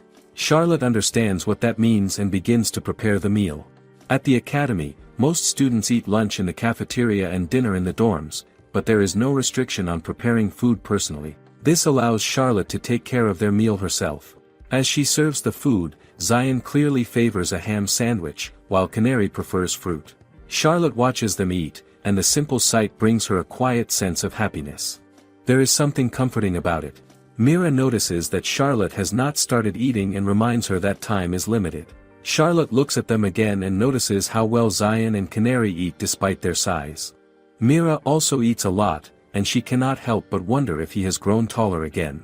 They sit together and have lunch. The food tastes good, and the mood is calm. After eating, they begin to talk about snacks and drinks. Mira mentions fondant chocolate, while Charlotte explains that they cannot have sake because they are still at school. She promises that on their next day off, she will prepare plenty of snacks for everyone. She already imagines what to make. If her food can bring a smile to their faces, then it feels worth the effort. Would that not make her just as happy? She quietly decides that she will prepare many of their favorite things when the time comes. As they remain seated, Charlotte notices the trees behind her. The leaves move gently, as if stirred by a light breeze. Even so, she does not feel uneasy. Instead, the sunlight filtering through the branches creates a soft and peaceful atmosphere. It reminds her of spring. She finds comfort in that calm feeling and wonders if Zion senses it too. He does, and that shared awareness makes the moment feel even more real. At the same time, Charlotte begins to sense something deeper. She feels that the saint has finally been summoned. The timing feels right. The story she knows seems to be moving forward again. She has built good relationships with the people around her, and everything appears stable. Yet a question lingers in her mind. No matter how much things have changed, will Kanata's influence still lead her toward a bad end? The thought stays with her and quietly unsettles her. Mira notices the shift in her expression. He moves closer and checks on her. She assures him that she is fine, even though her thoughts are still unsettled. She reflects on everything that has already changed. The stampede, which should have been a major threat, has already been stopped. The Demon King, who was supposed to be the final enemy, has become someone she can get along with. Because of this, she begins to believe that she might still avoid a tragic outcome, even if things do not go exactly as expected. Based on what she remembers, Charlotte believes that Kanata should be near the spring behind the academy. The idea pushes her to act. She stands up and prepares to go see the saintess for herself. Before she can leave, Mira gently holds her hand and insists on going with her. This surprises her. She thinks about how much he has supported her. He accepted her story about being a messenger from another world. He accepted her memories and her past. He even became part of her family as her brother. When did things change this much? Mira reassures her in a steady and calm way. No matter what happens, he will stand by her side. That promise has not changed since the day he made it. Hearing this, Charlotte feels a sense of relief. She agrees to let him come along. Together, they head toward the entrance. From a distance, they notice a group of people gathered there. It is hard to see clearly, but it seems like they have come to welcome the saintess. Could this really be the moment everything begins? Among the people at the entrance is Chris. He looks unsure of the situation and wonders what he should do. Then he notices Charlotte approaching. He reacts with surprise as she comes closer. Charlotte greets him politely, though she feels slightly tense. Chris responds in a more casual way and mentions that he has heard rumors about her. He observes that she has grown more attractive, which catches her off guard. She feels unsure how to respond at first. Still, she accepts it as part of normal interaction and thanks him. She also mentions that she has heard about him from her brother and is glad to see that he is doing well. Chris seems like he wants to say something more, but he stops himself. Instead, he shifts the topic and speaks about his daily training. He mentions the effort the Knight Commander puts into guiding him. Charlotte listens and reflects on this. It matches what she knows about him. He is diligent and takes his responsibilities seriously. When she thinks about it, she realizes there is no reason to dislike him. He comes across as honest, kind, and sincere. Chris asks Charlotte why she cannot refer to him as her brother. She pauses and thinks about it. In her mind, she already has Lucas and now Mira as her brothers. That space feels full to her. She cannot simply add another person into it, so she chooses not to give him that kind of response. The moment passes, but a small tension remains. Chris then turns his attention to Mira and asks about the knight's order. He mentions that Mira did not show up the previous day and wonders if he will come today. Mira hesitates, unsure of what to say. Charlotte feels confused. She remembers clearly telling him that it was meant to be a secret. Did he really forget? She also wonders why Mira would even go to the Knights in the first place without saying anything. The thought makes her see him in a different way. Is he more of a research-minded person than she expected? As she looks at him, her expression gives her thoughts away. Mira notices it immediately. He calmly tells her that he can tell what she is thinking just by looking at her face. Then he casually mentions the idea of him being a research type, exactly what she had in mind. This shocks Charlotte. How could he read her so easily? Mira then explains himself. He says that since he has grown taller, he wanted to improve his stamina. To do that, he decided to join the Knights training for a while. Because he felt embarrassed about it, he asked them to keep it secret. Hearing this, Charlotte feels her concern fade. Exercising is a good thing, after all. She reaches out and checks his arm, noticing the change. There is clear strength there now. Has he really been working that hard? Mira becomes uneasy as she holds his hand. He gently points out that she should not touch a man so casually. Charlotte quickly realizes her mistake and apologizes. The moment feels slightly awkward, but it passes without much trouble. Nearby, Chris watches the exchange quietly. He observes how close they still are and seems to understand their dynamic. Then he turns to Zion and Canary and compliments their appearance. Zion responds and adds that they are also enjoying themselves. The atmosphere softens again, and Chris returns the compliment. In truth, Zion and Canary are not widely known. Only a few people are aware of their real identities. Zion is the Demon King, and Canary, along with Clown, belongs to his family. Their existence is meant to remain hidden. From Charlotte's perspective, there is no reason to connect them to those roles. To her, they are simply a black cat and a small yellow bird. How could anyone guess the truth from appearances alone? Charlotte soon returns to her earlier thoughts. She realizes that she has been distracted. She informs Chris that Lucas and Howard should arrive soon. Instead of waiting, Chris decides to take action. He says he will introduce her and gently pulls her along. Charlotte feels uncertain. She only came to observe, to see what is happening and confirm things for herself. Is it really fine for her to meet the Saintess directly like this? Even with everything that has changed, she still feels a hint of doubt. What if the person who appears is not the one she remembers? What if the Saintess is someone completely different? Part of her wants to avoid that possibility. Another part of her feels drawn toward it. Which feeling is stronger? Before she can settle her thoughts, the moment arrives. Kanata stands before her. Charlotte looks at her carefully. The face is exactly the same as she remembers from the game. There is no mistake. She cannot help but admire her beauty. Still, something feels slightly different. The clothing does not match what she expected. During the summoning, Kanata was supposed to wear a striking red outfit. That image had always stayed in Charlotte's mind. Now, Kanata stands in a sailor uniform instead. Charlotte feels a strange sense of familiarity. Has she seen this before somewhere? Charlotte looks at Kanata and wonders how she can stay so calm after being brought into a completely different world. Would anyone not react with fear or confusion in such a situation? To be sure, Charlotte checks if she can understand their language. Kanata shows that she can, and that answer settles at least one concern. Still, something feels strange. Charlotte watches her closely and notices the lack of visible emotion. There is no clear surprise, no distress, no sign of being overwhelmed. Charlotte remembers her own experience when she first arrived in this world. She had been shaken and confused. Why is Kanata so different?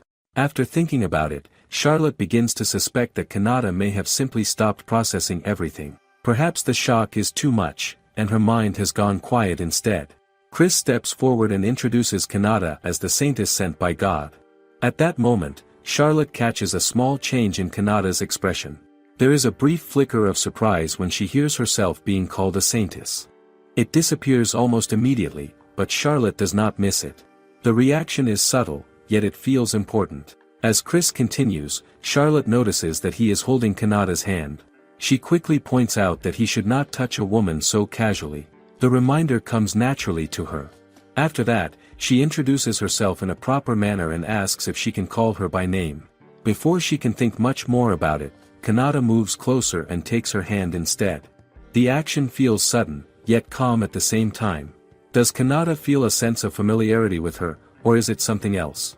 Just then, Silas, Lucas, and Howard arrive. They greet Charlotte as they approach. The timing makes her feel slightly uneasy. Why now, of all moments? Still, she quickly puts the pieces together. If everyone connected to the story is gathering here, then this must be the point where everything aligns. The goddess, the key figures, and the unfolding scenario all meet at once. That realization settles heavily in her mind. As Charlotte studies Kanata more carefully, a new understanding forms.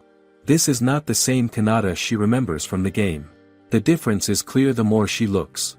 The version she knew had a certain innocence and warmth. This one feels distant and empty. Her movements are quiet, almost lifeless. Is this really the same person, or just someone who shares the same face? Charlotte also recalls the moment their hands touched earlier. Kanata's body felt far thinner than expected. Not delicate in a graceful way, but unnaturally thin, as if something is missing. That memory lingers with her and deepens her concern. Then another thought returns, one that unsettles her even more. When Kanata moved closer, she said something strange. She asked Charlotte if she was going to kill her, just like in the game. The words echo in her mind.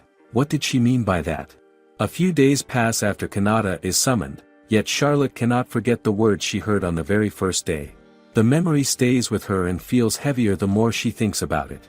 At the time, Kanata's words carried a quiet and unsettling tone. Now, looking back, Charlotte begins to see them as something ominous. What did Kanata truly mean when she said that? As time moves on, Charlotte notices a clear change in Kanata. The girl who first appeared seems different now. Her expressions have softened, and she carries herself with calm confidence.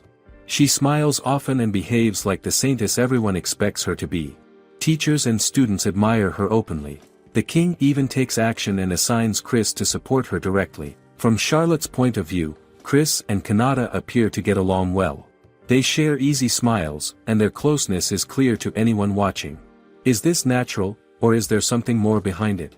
At the same time, some people begin to suggest Kanata as a candidate for crown princess. This only deepens Charlotte's thoughts. She starts to question the reason behind Kanata's summoning. The Demon King's power has already been sealed, so there should be no serious threat left in the world. There is no need for a dangerous journey like the one in the game. Yet, despite the peaceful setting, the relationships she remembers from the game are starting to form within the academy. Chris, Kanata, Howard, Silas, Lucas, and Mira are all part of this growing pattern. The details are slightly different, but the overall shape remains. Why is everything still moving in that direction?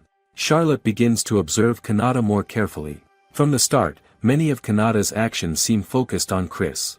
It feels as if she is trying to win his attention and secure her place beside him. Charlotte recognizes this pattern. It reminds her of the role of a player guiding events toward a specific outcome. Is Kanata acting with that same intention? If so, what does that make Charlotte in this situation? In the game, Charlotte herself was the villainess. She was emotional, jealous, and capable of doing reckless things to protect her position. But the current Charlotte is different. She has already decided not to follow that path again.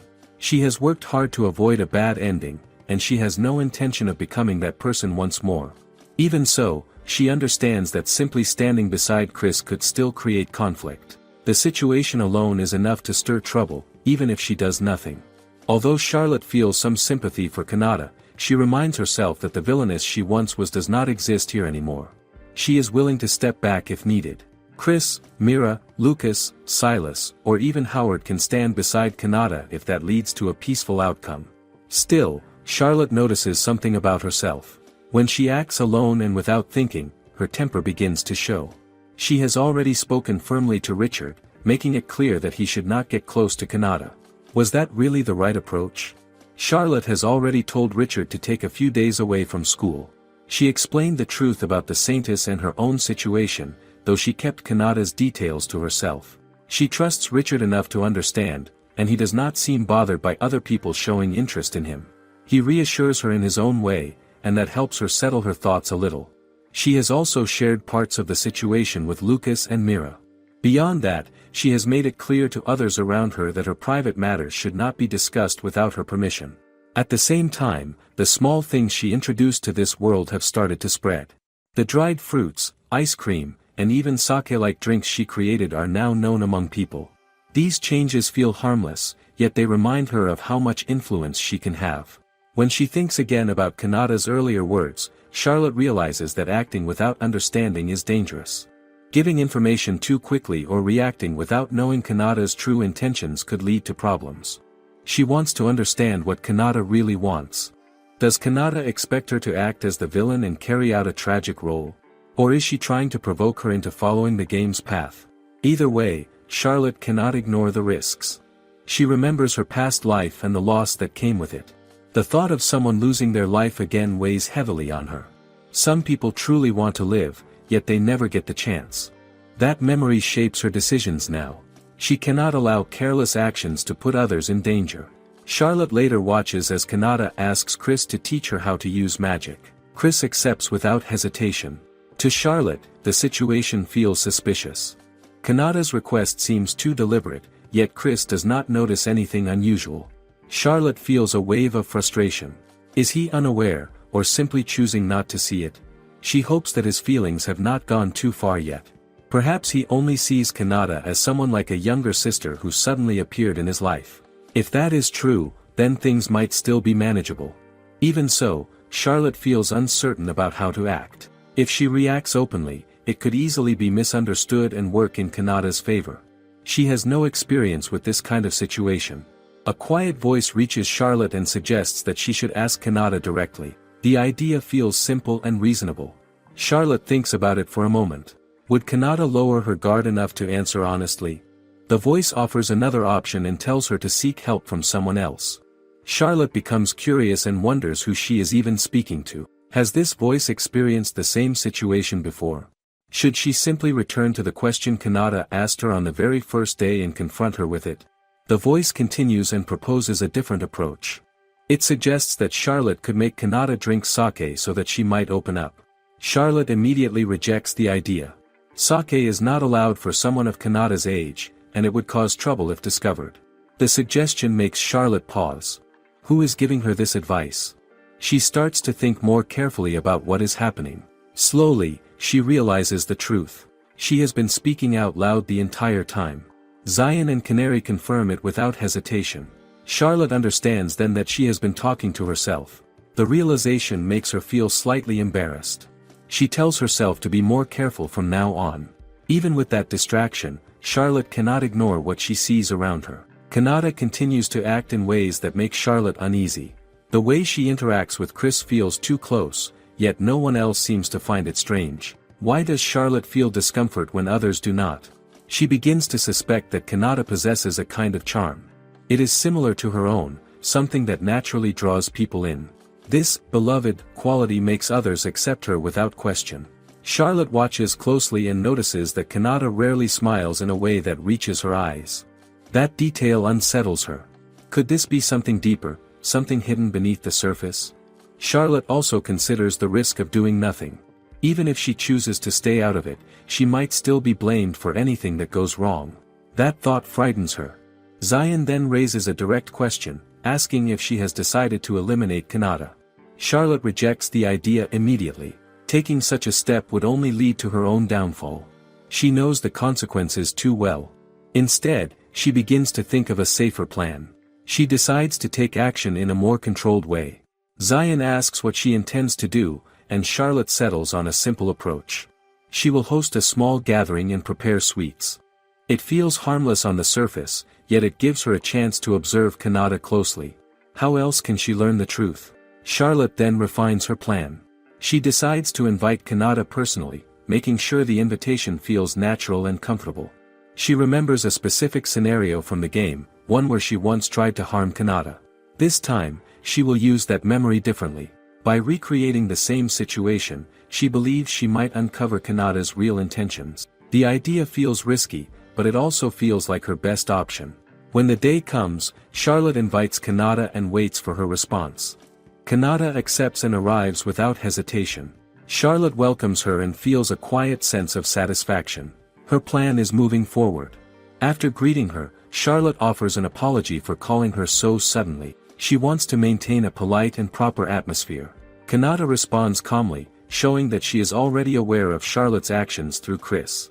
She makes an effort to speak about him in a respectful way, and Charlotte notices this detail immediately. That small change catches Charlotte's attention.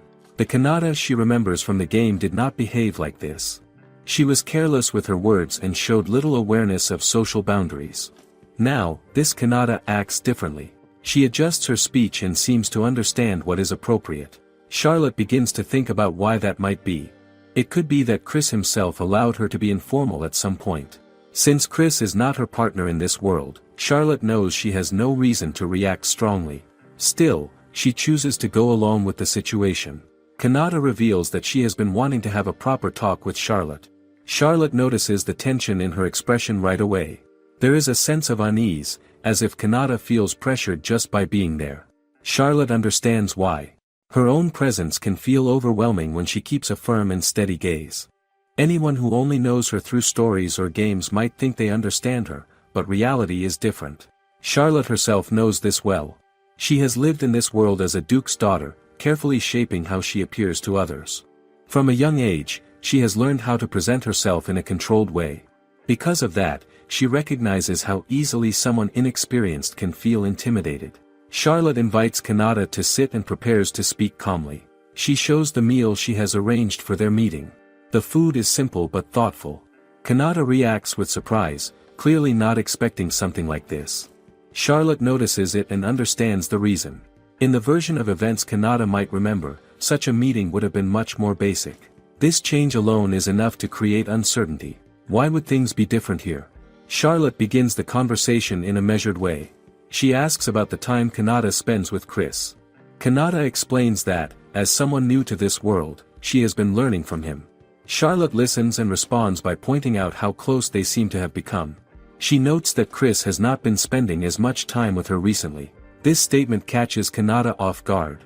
Kanata quickly denies being anything special to him. Charlotte accepts the response and shifts the focus.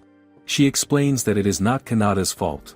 The situation comes from Chris's own choices. With that, she lets the tension ease slightly and moves to offer the food. Kanata hesitates. Charlotte can see it clearly. There is a pause, a moment where Kanata studies her instead of reaching for the meal. Charlotte understands what that hesitation means. She gently encourages her by mentioning that the cookies are filled with chocolate and are something Chris enjoys. Even then, Kanata does not move. Charlotte wonders if she dislikes sweets and takes a step forward with a cookie in hand. The reaction is immediate. Kanata pushes it away before it can come close. Afterward, she shows regret for her sudden action. Charlotte observes this carefully. The response tells her something important. Kanata is cautious, but not malicious. That realization brings Charlotte a quiet sense of relief. To ease the situation, Charlotte eats one of the cookies herself. She does it calmly, without hesitation. Kanata watches with surprise. The action makes it clear that the food is safe. Charlotte reassures her that nothing has been tampered with. If she had intended harm, then preparing such a meal would make no sense. The explanation is simple, and it helps settle the moment. Still, the situation shifts again. Kanata stands and questions who Charlotte really is. There is confusion in her voice and in her posture. To her, the Charlotte standing here does not match the one she expected. Charlotte answers without changing her tone. She insists that she is still herself. At the same time, she admits that something inside her is different. That answer only deepens Kanata's confusion. She begins to sense that there is more behind Charlotte's words. Could this be another person who has lived a different life before? Charlotte decides that there is no point in hiding it any longer. She speaks openly about her situation. She explains that she has memories from another existence. Within her are the experiences of more than one life. One of those memories belongs to a person who once lived in a different world, in a different place entirely. Kanata is shocked when she hears that Charlotte has also been reborn. Charlotte explains calmly that she has spent a long time trying to avoid the path that once led to a tragic ending. She has no intention of repeating those mistakes. Because of that, she makes her position clear. She does not want to harm anyone, and she has no reason to take a life. The message is simple, yet firm. She will not do what Kanata seems to expect from her. The reaction is immediate. Kanata falls to her knees and breaks down. The weight she has been carrying begins to show. She asks what she is supposed to do now, as if she has reached a dead end. Charlotte moves closer and embraces her without hesitation. She can feel how tense Kanata has been. There is a deep anxiety there, something that has been building for a long time. As Kanata speaks, Charlotte begins to understand just how far that fear goes. Kanata had believed that dying might have been a form of relief. Now that no one is trying to harm her, she feels lost instead.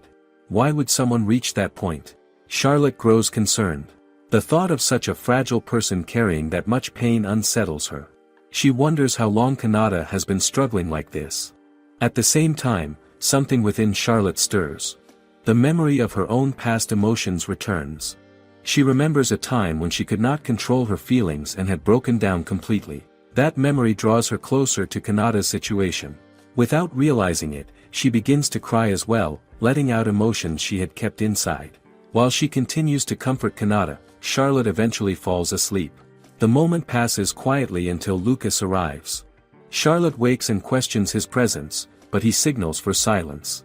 He does not want to disturb Kanata's rest.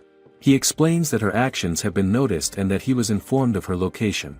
Hearing this, Charlotte understands that she has been observed more closely than she thought. Lucas gently lifts Kanata and suggests moving her somewhere more comfortable. Charlotte watches and realizes how dependable his presence has always been.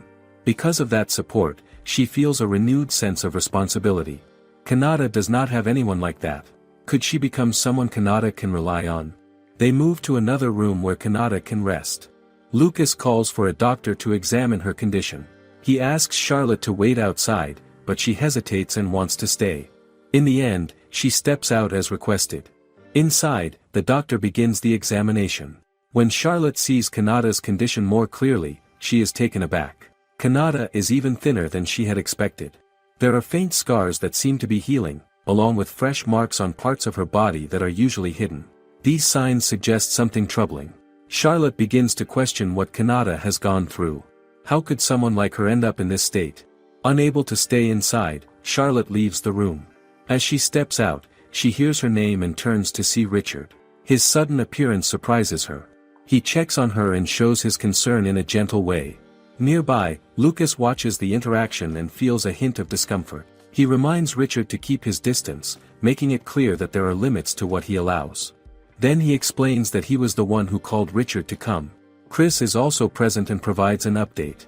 He mentions that a form of magic has been used to keep Kanata asleep for a while so she can recover. After that, he asks Charlotte if they can speak privately at a short distance. Charlotte hesitates when Chris asks to speak, but he reassures her. The doctor with Kanata can be trusted, and the room itself is sealed with magic to block sound. There is nothing she can do inside right now. The words ease her slightly, though she still feels the urge to stay close. Richard steps in and tells her not to push herself too far. Charlotte looks at him and asks if he already knew about the situation. From his reaction, she can tell that he does. It becomes clear to her that the others had tried to keep her away from the examination because they were concerned about her. They had already understood more about Kanata's condition than they had let on. Richard admits that he was aware, though he did not look too deeply into it. His answer feels incomplete. Charlotte tries to understand what he means, but before she can press further, Lucas joins them and sits nearby. He explains that the reason Richard knew anything at all was because of him. At first, Charlotte does not follow, but then Lucas reminds her of his abilities. That simple hint is enough. The pieces begin to fall into place. Chris notices the group forming and asks if he can join the conversation.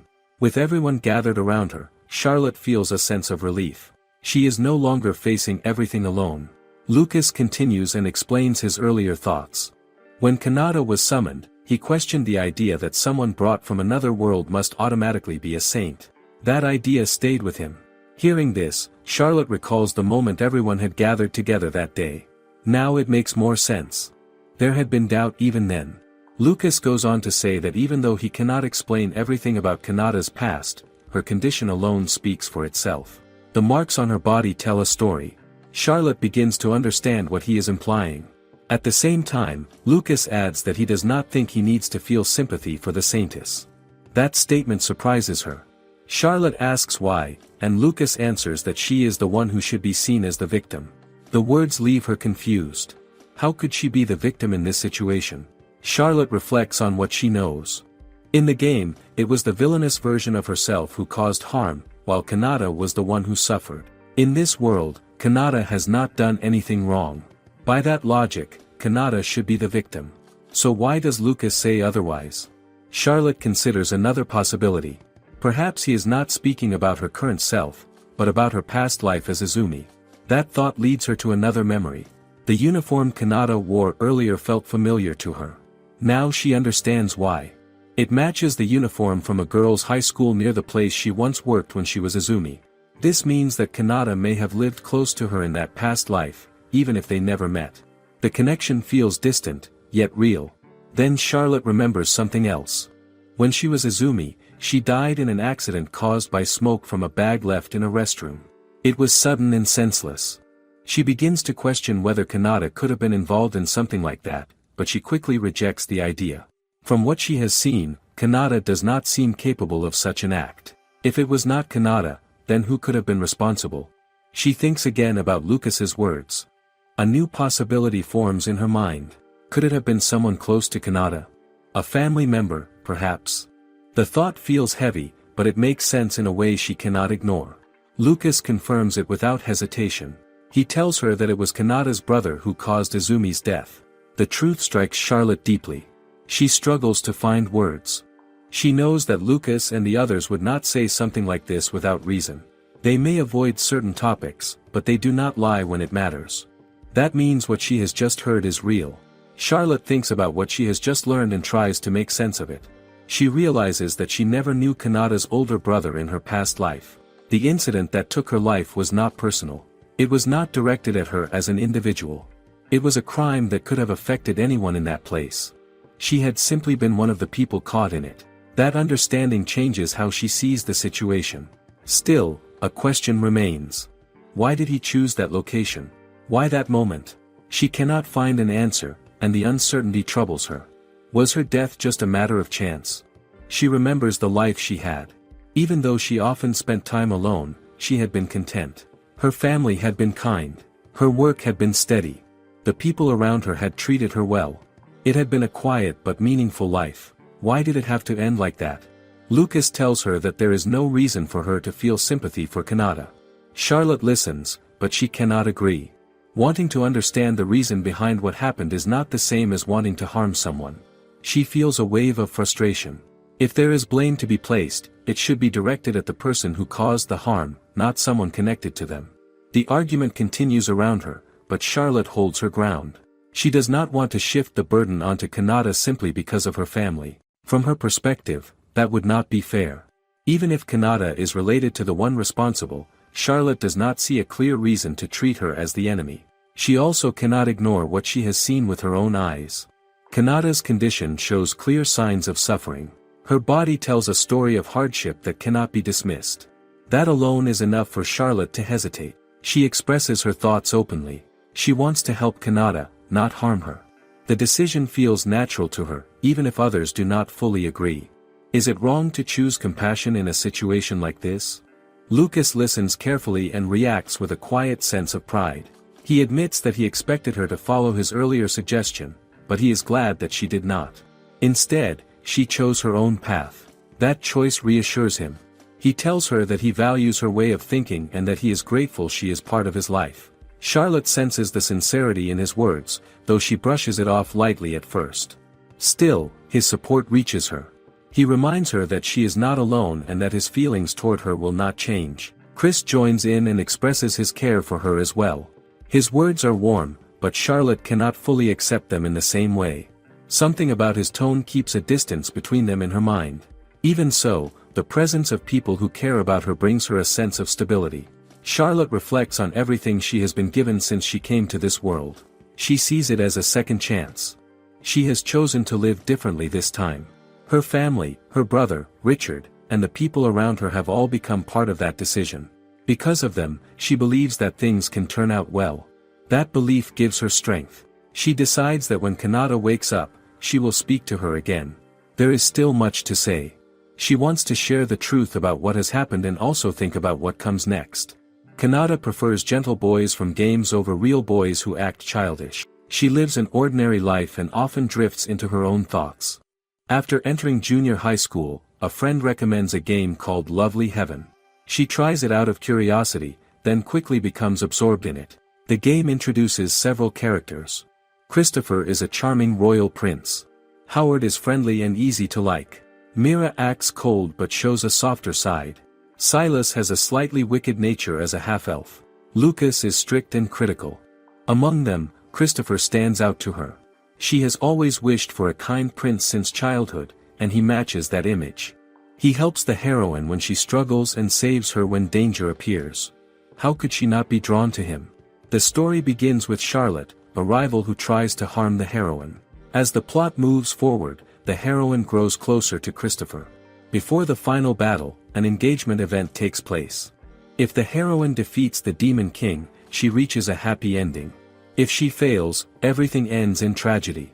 This means all the effort to build affection can be lost in an instant. Still, Kanata keeps playing. The final route focuses on Christopher, and she finds it deeply emotional. She loses count of how many times it makes her cry. On her old phone, she saves screenshots of the wedding scene and looks at them often. Why is she so attached to this game? Part of it comes from her friend's comment that the heroine shares her name, Kanata. That small detail makes her feel a strange connection. She starts to wonder if putting in effort can bring her closer to that world. She begins to change herself. She goes on a diet. She copies the heroine's hairstyle until she almost looks the same. It feels enough to deepen her attachment. One day, she plays the game again and watches Christopher's ending. It still excites her every time. Then the house phone rings. It feels unusual. She assumes it might be a tutor or a random call. She hears her mother answer instead. Her mother reacts with shock, and the tone in her voice feels wrong. Kanata wonders if something bad has happened. She decides to ask later, but first she wants to finish another ending. Is that the right choice? When she finally goes to her mother, she finds her pale and shaken. Fear spreads through her. She asks what happened. Her mother explains that the police called about her older brother, Hikaru. He has always been kind and reliable. Kanata cannot imagine him causing trouble. She asks if he was in an accident. Her mother reveals something far worse. Hikaru has been arrested. He is accused of being responsible for a violent incident at a department store in the Sakura district. Kanata remembers the news from a week ago. Many people were injured. A clerk lost their life. Now her brother is named as the culprit. Can this really be true? The doorbell rings. Kanata thinks it might be a visitor and tries to answer, but her mother stops her. Her body trembles, and she cannot move properly. Soon, loud banging follows. Voices outside identify themselves as reporters from a newspaper company. They demand answers. The noise grows more intense. Fear fills the house. Kanata realizes how quickly the news has spread. The police have just called, yet the media already knows their address. She struggles to understand what is happening. Why would her brother do this? Is this still the life she knows? Everything begins to fall apart. Her once peaceful home turns unstable. Her father loses his job and turns to alcohol. His behavior becomes violent, and both Kanata and her mother suffer. Then he stops coming home at all. Less than a month later, her mother starts working night shifts to support them. One day, she leaves as usual, saying she is going to work. She never returns. Later, a coworker explains that her mother left with a younger man and disappeared. Kanata has seen stories like this in dramas, but she never expects to live through it herself. It feels distant at first, almost unreal. But when both her father and mother disappear, that illusion breaks. She is sent to live with relatives.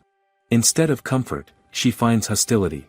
Wherever she goes, she is treated as the sister of a murderer. The label follows her everywhere. She is given very little food. Sometimes she is forced outside in the middle of winter, wearing only light clothes. The cold cuts through her, but no one seems to care. Is this really her life now? School offers no escape. It becomes another place of pain. Other students bully her without hesitation. The friend she once trusted turns away from her as if she means nothing. During those days, Kanata learns a simple way to protect herself. She stops showing emotion. When she cries, people laugh. When she holds everything in and keeps a blank face, they call her disgusting. But the harassment lessens, even if only a little. So she chooses silence. She keeps her expression empty and stays alone. This becomes her shield. Time passes, and she endures until she is old enough to attend high school. But inside, she is always calling for help. She calls out for her prince, the one from the game who always saves others. Still, nothing happens. She understands why. She is not the heroine of that story. She is not that Kanata. No one comes to save her. Each day feels heavy. She cannot even imagine a future for herself. She thinks about ending everything, but she cannot bring herself to do it. She fears death, yet she fears continuing like this even more. She reaches her limit. In quiet moments, she begins to wish for someone else to end her suffering. Would that be easier? While Kanata sleeps, her surroundings shift. Lucas questions if it is appropriate, but Charlotte insists it is fine and thanks him. Richard checks on her condition, and she assures him she is okay. She adds, almost lightly, that she will not bully Kanata, so there is nothing to worry about. The two of them react, making it clear that this is not what concerns them. Charlotte brushes it off as a joke. Lucas then reassures her in a calmer way. He tells her they will not interfere, but if anything happens, they will be nearby. She can rely on them if needed. Charlotte looks at Kanata as she sleeps. She notices how peaceful yet fragile she seems. She thinks Kanata probably has not been sleeping well since arriving in this world. Bringing her here feels like a selfish choice, but she cannot bring herself to leave Kanata alone in that empty room. After some time, Kanata wakes up. She is startled to see Charlotte so close. Charlotte tells her not to be so tense and apologizes for bringing her here without asking. Kanata looks around and asks where she is. Charlotte explains that it is her room and checks if she feels alright. Kanata says she is fine, and Charlotte lets out a quiet sense of relief. Charlotte then asks if Kanata is still sleepy and suggests she can rest again if she wants. Kanata lowers her gaze and apologizes. Charlotte asks if it is because she cried and fell asleep against her earlier. Kanata admits that it is, and says she feels like she took advantage of her kindness.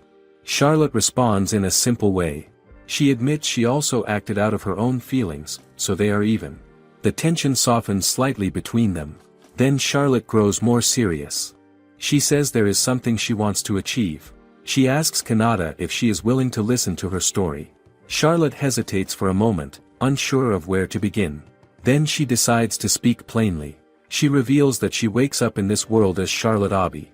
The moment Kanata understands who she is, her face turns pale. Fear spreads across her expression, and her body tenses. Charlotte notices it right away. It is not surprising.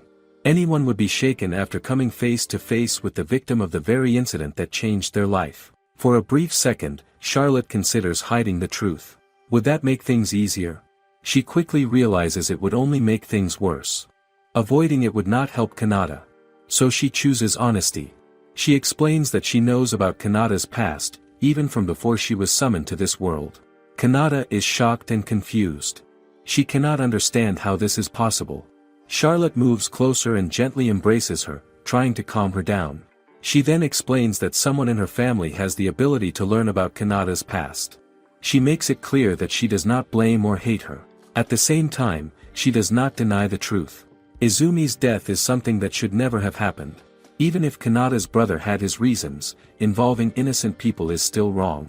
Charlotte admits she holds anger toward him, but not toward Kanata. Then she shifts the focus. If Kanata feels responsible, then Charlotte wants to hear what happened after the incident. She wants to know if others were hurt.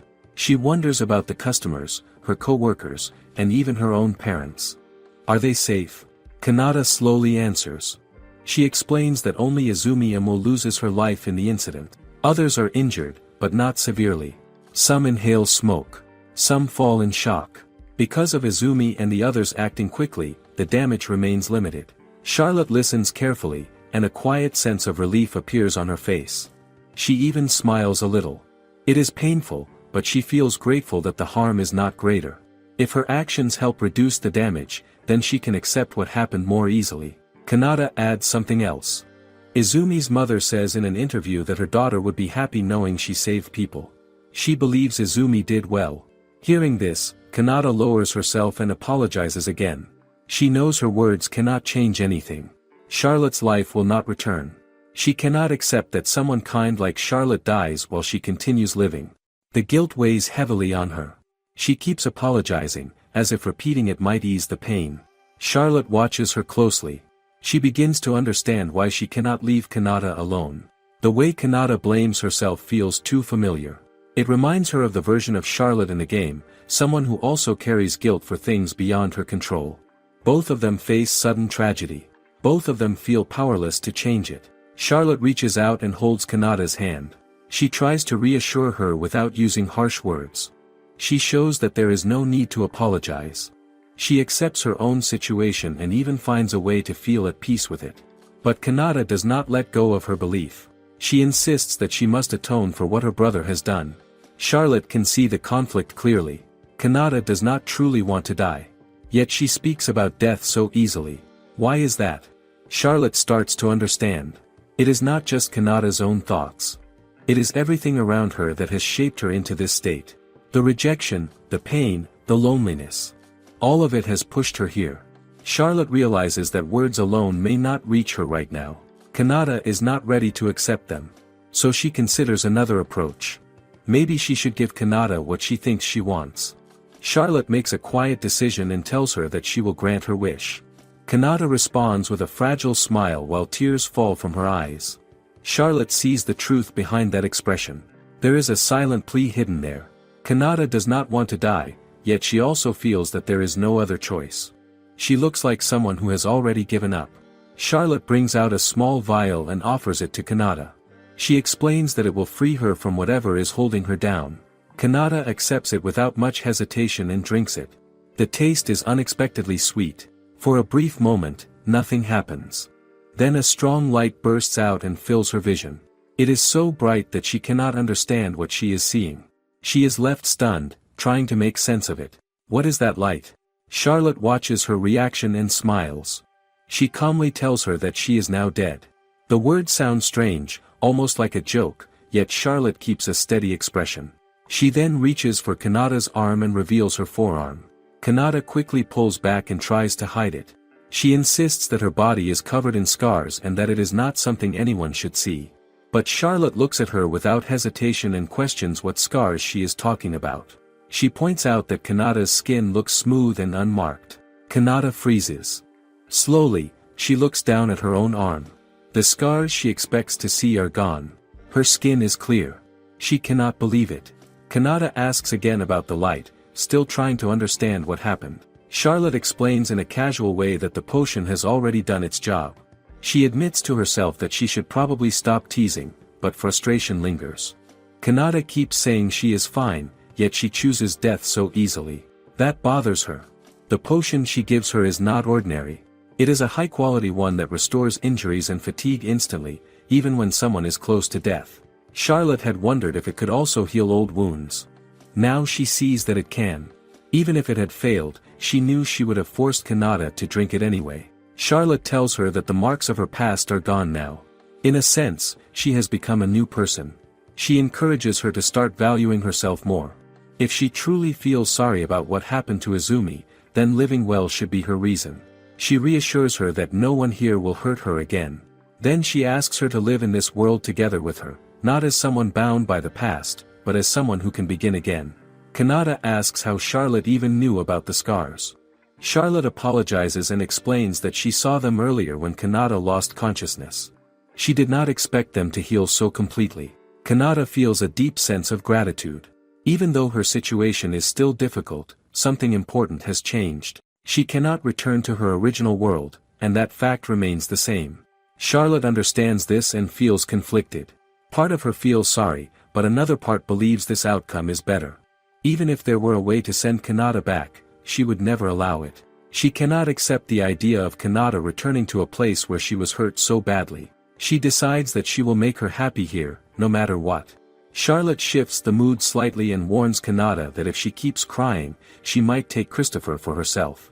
The sudden remark catches Kanata off guard. She blushes and reacts strongly. It becomes clear how much effort she has put into reaching this world, all for the chance to meet him. Charlotte has already noticed this. After watching her behavior, it is obvious who Kanata favors.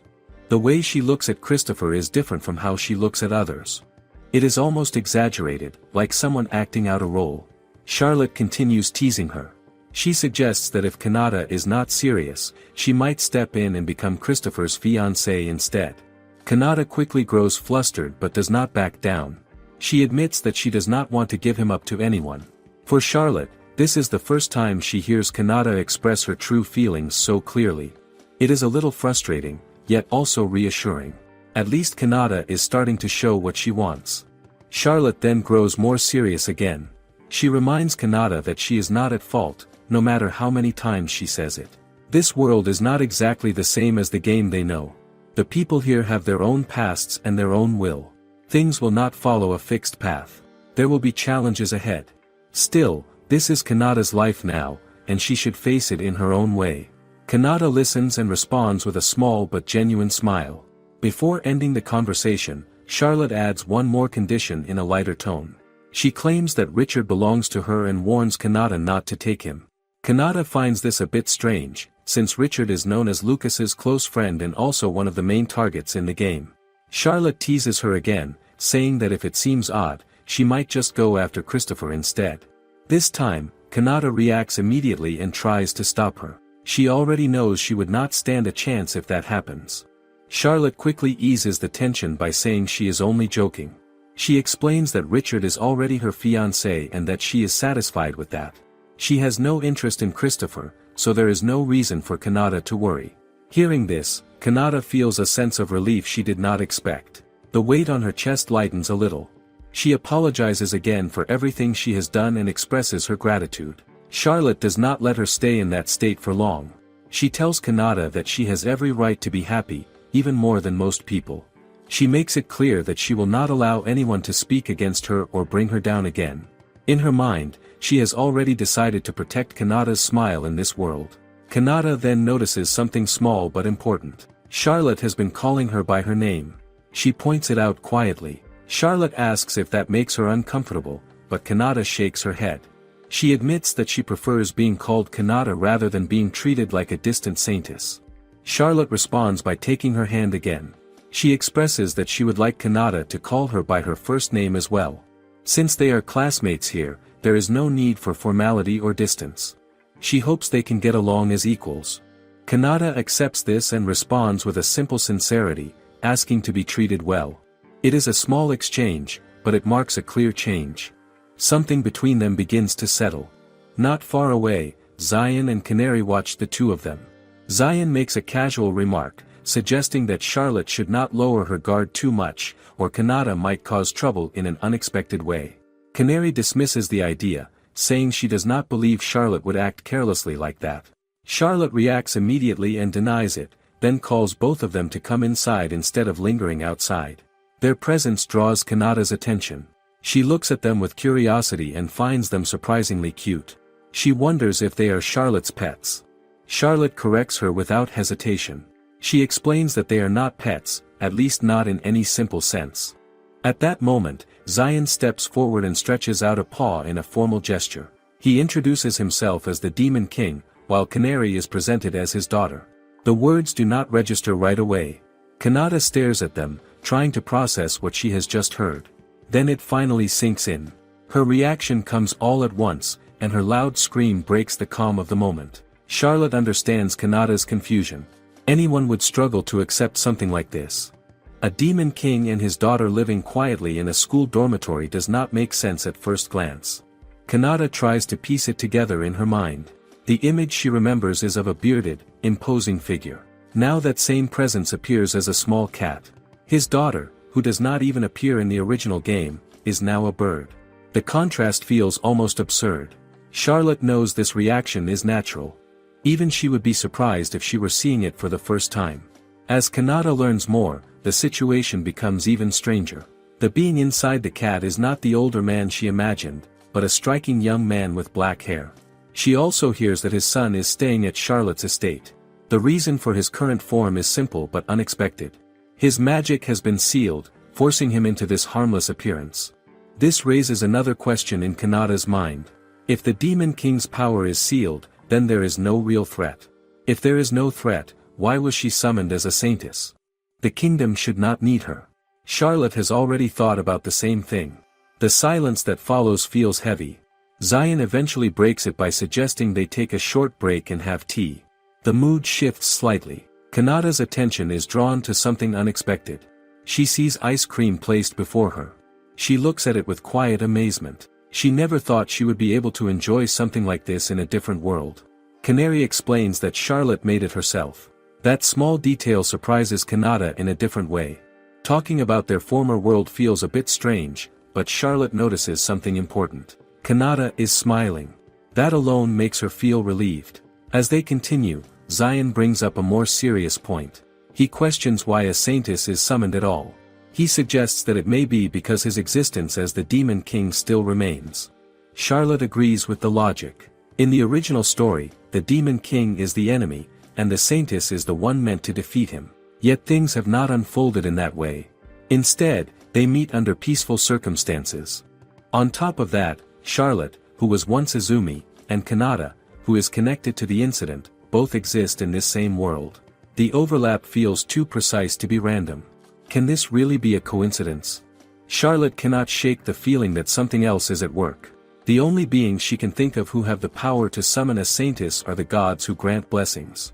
Perhaps they feel pity for Kanata's suffering. But even then, why send her into this specific world? Why bring her to the same place where Charlotte has been reborn? The more she thinks about it, the more unnatural it feels. Her thoughts drift further. She imagines a different outcome.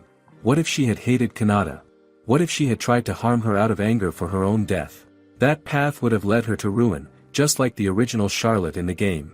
She avoids that fate, yet something still feels off. She has been called a messenger of the Red Star, yet she does not fully understand what that means. A quiet frustration builds inside her. It almost feels like someone is playing with her circumstances. Is this some kind of test, or something else entirely? Then, without warning, she hears a voice. It gently suggests that she should try expressing her frustration. Charlotte pauses. She wonders if she is imagining things. The voice feels familiar, but she cannot place it. She turns to Zion and tries to ask what is happening. Before she can get an answer, her surroundings vanish, and she disappears. When her vision clears, she finds herself in a different space. Her expression hardens immediately. She holds a bat and faces an unusual presence known as the clown's mirror. She demands to know why she has been brought here and makes it clear that she will not hesitate to act if she does not receive a proper explanation. The mirror reacts with visible fear and begins to ramble. It makes an inappropriate remark, which only irritates Charlotte further. She tightens her grip and warns that she will destroy it if it does not answer properly. In a panic, the mirror changes form and takes on Charlotte's appearance. This only annoys her more, but it confirms one thing. The mirror understands the danger it is in. Charlotte steadies herself and looks around. The place feels unfamiliar, yet intentional. She starts to think about the moment she was taken. Zion should have been able to sense something like this. His lack of reaction suggests that whatever brought her here is not a simple presence. Charlotte cannot understand the situation. Clown clearly fears her and avoids getting close, so why would he be the one to bring her here? She studies him, but he looks away and fails to give any explanation. Before the silence stretches further, a new presence appears. A calm voice offers to explain everything. A woman introduces herself as Goddess Selene and greets Charlotte warmly, calling her a beloved child. Charlotte freezes for a moment. She realizes she is standing before an actual goddess. The thought alone feels overwhelming. At the same time, a question forms in her mind. How does Clown have any connection to someone like this? Clown remains silent, which irritates Charlotte. She fixes him with a cold stare and demands an answer, but when he still says nothing, she decides to act instead. She pushes something into his mouth as punishment. He reacts with discomfort while she calmly explains that it is not poison, just chocolate mixed with aogiru. For her, that is enough of a penalty. Selene watches the exchange with quiet amusement and comments that they seem to get along well. She then reaches out her hand toward Charlotte. Charlotte responds politely and introduces herself, but Selene's attention is clearly elsewhere. Her gaze lingers on Charlotte's hand. It takes a moment before Charlotte understands. The goddess wants the same chocolate. Without hesitation, she offers it. Selene accepts it immediately and eats it with visible delight. Her reaction is intense. She trembles with excitement, and the sight unsettles Charlotte. Something about it feels unpredictable. She glances at Clown, who quickly grabs her hand and signals that they should leave. For a brief second, it seems like a good idea. But the moment Selene turns her attention back to them, that thought disappears. The pressure in the air makes it clear that escape is not an option. Charlotte feels a chill run through her. Selene soon apologizes for her behavior and admits she got carried away. Even so, she pulls Charlotte along without much warning. As they move through the space, Charlotte's imagination begins to run wild. When she notices something that looks like a well in the garden, a strange fear grips her. For a moment, she imagines the worst and wonders if this is where everything will end. The feeling passes when Selene calmly offers her a seat. The atmosphere shifts again, becoming almost peaceful. Selene explains that she has been observing Charlotte for some time. She mentions that this is not the first time Charlotte has given that unusual chocolate to Clown.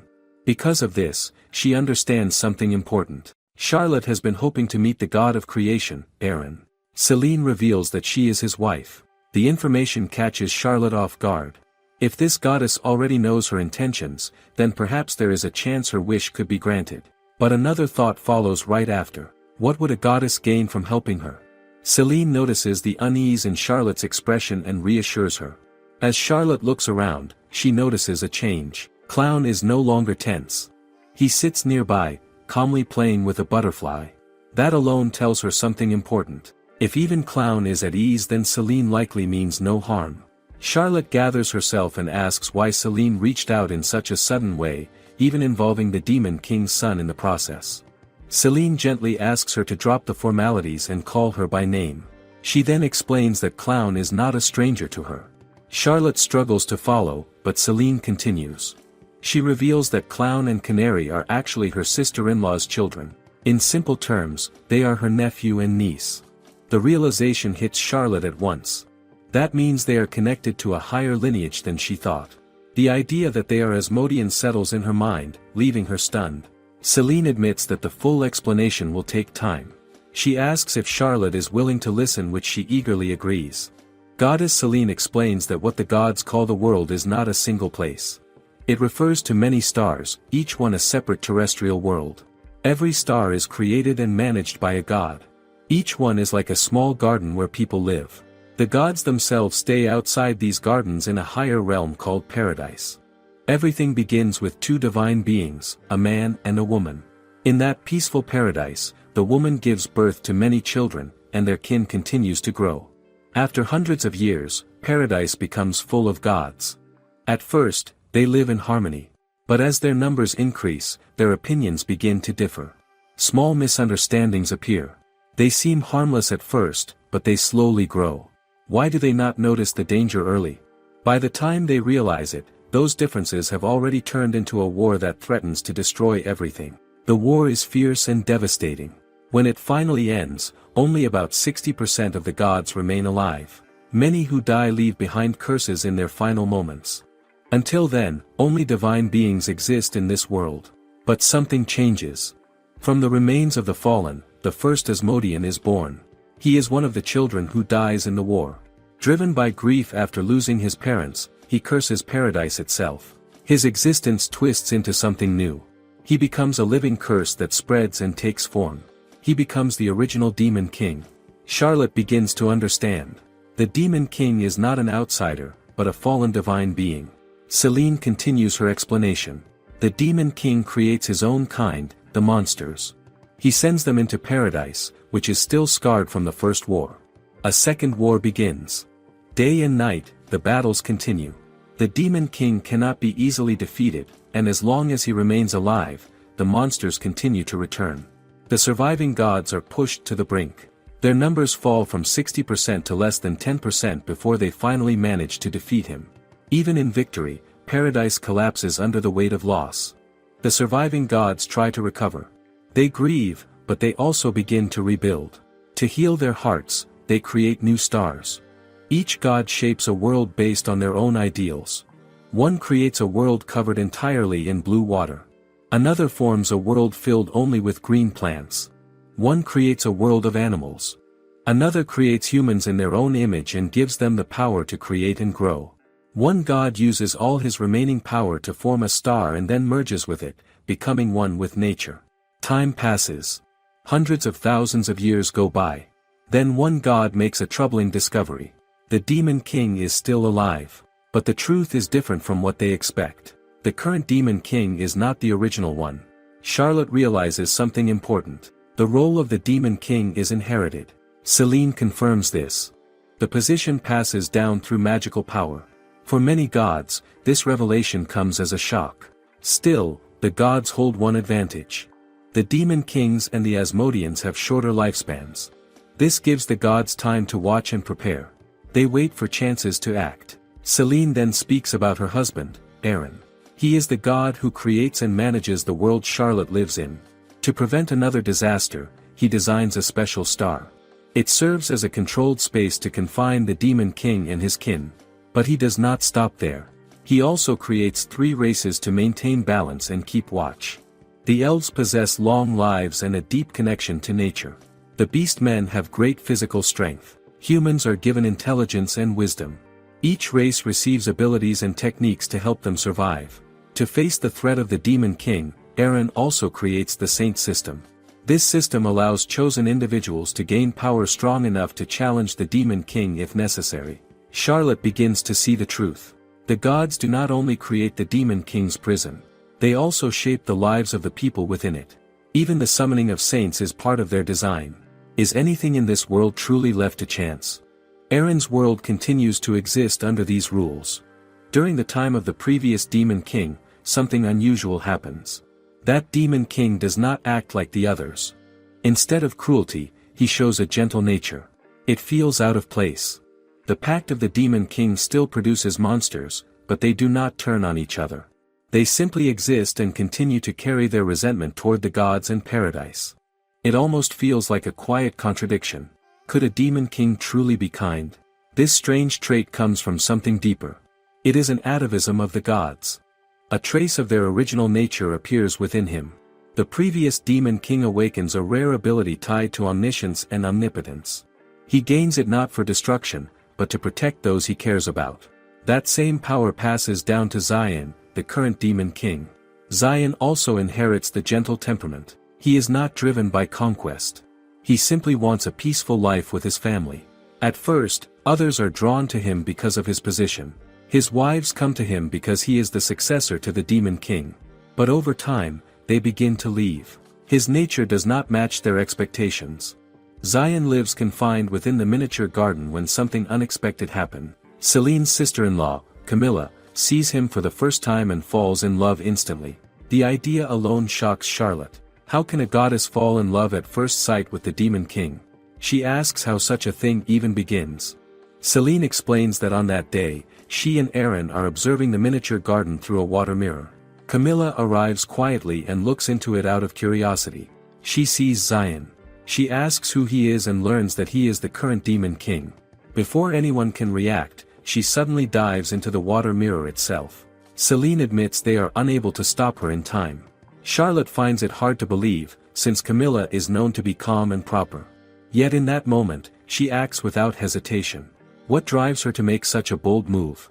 Camilla appears directly in front of Zion, who is clearly caught off guard. Without delay, she expresses her feelings and asks him to marry her. Zion rejects her immediately, overwhelmed by the situation. Celine notes that Charlotte once reacts in a similar way when she first meets Richard, which leaves Charlotte embarrassed as she tries to hide her face. Zion remains confused and looks toward the heavens, unsure what is happening, and Camilla is pulled back despite resisting and insisting that he is her destined partner. Even after that, she continues to pursue him. Her proposals do not stop. Over time, her persistence begins to affect Zion. His resistance weakens. In the end, he accepts her feelings. Celine believes that love changes him, while Charlotte thinks it is simply Camilla's relentless effort that breaks through his defenses. Nearby, Clown stands frozen as he processes the story of how his mother wins over his father. The gods are not pleased when they learn of Camilla's intention to marry the Demon King. They see it as impossible and dangerous. The memory of the Second Great War still lingers in their minds, and none of them want to be involved with anything related to the Demon King again. Eren listens to their concerns but makes his decision. Since he is the one who creates the miniature garden and takes responsibility for it, he chooses to allow it. He accepts that any consequences will fall on him. In the end, even he stops trying to change Camilla's mind and instead wishes for her happiness. With the quiet support of her brothers, Camilla and Zion begin a peaceful life together. Charlotte remembers that Zion once says his children leave him, but he never mentions his wife. That detail now begins to feel important. Why does he avoid speaking about her? Celine explains that their happiness does not last. The Asmodeans still carry deep hatred toward paradise and the gods. Camilla's presence within reach makes her a target of their thoughts. At first, they cannot harm her. She is a powerful goddess, far beyond them in strength. But things begin to change after she gives birth. The union between a demon and a goddess is not simple. Though they come from the same origin, they are now separate races. Giving birth under such conditions is like creating a star.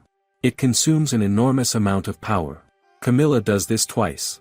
After Aisha, now known as Canary, is born, her strength declines greatly. When she becomes pregnant again with Clown, Zion tries to stop her. He sees that her body can no longer handle it.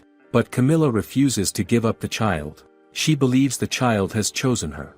Zion cannot change her mind. In the end, he gives in and promises to protect her no matter what happens. Not long after, trouble begins to rise. Zion receives news that his former wife's family is preparing for a large-scale war against humans. He understands how dangerous this is. Hannah's family belongs to a powerful group of Asmodeans, and once such a war begins, it will not end easily. He fears the hatred it will create and the damage it will leave behind. He wants to protect the peaceful life he builds with Camilla and their children. So he decides to act before things escalate. He chooses to meet Hannah's father in hopes of preventing the conflict. But what awaits him is not negotiation. It is a trap. By the time he returns, it is already too late. He finds Camilla lying in her own blood. Zion rushes to Camilla the moment he sees her, panic surging through him. She lies still, a knife pierced into her heart. His eyes dart to their children sleeping peacefully on the bed. The butler trembles as Zion demands to know what happened. Through stammering words, the truth comes out: Hannah killed Camilla. Anger floods Zion as he realizes this was planned from the start. Without hesitation, he unleashes his fury, burning the butler alive in a flash of flames. Tears streak down his face as he uses one of his omniscient and omnipotent abilities, memory playback, to witness the events that led to this moment. In the memory, he sees himself urging Camilla to leave together with the children, worried about leaving her behind. She reassures him not to worry, saying she is still an excellent goddess, and plants a gentle kiss on his cheek. Zion protests, calling it cheating, but she simply smiles. Though he regrets leaving her behind, he departs alone. Camilla promises to see him later as he leaves. Back in the castle, Camilla finds Aisha and Isis resting on the bed. She asks Aisha what book she is reading. Excitedly, Aisha describes a story about a princess. Camilla thinks of Aaron and how she warned him not to bring anything that does not exist in their world. She embraces Aisha and offers to read the book herself. Camilla wonders quietly how her children will grow. Will Aisha be as beautiful as her husband? Will Isis have his strength and form? She can only imagine it, and tears slip from her eyes. Aisha notices and asks if she is hurt. Camilla wipes her tears and says she is not. She simply feels happiness being with those she loves. She expresses her love for them and their father. Aisha hugs her tightly, returning the sentiment. Camilla kisses Aisha's forehead, urging her to care for Isis. Aisha drifts to sleep and gently kisses her sister, who falls asleep immediately. Camilla senses danger with a sixth sense only a goddess possesses.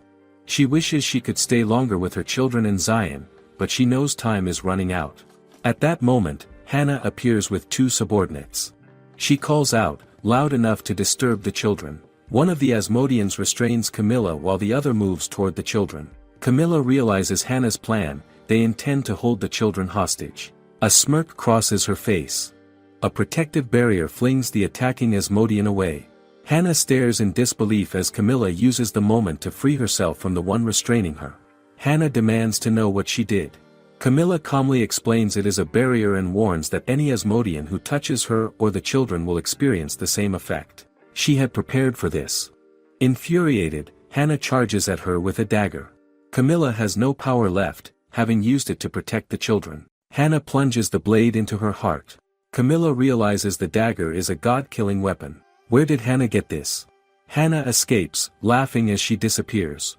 In her final moments, Camilla thinks of her children, hoping they will forgive her for leaving them behind and support their father. She reflects on the happiest moments of her life, meeting Zion, giving birth to her children, the days spent with him, and the joy of seeing him smile. She had always wanted to stay by his side forever. Yet she knows that if she does not die today, more conflict will come. Zion and the children would be in danger. This is the only way to prevent it. She closes her eyes, hoping he will understand and forgive her. Zion kneels beside Camilla, tears streaming down his face. He wonders if she had known she would die today. If he had known, he would never have left her side. He would have protected her. He desperately hopes she could come back, even for a moment. Aisha's voice calls out, breaking through his grief. She asks why he is crying. Quickly, Zion drapes his robe over Camilla's body. Aisha asks what is wrong with her mother. Zion hugs his daughter tightly, voice trembling, and tells her that her mother is tired and just sleeping. Aisha pats Camilla's head gently, saying her mother always takes care of them and should rest well. Zion cries even harder, feeling the weight of everything he has lost. He thinks about Camilla's death and the responsibility he bears. He cannot die and leave his children alone, so he pushes aside his despair for now. His mind turns to those who orchestrated her murder, who plotted, cooperated, and carried it out. He swears never to forgive them. But above all, the one he cannot forgive is himself. Zion calls upon Eren. The god appears, solemn, his gaze falling on Camilla's lifeless form. Zion notices how much Eren resembles her, even though Eren had appeared before Aisha but never to him. Zion had not expected their first meeting to be under these circumstances. Anger and guilt rise within him. He feels he failed to protect his precious sister. He cannot leave Camilla here. Though it may seem a foolish request, he asks Eren to take her with him. Without hesitation, Eren carries Camilla's body away. Zion's eyes harden. Revenge fills his thoughts. Time passes, and Zion's focus shifts. Canary calls out to him, aware of his concern for Charlotte. Zion admits he was worried and recognizes that Charlotte's disappearance is the work of goddess Selene. He knows she is safe, but memories of the past weigh on him. Canary surprises him by revealing she understands Selene's connection to her mother. Zion is taken aback, and Canary reminds him that she earned her nickname, the Devil of Wisdom. Canary speaks of her mother, recalling distant happy memories of a kingly figure and a warm family. She cannot forgive those who destroyed it. She points out Zion's other wives, hinting they were not as innocent as he believed. Zion is confused. Canary explains that some of his other wives had tricked him using items that fooled his omniscience. His anger rises, but Canary reassures him that she and Clown have already dealt with them. Zion is stunned. She reminds him that he never left his stepmothers and brothers-in-law alone because he did not care, though he protests, saying she never mentioned that at the time. Canary clarifies that even if he had said no, she would have acted anyway. Zion counters, arguing that not all successors were terrible because he had Clown. She smiles, acknowledging that they knew he was kind but also a worrywart. Over time, he has only become more so. Zion protests, saying it is unfair, as his children were so young when they ran away. Canary pecks him with her beak, calling him a crybaby, and scolds him not to dwell on sadness now that they are together again.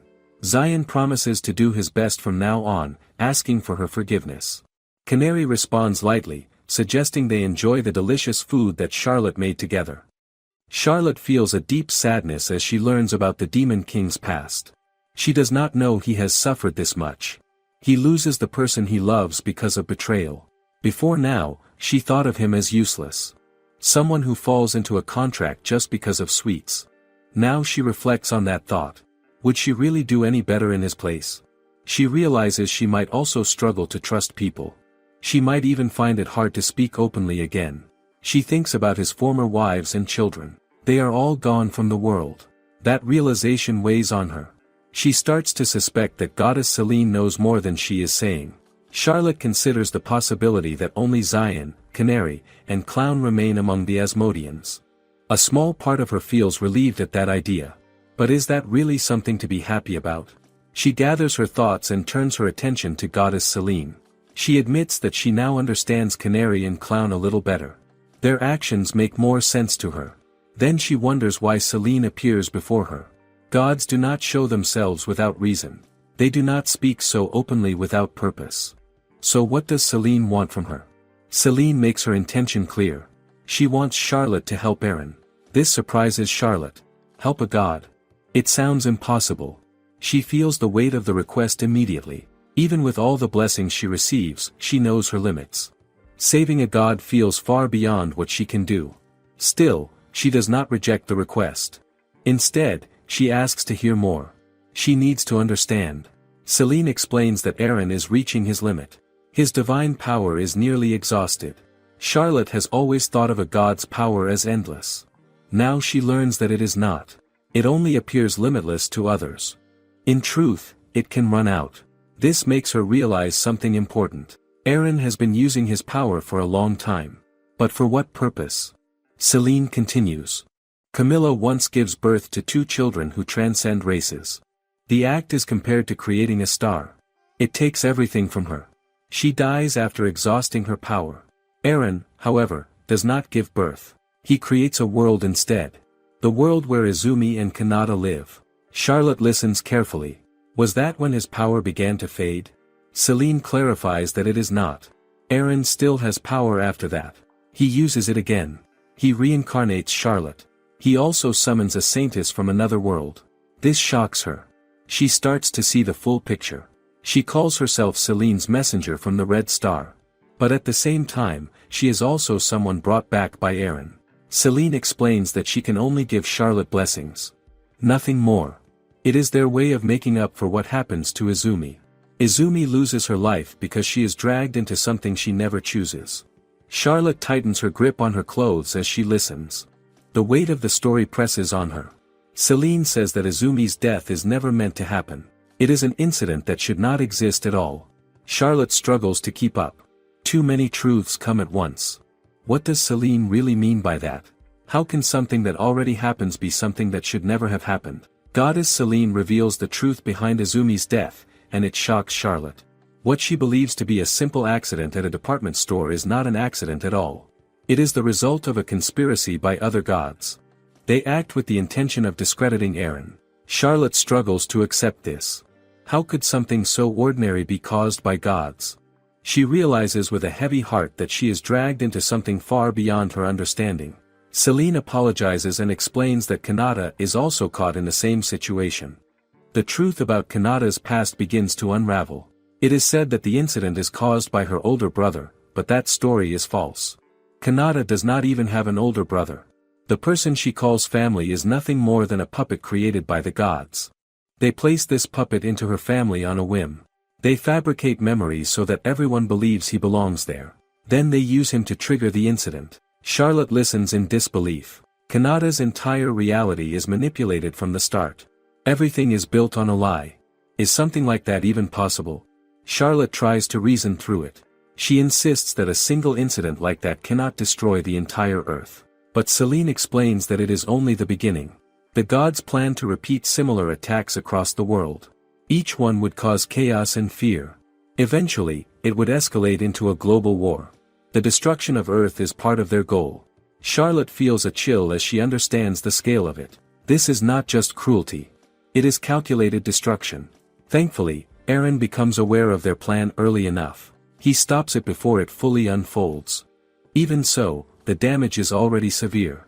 Celine reveals that another miniature garden is also targeted. Camilla's death is part of the same plan. War spreads across Charlotte's world. Demons go on a rampage, and everything falls into chaos. Hannah's father, driven by his desire for power, fuels the conflict further. He cannot keep up with the current demon king, Zion, who refuses to let demons run wild. So he provokes war instead. Charlotte finds all of this hard to accept. Gods take part in these actions simply out of dissatisfaction. How can beings like that call themselves gods? She begins to question everything. If the demon king possesses omniscience and omnipotence, should he not have seen this coming? Should Celine and Eren not have noticed something strange in the miniature garden? Celine admits that Charlotte's reasoning is correct in a normal situation. But this time, the gods use deception. They manipulate perception itself. The very abilities meant to see everything are tricked. Illusions are woven so carefully that even divine sight is fooled. By the time Eren realizes the truth, it is already too late. Kanata's family is destroyed. Izumi is gone. Celine acknowledges that no amount of atonement can fix what has been done. Still, they try to give Charlotte and Kanata another chance at life.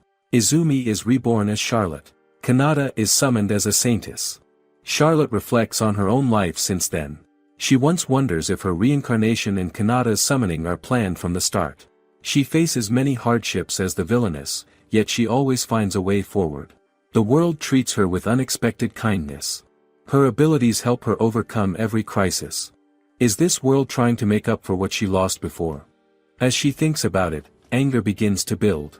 Because of the god's actions, she loses her life while simply doing her job. Kanata and her family suffer for no reason. They are chosen at random and their lives are destroyed. Kanata endures so much pain despite doing nothing wrong. The gods will never understand that suffering. Charlotte feels her chest tighten with anger. How can they treat people like toys? She bites her lip and forces herself to calm down. She then asks about Aaron's current state. Celine explains that Aaron is placed into a deep sleep in another dimension. Clown carries out this task to protect him. His recovery will take an endless amount of time. In his current state, he is vulnerable. If he is attacked, he will die. So they hide him away. Charlotte finally understands Clown's actions. He is not acting on his own. He disguises himself as Aaron to deceive the other gods and keep them from noticing the truth. If they discover Aaron's weakness, they will strike immediately. Charlotte looks back on everything she has done so far. She realizes she has been moving forward without knowing the full picture. Yet her actions still lead her to a peaceful life. Now, everything is clear. She finally has a purpose. The path ahead is no longer uncertain. She decides that she will confront the gods who ruin her life and Kanata's life. She will bring an end to them. And when that is done, she will wake Aaron from his long sleep. For the first time, her goal feels simple and certain. Charlotte reflects on what she has just learned. A god's power is overwhelming, yet it is not endless. She wants to be sure, so she asks if this limitation applies to all gods. Celine confirms that it does. That answer settles something in her mind. If even gods have limits, then they are not beyond reach. She then turns her focus inward. She asks how much of Celine's blessing she can truly use. Is there a ceiling to it? Celine explains that Charlotte can draw out the same level of power as her. That answer changes everything. Charlotte understands the weight of it immediately. If she can wield that much power, then what exactly is stopping her? Her thoughts shift quickly. She asks about the weaknesses of the gods who are targeting Aaron. Celine is caught off guard by the question. The intent behind it is clear. Charlotte notices the reaction and feels slightly irritated. She thinks it is unnecessary to be so surprised. In her mind, she is simply following a familiar line of thinking. Something she picks up from her brother. Isn't it natural to prepare before facing an enemy? Celine composes herself and responds carefully. She admits that she is not sure if what she knows can truly be called a weakness. Even so, Charlotte does not hesitate. She accepts Celine's request without doubt. At the same time, she makes her own stance clear. She reminds herself of who she is now. The villainess. She carries a simple belief. If she is struck, she will strike back. There is no hesitation in that thought. She plans to make those gods regret everything they have done. Not only what happens in this world, but also what they cause on Earth. She does not intend to hold back. She is ready to use every possible method to ensure one thing. They will never think of interfering again. Charlotte steals her resolve and declares that she will make the gods pay for what they have done. Celine asks if she is truly certain about this path. Charlotte does not hesitate. She believes she has always endured difficult situations, and Celine should already know that. Celine agrees and acknowledges her strength and courage. With her decision made, Charlotte shifts her focus to what comes next. She needs to return to Kanata and the others. She needs to tell Kanata the truth, even if it hurts. It is not an easy choice. How will Kanata react when she learns everything? Charlotte calls for Clown, and he responds by transforming into a mirror. It becomes a passage that leads her back to the dormitory. As she steps through, she is immediately met with relief and surprise. Zion, Canary, and Mariana are all there. Mariana rushes forward and hugs her tightly. Charlotte apologizes for making her worry. Zion and Canary are also relieved to see her safe. Canary quickly flies off to inform Lucas and the others. Charlotte apologizes to Zion as well, but he reassures her that it is not her fault. Zion then notices Celine and greets her. It has been a long time since they last met. Celine responds calmly and mentions that the last time they see each other is when Camilla dies. Zion acknowledges it, and then silence follows. The atmosphere becomes heavy. Charlotte feels the tension pressing down on her. What can be said after losing someone important? She tries to break the silence by bringing up something simple. She mentions how warm and pleasant the spring feels. Both Zion and Celine agree, but the silence returns almost immediately. Charlotte searches for a way out of the awkward moment. She glances at Clown, hoping he might help, but he avoids her gaze while staying in his mirror form. It is clear he wants no part in this. Charlotte quietly decides to deal with him later.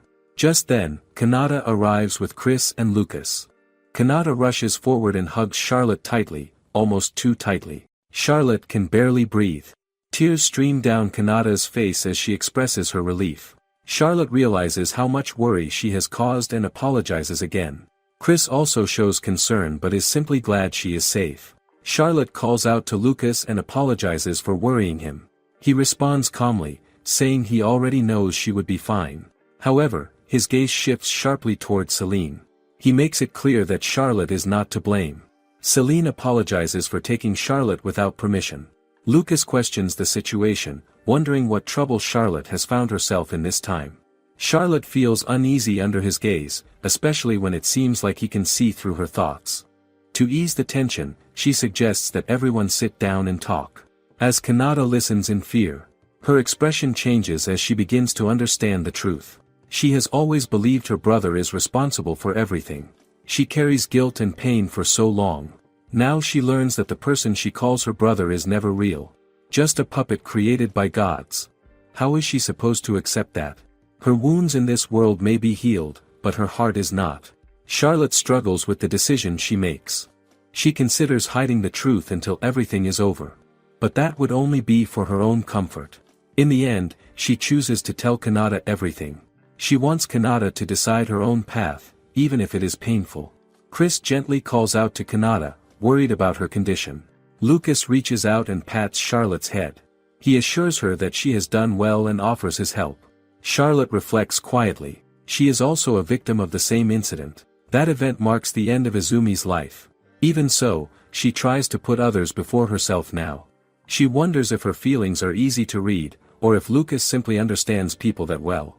Celine suddenly comments that, as a god, she finds the actions of the others shameful. Zion responds calmly, saying that not all gods are like that. Canary becomes curious and asks if he knows others.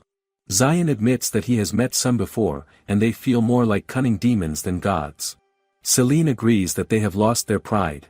Canary adds that it is easy to lose pride when one looks down on others. She quietly wishes for those gods to disappear. Charlotte notices the change in Canary. She has always seen her cheerful and carefree, especially when enjoying her favorite snacks. But now she sees a different side. A side shaped by loss. Canary is also a victim. Canary suddenly snaps at Charlotte, asking why she looks so surprised. She makes it clear that she can feel anger too.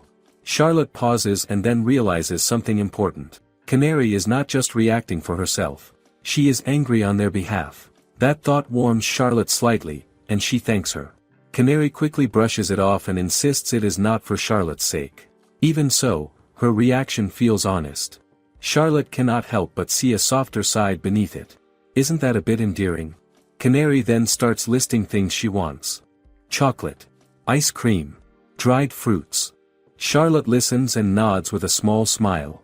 She understands what Canary is trying to do in her own way. She promises to prepare everything once all of this is over.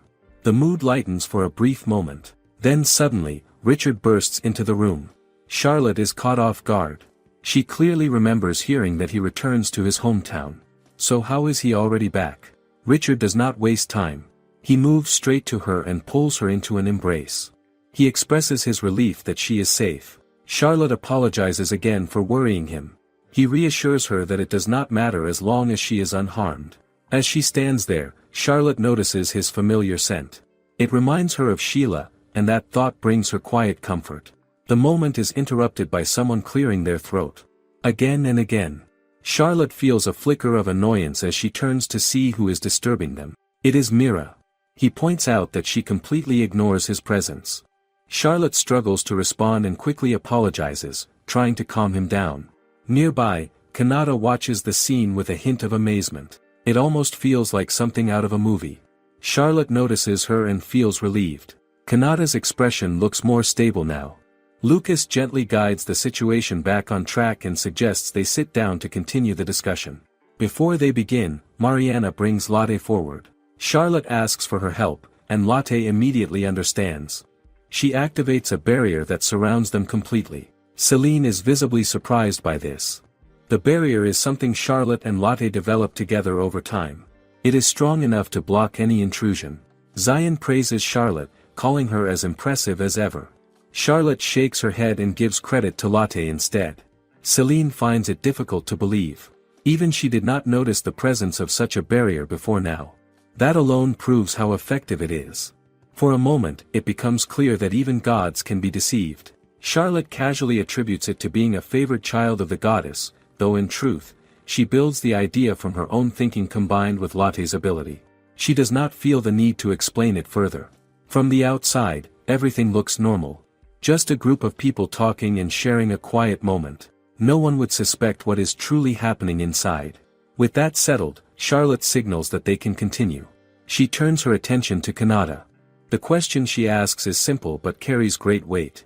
Does Kanata want to stand with her and take revenge on the gods who ruined their lives? Kanata looks at Charlotte's outstretched hand. There is hesitation, but only for a moment. Then she reaches out and takes it. Mira feels shocked at first. The scene reminds him of the day Charlotte takes action against the elves.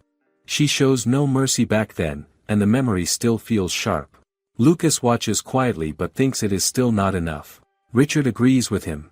He believes Charlotte's kind nature makes her too optimistic over the years. Mira starts to question that idea. Is Charlotte really as kind as they claim, or is there something deeper behind her actions? Charlotte explains her reasoning in a calm way. She says Silas's situation in the past is different. Her goal back then is to prevent the same outcome and to avoid the crisis Lucas faces. She believes that once Silas's resentment is resolved, it becomes necessary to act and end the conflict completely. This time, however, her mindset changes. She admits she carries clear murderous intent. She knows revenge is often seen as foolish, especially when it comes from retaliation. Still, she feels that losing everything like that is unfair. It feels like a cruel joke. So she chooses to take another chance and push forward with her own decision. Zion and Canary respond with approval. They praise her resolve and say this is why they continue to follow her as their master. Charlotte listens but does not stop there. She turns to Kanata and asks for her opinion. Kanata hesitates. She admits she is unsure if she can forgive the gods. Charlotte tells her she does not need to force herself. The answer surprises Kanata. Lucas supports Charlotte's words and confirms it. Forgiveness is not required. Charlotte then makes her own stance clear. She has no intention of forgiving the gods at all. Her revenge is not about closure. It is about making them understand that she has not forgiven them. She wants them to face consequences that go beyond death. They will not die, but they will suffer so much that they wish they could. That is the kind of end she envisions for them. Chris listens and grows concerned. He thinks Charlotte's plan sounds like harsh and endless punishment. He tells Kanata that moving forward sometimes means letting things end. Is holding on really the only way? Charlotte disagrees immediately. She says his view is wrong. This sparks irritation in Chris. Still, she continues and explains that what she plans is not simple harassment or cruelty without meaning. Lucas steps in and tries to calm Chris before the tension rises further. The mood briefly shifts as Charlotte points out that the issue is not something trivial. Chris agrees, though the conversation momentarily drifts in an awkward way before returning to the main point. In the end, Charlotte asks the final question. Should they move forward with this revenge? Kanata takes a moment, then answers with quiet determination. She believes that by going through with it, she can finally stand on her own and move forward. That thought brings her a sense of relief. Charlotte accepts her answer and reassures her. When everything is over, they can decide what comes next. For now, they focus on what lies ahead. Kanata agrees without hesitation. Charlotte believes that as long as Chris stays by Kanata's side, everything will be fine. Celine watches them and reflects on Aaron's children. She sees them as cheerful and strong despite everything they go through. Charlotte thinks about her friends, all of whom suffer because of the gods. That thought hardens her resolve. How can she forgive those responsible when the people she cares about are the ones hurt? Celine tries to explain that gods are often forgiven no matter what they do. Charlotte rejects that idea completely. It feels unreasonable to her. She says she cannot accept a world where such actions are excused. She then admits that what she is about to do may go against the very causality of the world. Revenge against gods is not a small act. It may even be seen as a declaration of war. She pauses and asks Celine if it is still right to go forward. Celine does not hesitate. She agrees and expresses her faith in Charlotte. She says choosing Charlotte as her beloved child is not a mistake. Then she makes a request. She asks Charlotte to help save Eren, even if it means betraying her own people. That moment gives Charlotte all the confirmation she needs. She decides to move forward and show the gods what they are capable of. Selene still reminds her to think carefully. Revenge is not simple. The biggest problem is whether the gods will even appear before them. Charlotte understands this well. Their plan cannot work unless their target stands directly in front of them. Unlike the Demon King, the gods are not beings they can approach freely. They cannot simply go to them whenever they want. Zion supports this point. He recalls that he has only met Eren once, even though his own wife is a goddess. That alone shows how distant the gods are. Charlotte then asks Selene if there is a way to reach them directly. Selene explains that it is not possible in a simple way. However, there is another possibility. The gods might come to them instead. This idea surprises Charlotte. Selene explains further. Normally, gods do not appear before people in the miniature garden. There are rare exceptions, and Selene herself is one of them. In Charlotte's case, things may be different. Charlotte has gained attention among the gods. They already know about her. This raises a question in Charlotte's mind. Why are the gods interested in her at all? She turns to Mira for an answer. Mira suggests it might be because of her cooking. Charlotte considers this and finds it believable. If that is the case, then maybe it can be used to their advantage. With the plan taking shape, Charlotte shifts focus to preparation. She tells Kanata that in order to fully master her power as a saintess, she will undergo special training until the day of revenge. Charlotte also promises to handle all the necessary arrangements. Kanata accepts without hesitation. She knows they have chosen this path together. There is no turning back now. They both commit to working hard and preparing for what lies ahead. 8 months have passed. Charlotte finally turns 16. She feels a sense of excitement and relief. She reflects on how far she has come and what she has endured to reach this point. Now she is considered of age. She can drink freely, something that holds more meaning than it seems at first. Why does this matter so much? Because it is a key part of their strategy. Charlotte remembers the drink she shares with Lucas some time ago. She keeps part of it untouched, saving it for the day she officially becomes an adult. Now that the time has come, she decides not to drink it yet. She plans to keep it until everything is over. It becomes more than just alcohol. It feels like a symbol tied to the end of her journey. With that thought settled, she prepares herself for what she calls the final hour. She begins to pray. She presents her offering with care and focuses her mind, hoping it will be accepted. Will this really be enough to reach them? Then something unexpected happens. A man appears before her. It is Simon. He calls her name calmly and says he has been waiting for this moment. Charlotte feels a surge of surprise. She does not expect him to show up so directly. At the same time, she understands how important his presence is. Simon is not just another figure in this story. He plays a central role in the events that cause Charlotte and Kanata the most pain. He is the one behind the puppet and the incident they can never forget. Facing him now feels like standing at the center of everything that has led them here. Simon speaks as if nothing is out of place. He tells Charlotte that the days he cannot see her feel empty to him. His tone is calm, almost warm. Charlotte reacts without hesitation. She steps forward and embraces him. From the outside, it looks like a reunion filled with relief. But inside, her thoughts move differently. She cannot ignore what she knows. She believes that this moment will not last long for him. Simon acknowledges the day and confirms that it is Charlotte's birthday. He says he has not forgotten it. Charlotte responds gently and tells him she plans to celebrate with everyone later. She leans closer to him and says she is looking forward to spending time together. For now, she suggests they start by drinking sake. The atmosphere feels calm on the surface, but there is tension underneath. Simon begins to reach for her, showing a desire to get closer. Charlotte does not pull away, but inside she feels uneasy. She forces herself to play along while making small excuses to avoid him going too far. It feels unpleasant to her. She never expects that pretending to feel the opposite of her true emotions would be this difficult. Still, she reminds herself of her role.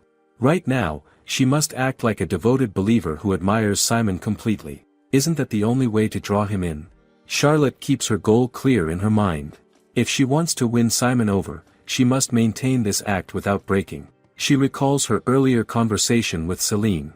Back then, she warns Celine that Simon might say disrespectful things about Aaron and even Celine herself. Celine accepts this possibility without hesitation.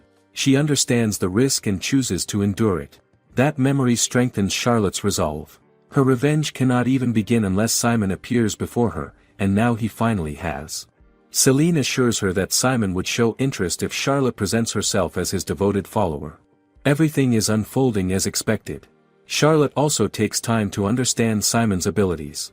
She asks Celine whether Simon and those around him possess omniscience like Zion and Lucas. Celine explains that it does not work that way. Even among gods, abilities differ. Omniscience requires a certain level of magical power, and Simon does not possess it. In fact, he is weaker than Aaron in that regard. This makes Charlotte think. Lucas is still human, yet he holds such an ability. How is that possible? Celine clarifies further. A god cannot grant abilities they do not possess. The master of a miniature garden can only pass down powers within their own limits. This means no being born in such a world can surpass the nature of its creator. Charlotte realizes what this implies. True omniscience and omnipotence cannot exist in a domain where the ruling god lacks them. Celine also points out that Simon would not even consider the possibility that Zion holds such abilities, since they come from Aaron and were never given to him. As Zion listens to this explanation, he begins to feel a sense of pride. He sees his abilities as something rare, almost comparable to the gods themselves. Lucas, however, questions this thinking. He reminds Zion about the concept of vessels. Aaron, as a higher-ranked god, possesses a vessel on a completely different level. His omniscience and omnipotence extend far beyond ordinary limits. Zion understands the difference. Even if they share similar abilities in name, their capacity is not the same. He can read the thoughts of those within the same miniature garden, but going beyond that is dangerous. Trying to reach a higher being could break his spirit. Lucas agrees with this conclusion. The ability may sound the same, but existence itself creates a clear gap. Charlotte comes to understand that reading the mind of a higher being is far too risky. Zion confirms this. He explains that attempting it could harm them. Lucas adds that while it is not completely impossible to read Simon's thoughts using Zion's ability, the danger is too great to even consider trying. That option is set aside. Still, one thing becomes clear. Simon cannot read their minds, and that alone gives them an advantage. Lucas then asks Charlotte if she knows anything about Simon's weaknesses. She pauses and thinks carefully. Simon does not have overwhelming divine power. Instead, he relies on his ability to manipulate people's emotions. That makes him dangerous in a different way. Can that really be called a weakness? It does not seem simple. Charlotte then shifts her thinking. She says it would help to know his interests and habits instead. Celine provides the answer. Simon is known to be a womanizer. He openly pursues women he finds attractive, without concern for morality or restraint. That detail changes everything. Charlotte immediately sees how this could work in their favor. A plan begins to form in her mind. Before she can say anything, Lucas and Richard react strongly. They stop her at once. Even Charlotte feels surprised. She has not spoken yet, but they already understand what she is thinking. Lucas makes it clear that they will not allow her to use herself as part of the plan. Richard goes even further and says he would never forgive any man who dares to touch her. Charlotte listens, but she does not back down easily. She believes this step may be essential for their success. Is there another way that could work as well? The disagreement continues for a while. In the end, Charlotte manages to persuade them, though not completely. They move forward with the plan, even if it carries tension. From that point on, Charlotte continues her act. Day after day, she prays and presents herself as a devoted believer. She remains consistent and patient. Eventually, the moment arrives. Simon appears before her again. He questions her intentions. Why would she seek him when she already has the blessings of Aaron and Celine? Charlotte answers carefully. She explains that she comes from Aaron's garden, but her perspective changes after hearing about Simon from Celine. She describes his intelligence, the way he once cornered Aaron, and his power and charm. She presents these qualities as proof of his worth as a god. Her words are deliberate. They are meant to appeal to him. Simon reacts just as expected. He shows clear satisfaction. Her praise reaches him. He observes her closely and says her words do not seem false. He calls her beautiful and moves closer, touching her chin as he speaks. He admits that he likes her. Then he suggests that if she is truly a devoted believer, she should accept a god's favor. Charlotte responds without hesitation, but she keeps her tone measured. She agrees in principle, yet she reminds him that she is still a novice believer. She then makes a request. She says she would like to receive his favor as a birthday gift. Charlotte knows about the rumors surrounding Simon, yet she refuses to accept his advances directly. She delays him again and again, using the excuse that she will only respond once she comes of age. This approach helps her keep control of the situation. It also prevents Lucas and Richard from losing their patience and acting recklessly. She understands them well. If they ever see her leaning too closely on Simon, they might draw their swords without thinking. That would ruin everything. So she maintains a careful balance, even when it puts pressure on her. As she rests against Simon, he notices something and asks what is wrong.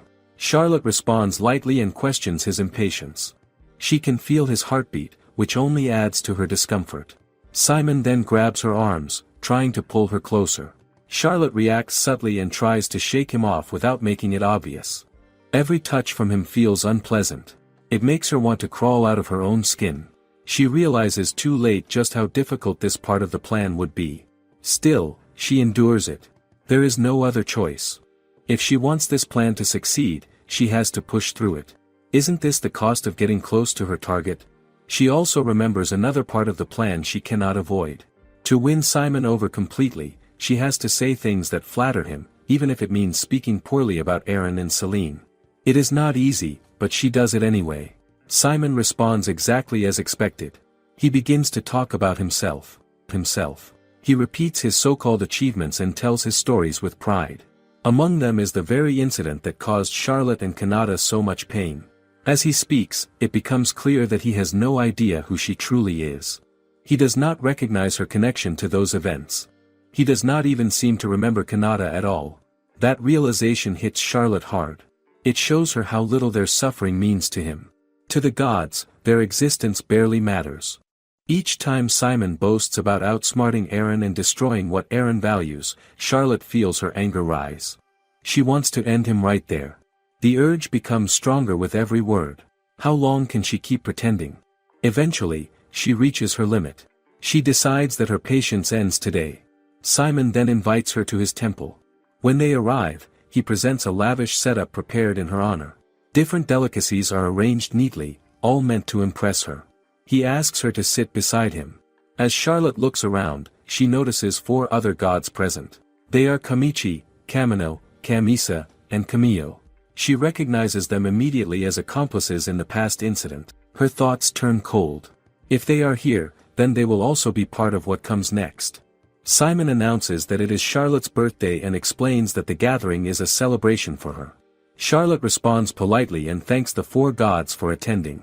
She mentions that she has also prepared something special as an offering for the day. Simon then raises a toast and invites everyone to drink. The drink in front of them is the one Charlotte has been waiting for. It is central to her plan. Still, something feels off. She cannot enjoy it in this setting. Not like this.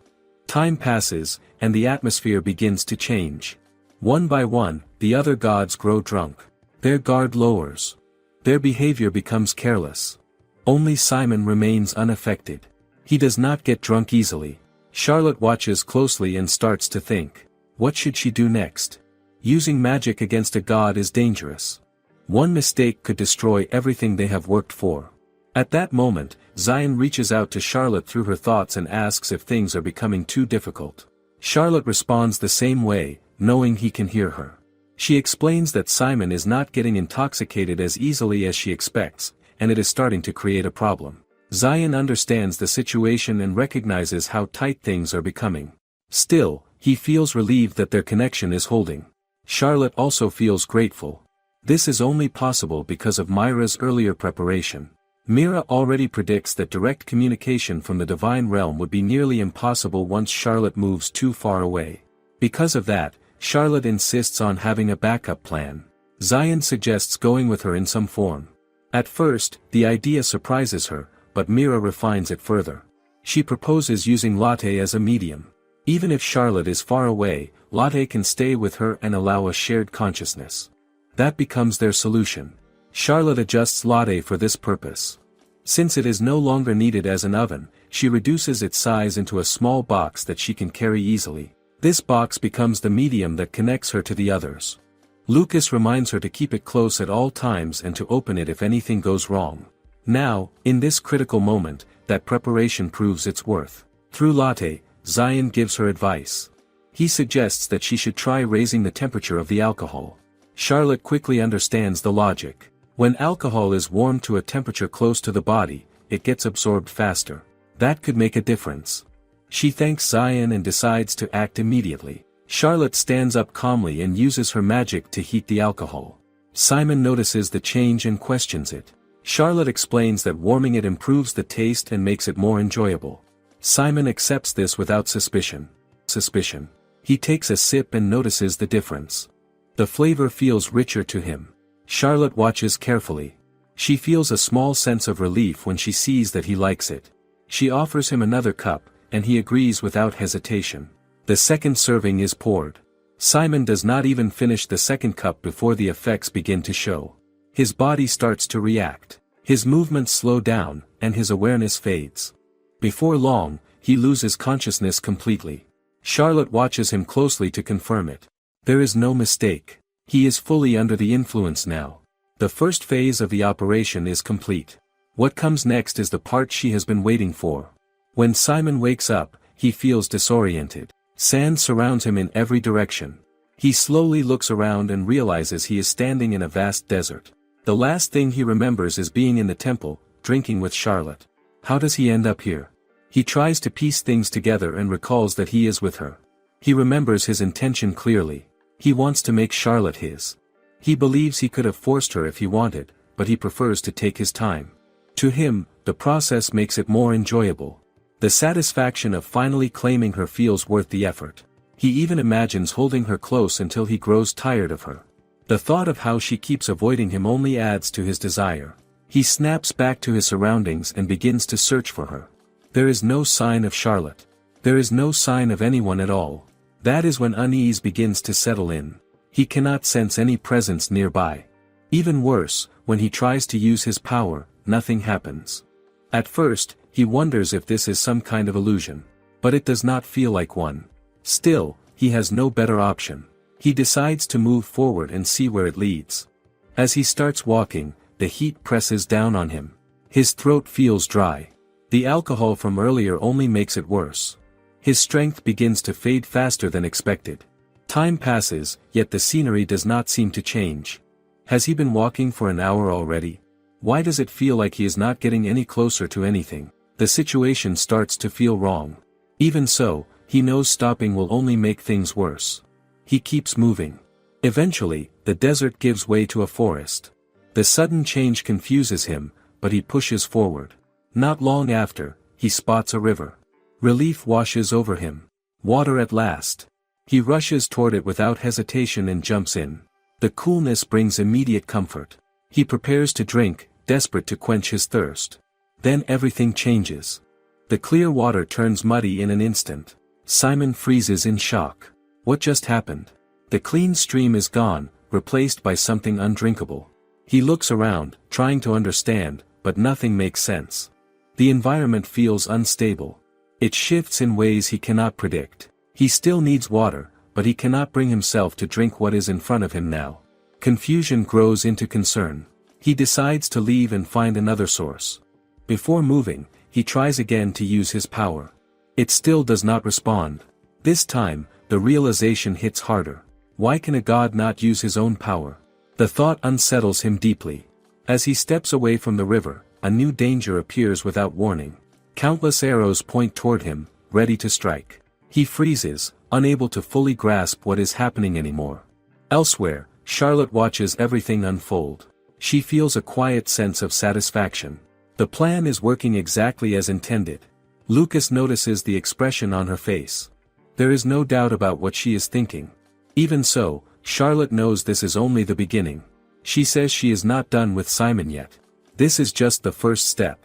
Earlier, when Simon loses consciousness in the temple, Charlotte already prepares everything. She brings out a powerful magic tool she has kept hidden. Along with it are several bottles of alcohol. She is careful with her actions, and the gods around her do not notice anything unusual. The moment Simon falls asleep, Charlotte begins her next move without hesitation.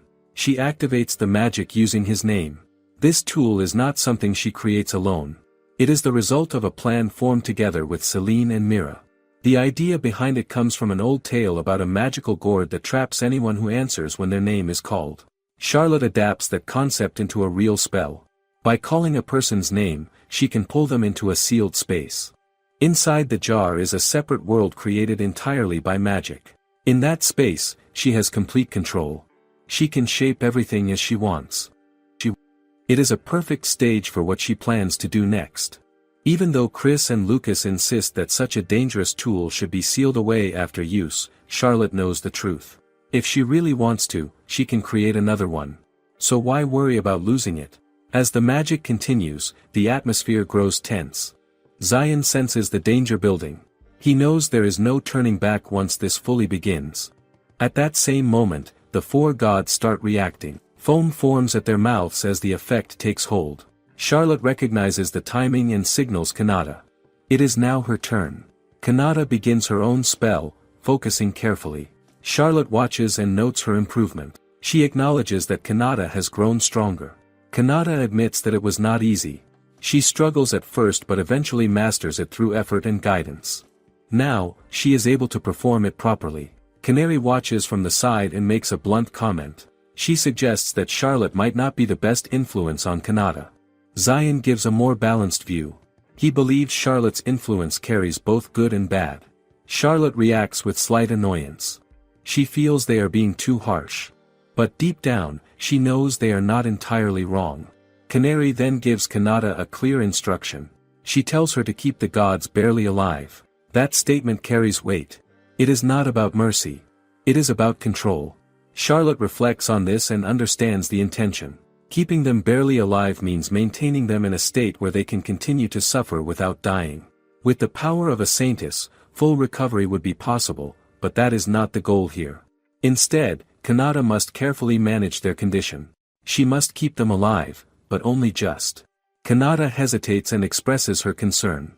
She agrees not to kill them, but she still struggles with the idea. Charlotte explains her plan clearly.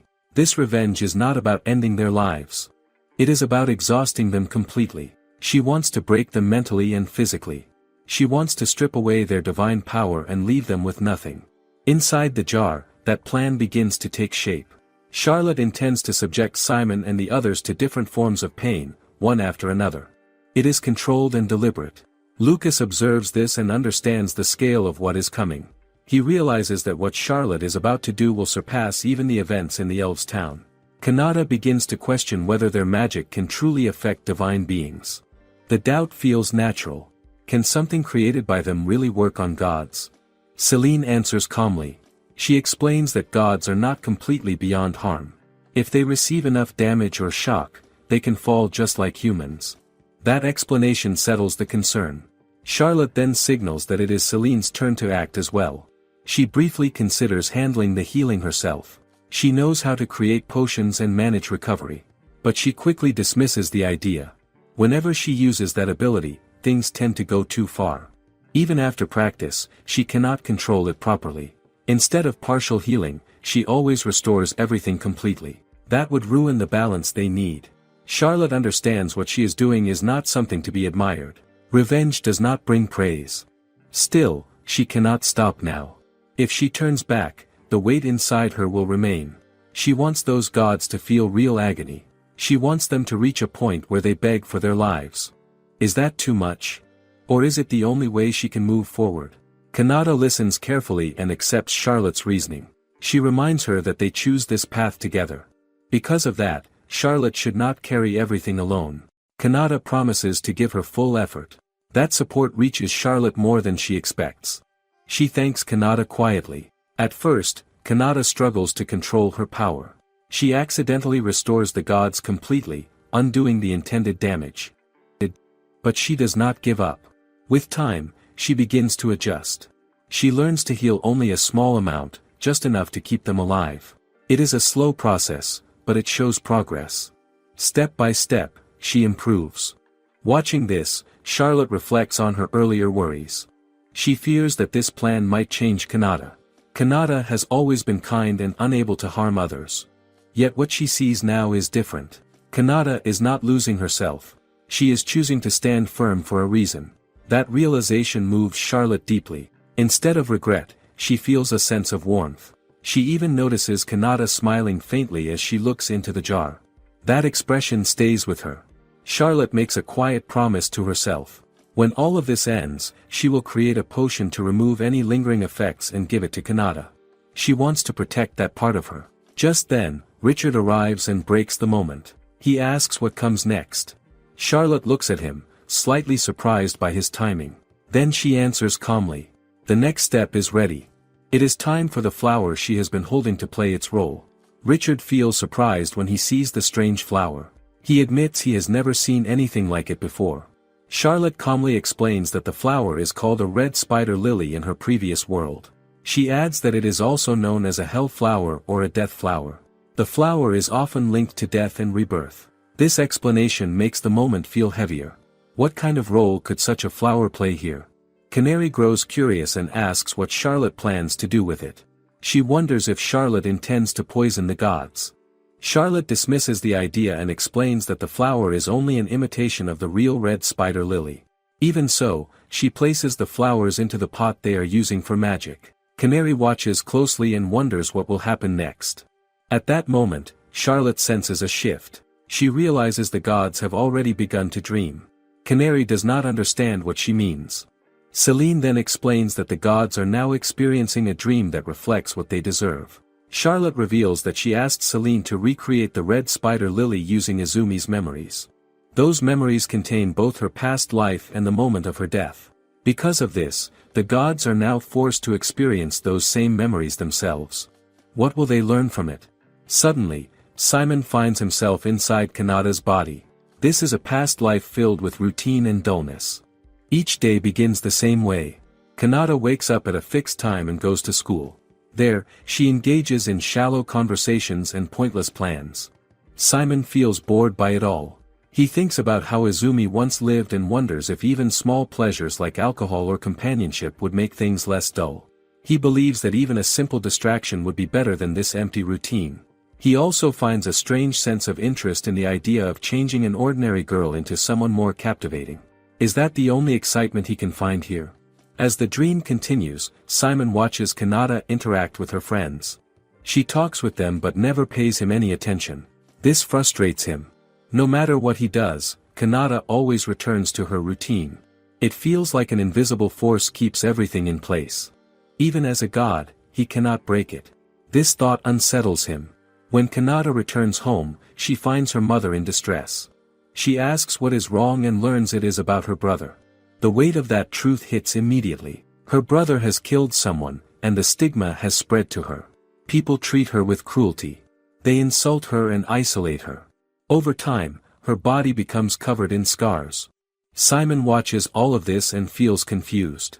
Why is he being shown such a painful yet ordinary life? He grows impatient and questions the point of it all.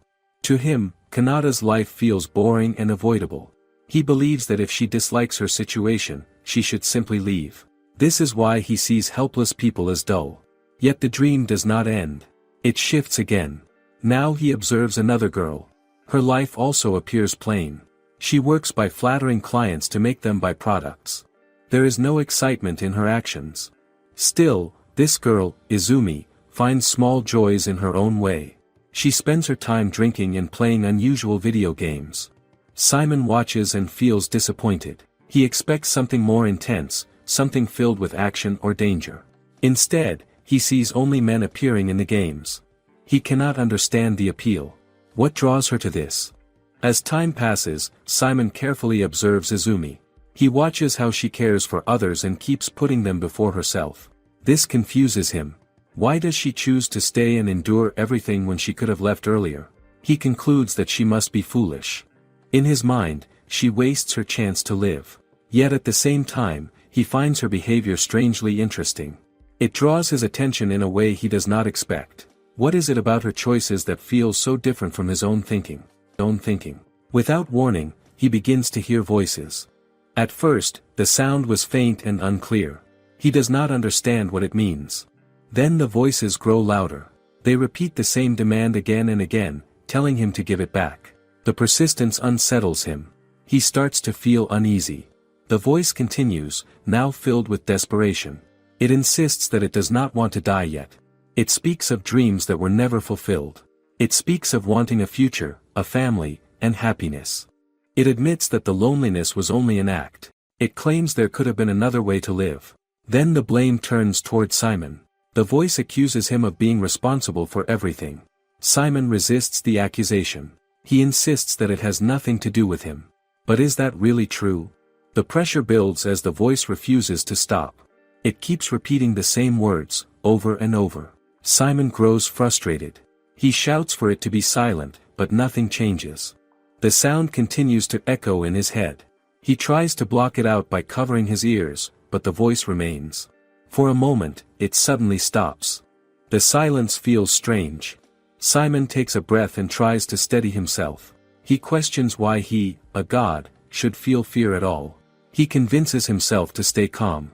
Yet just as he begins to relax, the voice returns and resumes its torment. The fear he tries to deny slowly creeps back in. Back at the temple, Charlotte observes the result and explains that the first replay has ended. She describes it as the memory fragments of Izumi and Kanata. Her goal is clear. She wants Simon and the other gods to experience every emotion tied to those memories. She also wants them to feel fear. Mira questions whether fear can truly affect a god. Celine calmly confirms that gods are not free from fear. Mira still finds it strange to see a god suffer like this. Charlotte remains focused. She explains that she plans to adjust the experience further to suit the gods. Lucas listens and reacts with mild surprise. He wonders if she has created another unusual method, though he admits that her idea is impressive. Charlotte then reflects on the image of a woman in white from the final scene. The figure reminds her of someone connected to curses and fear. She considers the name Izumiko. The absence of a face stands out as a defining trait. This thought leads her to lean more into a horror theme. It feels fitting for what she wants to achieve. Why not shape the experience into something even more unsettling? Kanata notices that Charlotte is lost in thought and asks what is wrong. Charlotte brushes it off and explains that it is only a fragment of her memory. She reflects on her past. She recalls how she died at a young age and never had time to hold on to deep resentment. Most of her emotions only surfaced after her rebirth. Because of this, she feels that the memories alone are not enough to revisit. Something is missing. She begins to think about adding more depth. She asks Celine if a scene of grief can be added to the memory fragment. Celine agrees without hesitation. With this addition, the experience becomes more vivid and emotionally intense. Kanata also gives her permission to use her memories more freely. She wants the gods to understand what she felt. The preparation moves smoothly. Charlotte then asks Celine to activate the magic prepared in the two pots. Celine steps forward and carries out the task. Their plan is not simple. They intend for the gods to relive the experience repeatedly, stretching it across what feels like 200 years. The time will pass quickly, but the impact will remain. They do not want a brief lesson. They want something that lingers. A few minutes later, Charlotte pours the contents of the pot over the gods. The effect takes hold immediately. Simon wakes up in shock. He finds himself restrained and unable to move. He looks around and quickly realizes what has happened. This is Charlotte's doing. She stands before him with a calm expression. There is a faint smile on her face. She watches him closely and studies his reaction. She wonders how he is holding up. She wonders if he finds the experience satisfying. Simon answers that he is not fine. His voice rises as he demands that Charlotte stop what she is doing. He questions her right to put him through such an ordeal. Charlotte remains calm and turns the question back on him. She asks if he truly believes she has no right. Then she reveals that the woman in the white dress is actually her. The realization shocks him. Charlotte presses further and asks why he killed her. This question stirs something inside him. Fragments of the dream return. He recalls Kanata's voice blaming him for everything that happened to her and her family. He quickly denies it and insists that he had nothing to do with their suffering. But why do those memories feel so clear? Charlotte watches his reaction closely. She assumes that after reliving those memories, he should understand Kanata's hatred. Yet his confusion remains obvious. It makes her question whether he truly understands what he has done. The accusations continue to echo in his mind.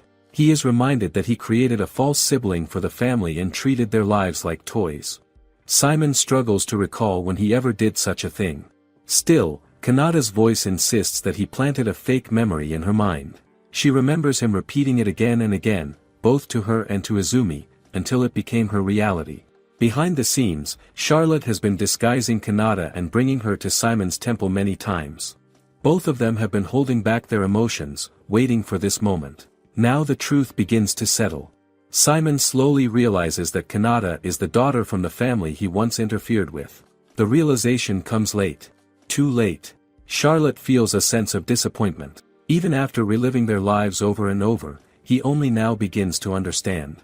To her, this confirms that he is beyond saving. Kanata feels a deep pain as she watches him. It becomes clear to her that her existence never truly mattered to him. This thought leads her to question everything. Do the weak always have to suffer simply because they are insignificant? If gods are truly so, can their actions always be excused? The anger inside her rises. She declares that they are not lifeless objects. They have emotions. They feel pain. She makes it clear that his position as a god does not grant him forgiveness. Simon grows uneasy. Fear begins to show. He tries to interrupt and explain himself. He claims he did not know she was part of that family. Kanata challenges him immediately. She asks if that makes it acceptable to treat human lives like insects. His attempt to apologize feels hollow. She rejects it without hesitation. She states plainly that no apology can change what he has done. Forgiveness is not an option. Instead, she expresses a desire to end his life. How could she feel anything less? Simon's fear becomes more visible. He tries to calm her and repeats that he is sorry. Charlotte observes the situation and senses that Kanata has released much of her anger. She steps in and gently pulls Kanata back. She tells her that it is enough. Kanata resists, overwhelmed with emotion. She questions why Charlotte is stopping her. She calls her Izumi, hoping she will understand the depth of her pain. The connection between them is clear at that moment. Simon, still shaken, urges Charlotte not to let Kanata come closer. His voice carries a hint of panic. Charlotte reacts sharply and tells him to be quiet. She turns her attention back to Kanata and comforts her. She reassures her that she will not allow her to go down that path. She explains that Simon is not worth the burden of such an act. She asks Kanata to leave everything to her instead. Her tone is steady, but firm. Simon watches in confusion. He struggles to understand what is happening between the two of them. The situation feels completely out of his control. He begins to compose himself and adjusts his appearance, as if trying to regain some dignity. Charlotte notices this but remains unimpressed. To her, any attempt to escape now would be meaningless. More importantly, she no longer sees him as someone worth killing. Simon tries to move away, but before he can get far, Charlotte grabs his leg and drags him back. She forces the pot over him, sealing his movement. Panic takes over him immediately. He begs her to stop, his voice filled with fear. She does not respond. Desperate, he reaches for one of the other gods and pulls them toward him, hoping for protection. Instead of helping, they push him away. They make it clear that they only followed his orders. They refuse to be dragged into his punishment. They tell him to face the consequences on his own. The scene turns chaotic as they struggle to free themselves. Watching from the side, Celine feels nothing but disgust. The sight of gods acting this way feels ugly and pitiful. Charlotte remains unmoved. In her eyes, there is no space left for compassion. She believes they have fallen too far to be redeemed. Without hesitation, she brings out another pot and calls Simon's attention to it. The moment he sees it, fear grips him again. He begs her once more to stop. Charlotte knows exactly what the pot contains. It holds resentment. It carries the lingering hatred of those who suffered because of him. It is something that will never fade. At that moment, Richard steps forward and joins her. He places his hands on the pot with her and tells her she does not have to carry this alone. He reminds her that the burden is not hers alone to bear. Kanata steps in as well and declares that this is her revenge too.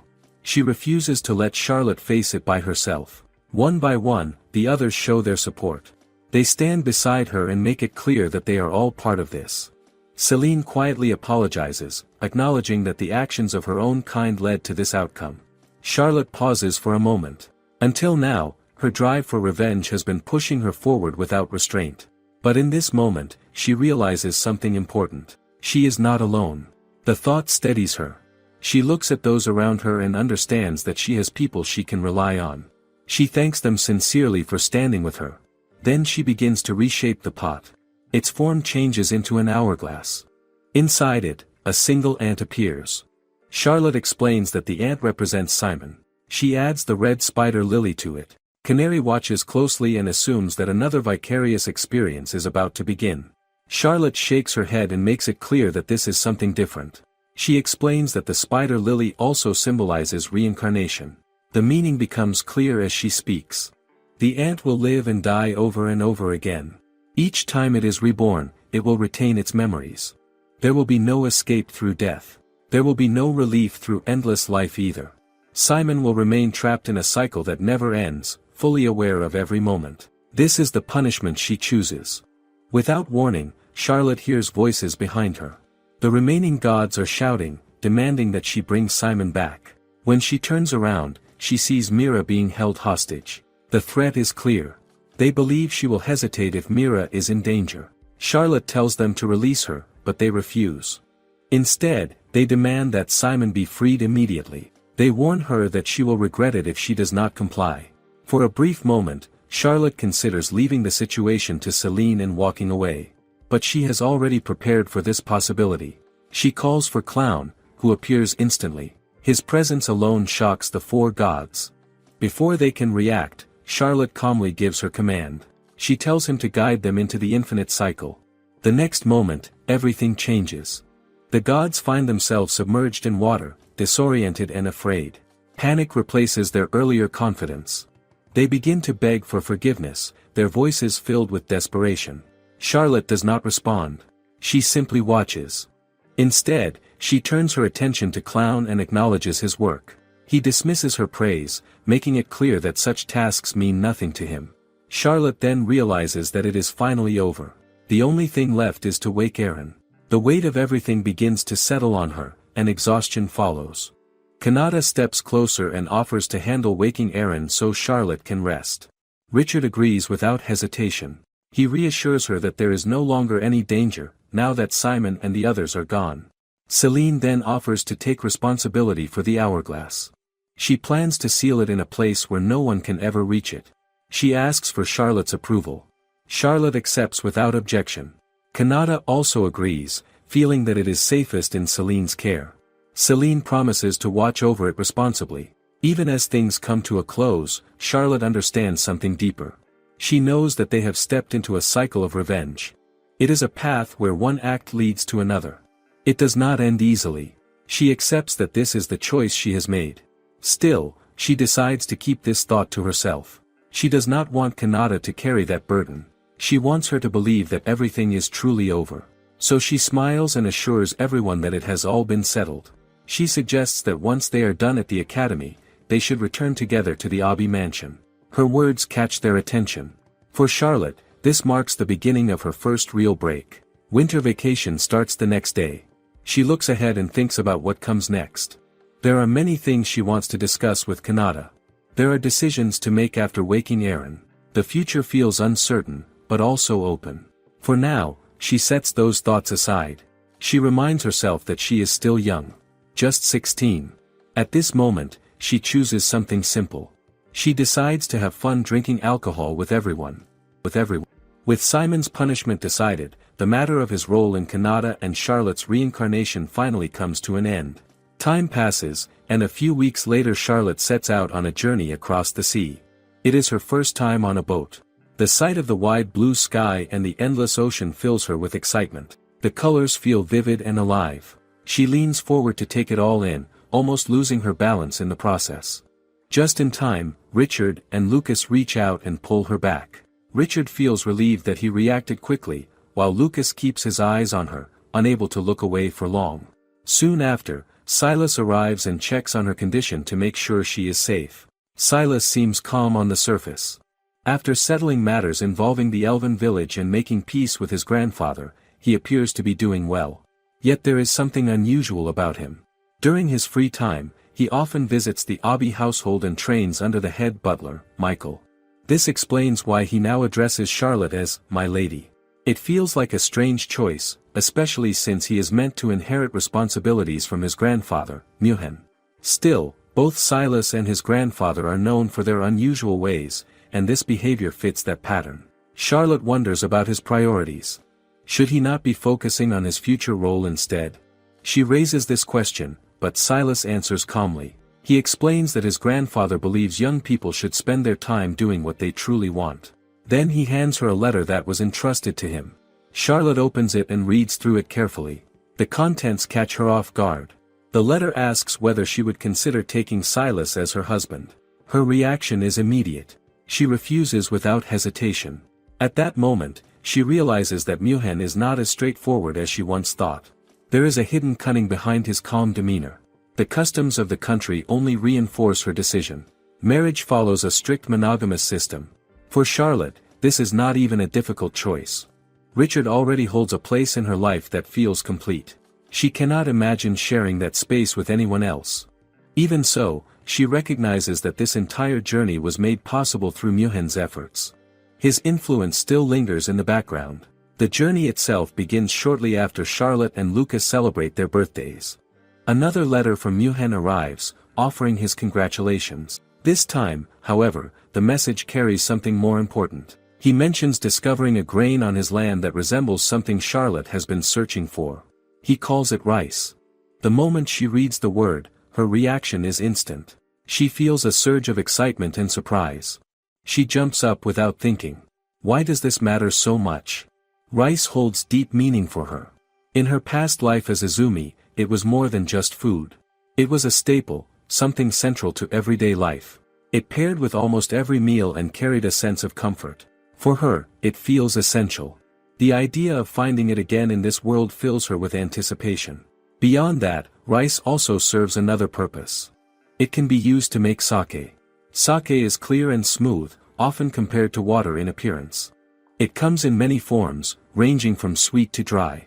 While it is deeply rooted in its place of origin, it has gradually gained recognition in other parts of the world as well. Yet Izumi never truly enjoyed it. The flavor always felt too strong, too difficult to accept. She avoided it and never had the chance to explore it further before her life ended. Now, Charlotte reflects on that memory. Could things have been different if she had found a version she liked? This thought leads her to a simple conclusion. If the taste does not suit her, why not change it? Why not create something better? The idea feels natural to her. If she wants something, the easiest way might be to make it herself.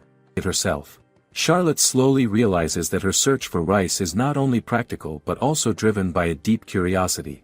Still, she begins to connect it to something more important. She considers the possibility that sake might help awaken Eren, whose power continues to fade as he remains asleep. This thought gives her a clear direction. If she wants to fulfill her promise to Celine, she needs to find rice and make sake herself. With that goal in mind, the journey toward Muhen's territory takes on a new meaning. Silas accompanies them, partly because of his connection to that land. During the journey, Silas constantly attends to Charlotte. He checks on her often and asks if she needs anything. Each time, she tells him she is fine. His persistence begins to wear on her. Eventually, she makes it clear that she does not need a butler. She reminds him that she already has a maid, Mariana, and explains that a butler's role is to manage schedules. In her case, there is nothing to manage. Her frustration grows, and she firmly tells him to sit down instead of hovering around her. Silas refuses. He insists that he is her servant. That response only irritates her more. She quickly points out that she never hired him in the first place. Why does he keep insisting on this role? Her frustration reaches a peak. She questions if something is wrong with him and turns to Lucas, hoping he will help explain things. Lucas avoids getting involved and suggests that it is easier to let Silas do as he wishes. Charlotte then turns to Richard for support. Instead of confronting Silas directly, Richard leans in and whispers something to her. Moments later, Charlotte bursts into tears. The shift is sudden. She complains that no one listens to her requests. The reaction catches everyone off guard. Silas immediately panics and rushes to her side. He insists that he would never ignore her wishes. Charlotte quickly reminds him that he has already done so by refusing to sit down. Faced with her tears, Silas finally gives in. He agrees to sit. Charlotte's mood changes just as quickly as before. She thanks him with a bright expression. The sudden switch leaves Silas confused. Lucas observes the situation and points out that Charlotte has outmaneuvered him. What Richard whispered becomes clear. He had told Charlotte that Silas is weak when faced with emotional pressure. By acting vulnerable, she could get him to comply. The plan works perfectly. Richard later offers a light apology to Silas, admitting that if forced to choose, he would side with Charlotte. The moment carries a quiet honesty. As the journey continues, Charlotte shifts her focus. She asks whether the trip will take long and suggests they proceed at a relaxed pace if needed. Then she turns back to Silas, now seated and calmer. She asks him to rest properly and prepares to ask something important. She wants to confirm details about their destination. Based on what Muhen told her, she believes it might be a northern island where the grain was discovered. Silas clarifies the location. He explains that it is a small island about a day's boat ride north from Muhen's capital. Then he reveals its name. It is called Rice Island. The name surprises Charlotte. It matches exactly what she has been searching for. The simplicity of it stands out to her. It feels almost too direct. She reflects on how straightforward the name sounds, especially from her perspective as someone who once lived in Japan. At the same time, she considers the nature of this world. Since it was created by Aaron, who also created Earth, the similarities no longer feel strange. Silas explains that the island may not be large in population, but it has a stable climate and wide stretches of flat land. Because of this, the people rely on farming and raising livestock. As Charlotte looks around, she can see it for herself. The place feels calm and peaceful. It has a quiet charm that makes it easy to admire. Still, her curiosity turns to the most important detail. She asks Silas if he has ever tasted the grain grown there. She wants to know what it is like. Silas pauses before answering. He admits that he cannot even pretend it tasted good. His honesty surprises her. She asks again, hoping she misunderstood, but he confirms it. The taste was not pleasant. This disappoints Charlotte deeply. She had been hoping that the rice would be suitable for making sake. If it tastes bad, then her plan might fail. Silas adds another detail. The grains are brown. That makes her worry even more. He continues his explanation. Unlike wheat, the grain is eaten steamed. When he tried it, the texture was hard. He prepared it the way the locals do, yet he still could not enjoy it. He does not understand why Charlotte is so interested in it. Charlotte listens carefully, trying to process everything. She asks him again if he is certain about what he saw. Silas repeats that the grains are brown and still have their husks. To him, it does not seem like the grain she is searching for. At that moment, something clicks in Charlotte's mind. The description reminds her of something familiar. Her mood shifts quickly. She reassures Silas not to worry and confidently tells him that she will make the rice taste good. Silas does not fully understand her sudden certainty. He falls silent, thinking about everything he has seen from her so far. From the events in the elven village to her reaction now, she always seems to know things she should not. He begins to see her as a mysterious person. Charlotte notices his gaze and questions it. He confirms his thoughts. He cannot understand how she has never seen rice before, yet speaks with such confidence about it. This makes Charlotte reflect inwardly. Lately, more people have started to recognize her as a reincarnator, a messenger from the Red Star. Because of that, she has become more aware of how her words and actions might appear strange. Much of what she knows comes from her past life as Izumi. To others, it may seem unnatural. She decides to give a simple explanation. She tells Silas that she once read stories that mentioned similar ingredients and recipes. She says it would be interesting to try recreating them. Even as she speaks, she feels a small sense of guilt. She considers telling him the truth, but she hesitates. It is not about whether he can keep a secret.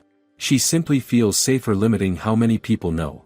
She wants to hold on to a normal life. Silas remains doubtful. He asks if such a story truly exists.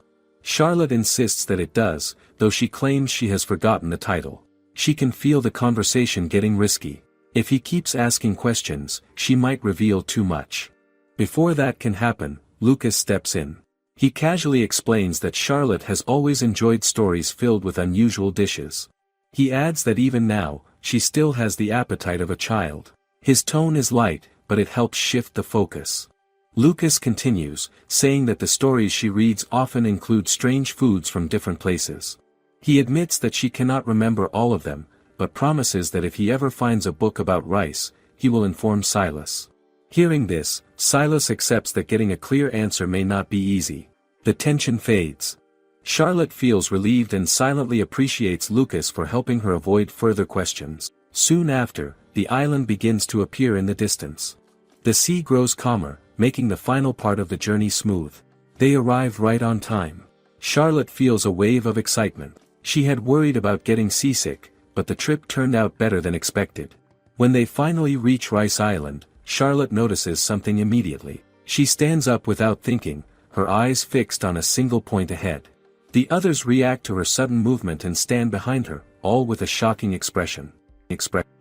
Charlotte is surprised when she sees small creatures warmly welcoming her and Silas. She appreciates the kindness at once. Their leader steps forward and introduces himself as Yuruchi, the village chief of Rice Island. As she listens, her attention drifts to their appearance. They have long pointed ears. Their eyes are round. Their noses twitch softly. The sight feels almost unreal. It reminds her of a storybook world like Peter Rabbit. Is this really a place filled with such fluffy beings? She recalls hearing that the island is home to rabbit beastmen, but what she sees goes beyond her expectation. She once imagined something simple, like humans with rabbit ears. Instead, these creatures are far fluffier and more animal-like. She has never seen anything like this in the royal capital. Her eyes keep wandering over them in quiet amazement until Lucas draws her back to the moment. She quickly gathers herself and properly introduces who she is. She expresses her excitement about being on the island and her hope to get along with everyone. At the same time, she carefully watches her words. She does not want to say anything careless. Yuruchi welcomes her in return and tells her to feel at ease, even though he says the island has little to offer. Charlotte finds herself smiling too much as she looks at him and the others. Lucas notices and gently reminds her to control herself. She apologizes, but her love for fluffy things is obvious. Lucas even begins to imagine that if she is not careful, she might get carried away. Charlotte quickly denies that thought within herself. She reminds herself that she is devoted to Richard. When Lucas tries to reach Richard and gets no response, Charlotte stays quiet. Later, Richard finally answers and confirms that she is fine, but he does not say much. Something about his presence feels slightly off. Is it just her imagination? Charlotte is not sure, but the feeling makes her uneasy. She moves closer to him and openly shows her loyalty. The sudden action catches him off guard. He admits that he likes how naturally she accepts beastmen. Lucas agrees and sees it as kindness, but Richard sees it differently. He believes it is simply her open-minded nature. Charlotte senses the tension, so he is upset after all. Richard acknowledges that he understands her fondness for fluffy things, but he also admits that he feels jealous. He sets a clear boundary in his mind. He can tolerate it if the beast man is a child but not an adult. Charlotte accepts this without protest and responds with a gentle smile. She thanks him, while Lucas quietly observes the exchange. Charlotte reflects on this and decides that the best way to show her devotion is to be mindful of her actions. She understands how she would feel if Richard acted the same way with someone else. Even so, as she looks at the rabbit beast men again, she knows how difficult it will be to resist. Is it even possible for her not to touch them? She silently asks for forgiveness in advance for what she might do. Yuruchi then leads them further into the island and explains its environment. The warm climate supports many crops. They grow different vegetables and export them to the mainland. Citrus fruits are cultivated in the mountains. The rest of their farming focuses on mai, which is rice. Charlotte wonders if rice can truly grow well with constant sea breeze. It seems unlikely at first. However, she learns that the ocean air carries minerals that enrich the soil. That must be why their rice thrives. It also explains why she has heard of mai before. She begins to think it should be popular beyond the island. But Yuruchi explains that the rice is mostly used as a staple food for the islanders and their livestock. Charlotte recalls Silas mentioning that mai does not suit mainland tastes. Maybe that is why it never spreads widely. She feels a quiet sense of disappointment. It seems like a waste of something valuable. Still, she has not confirmed it herself.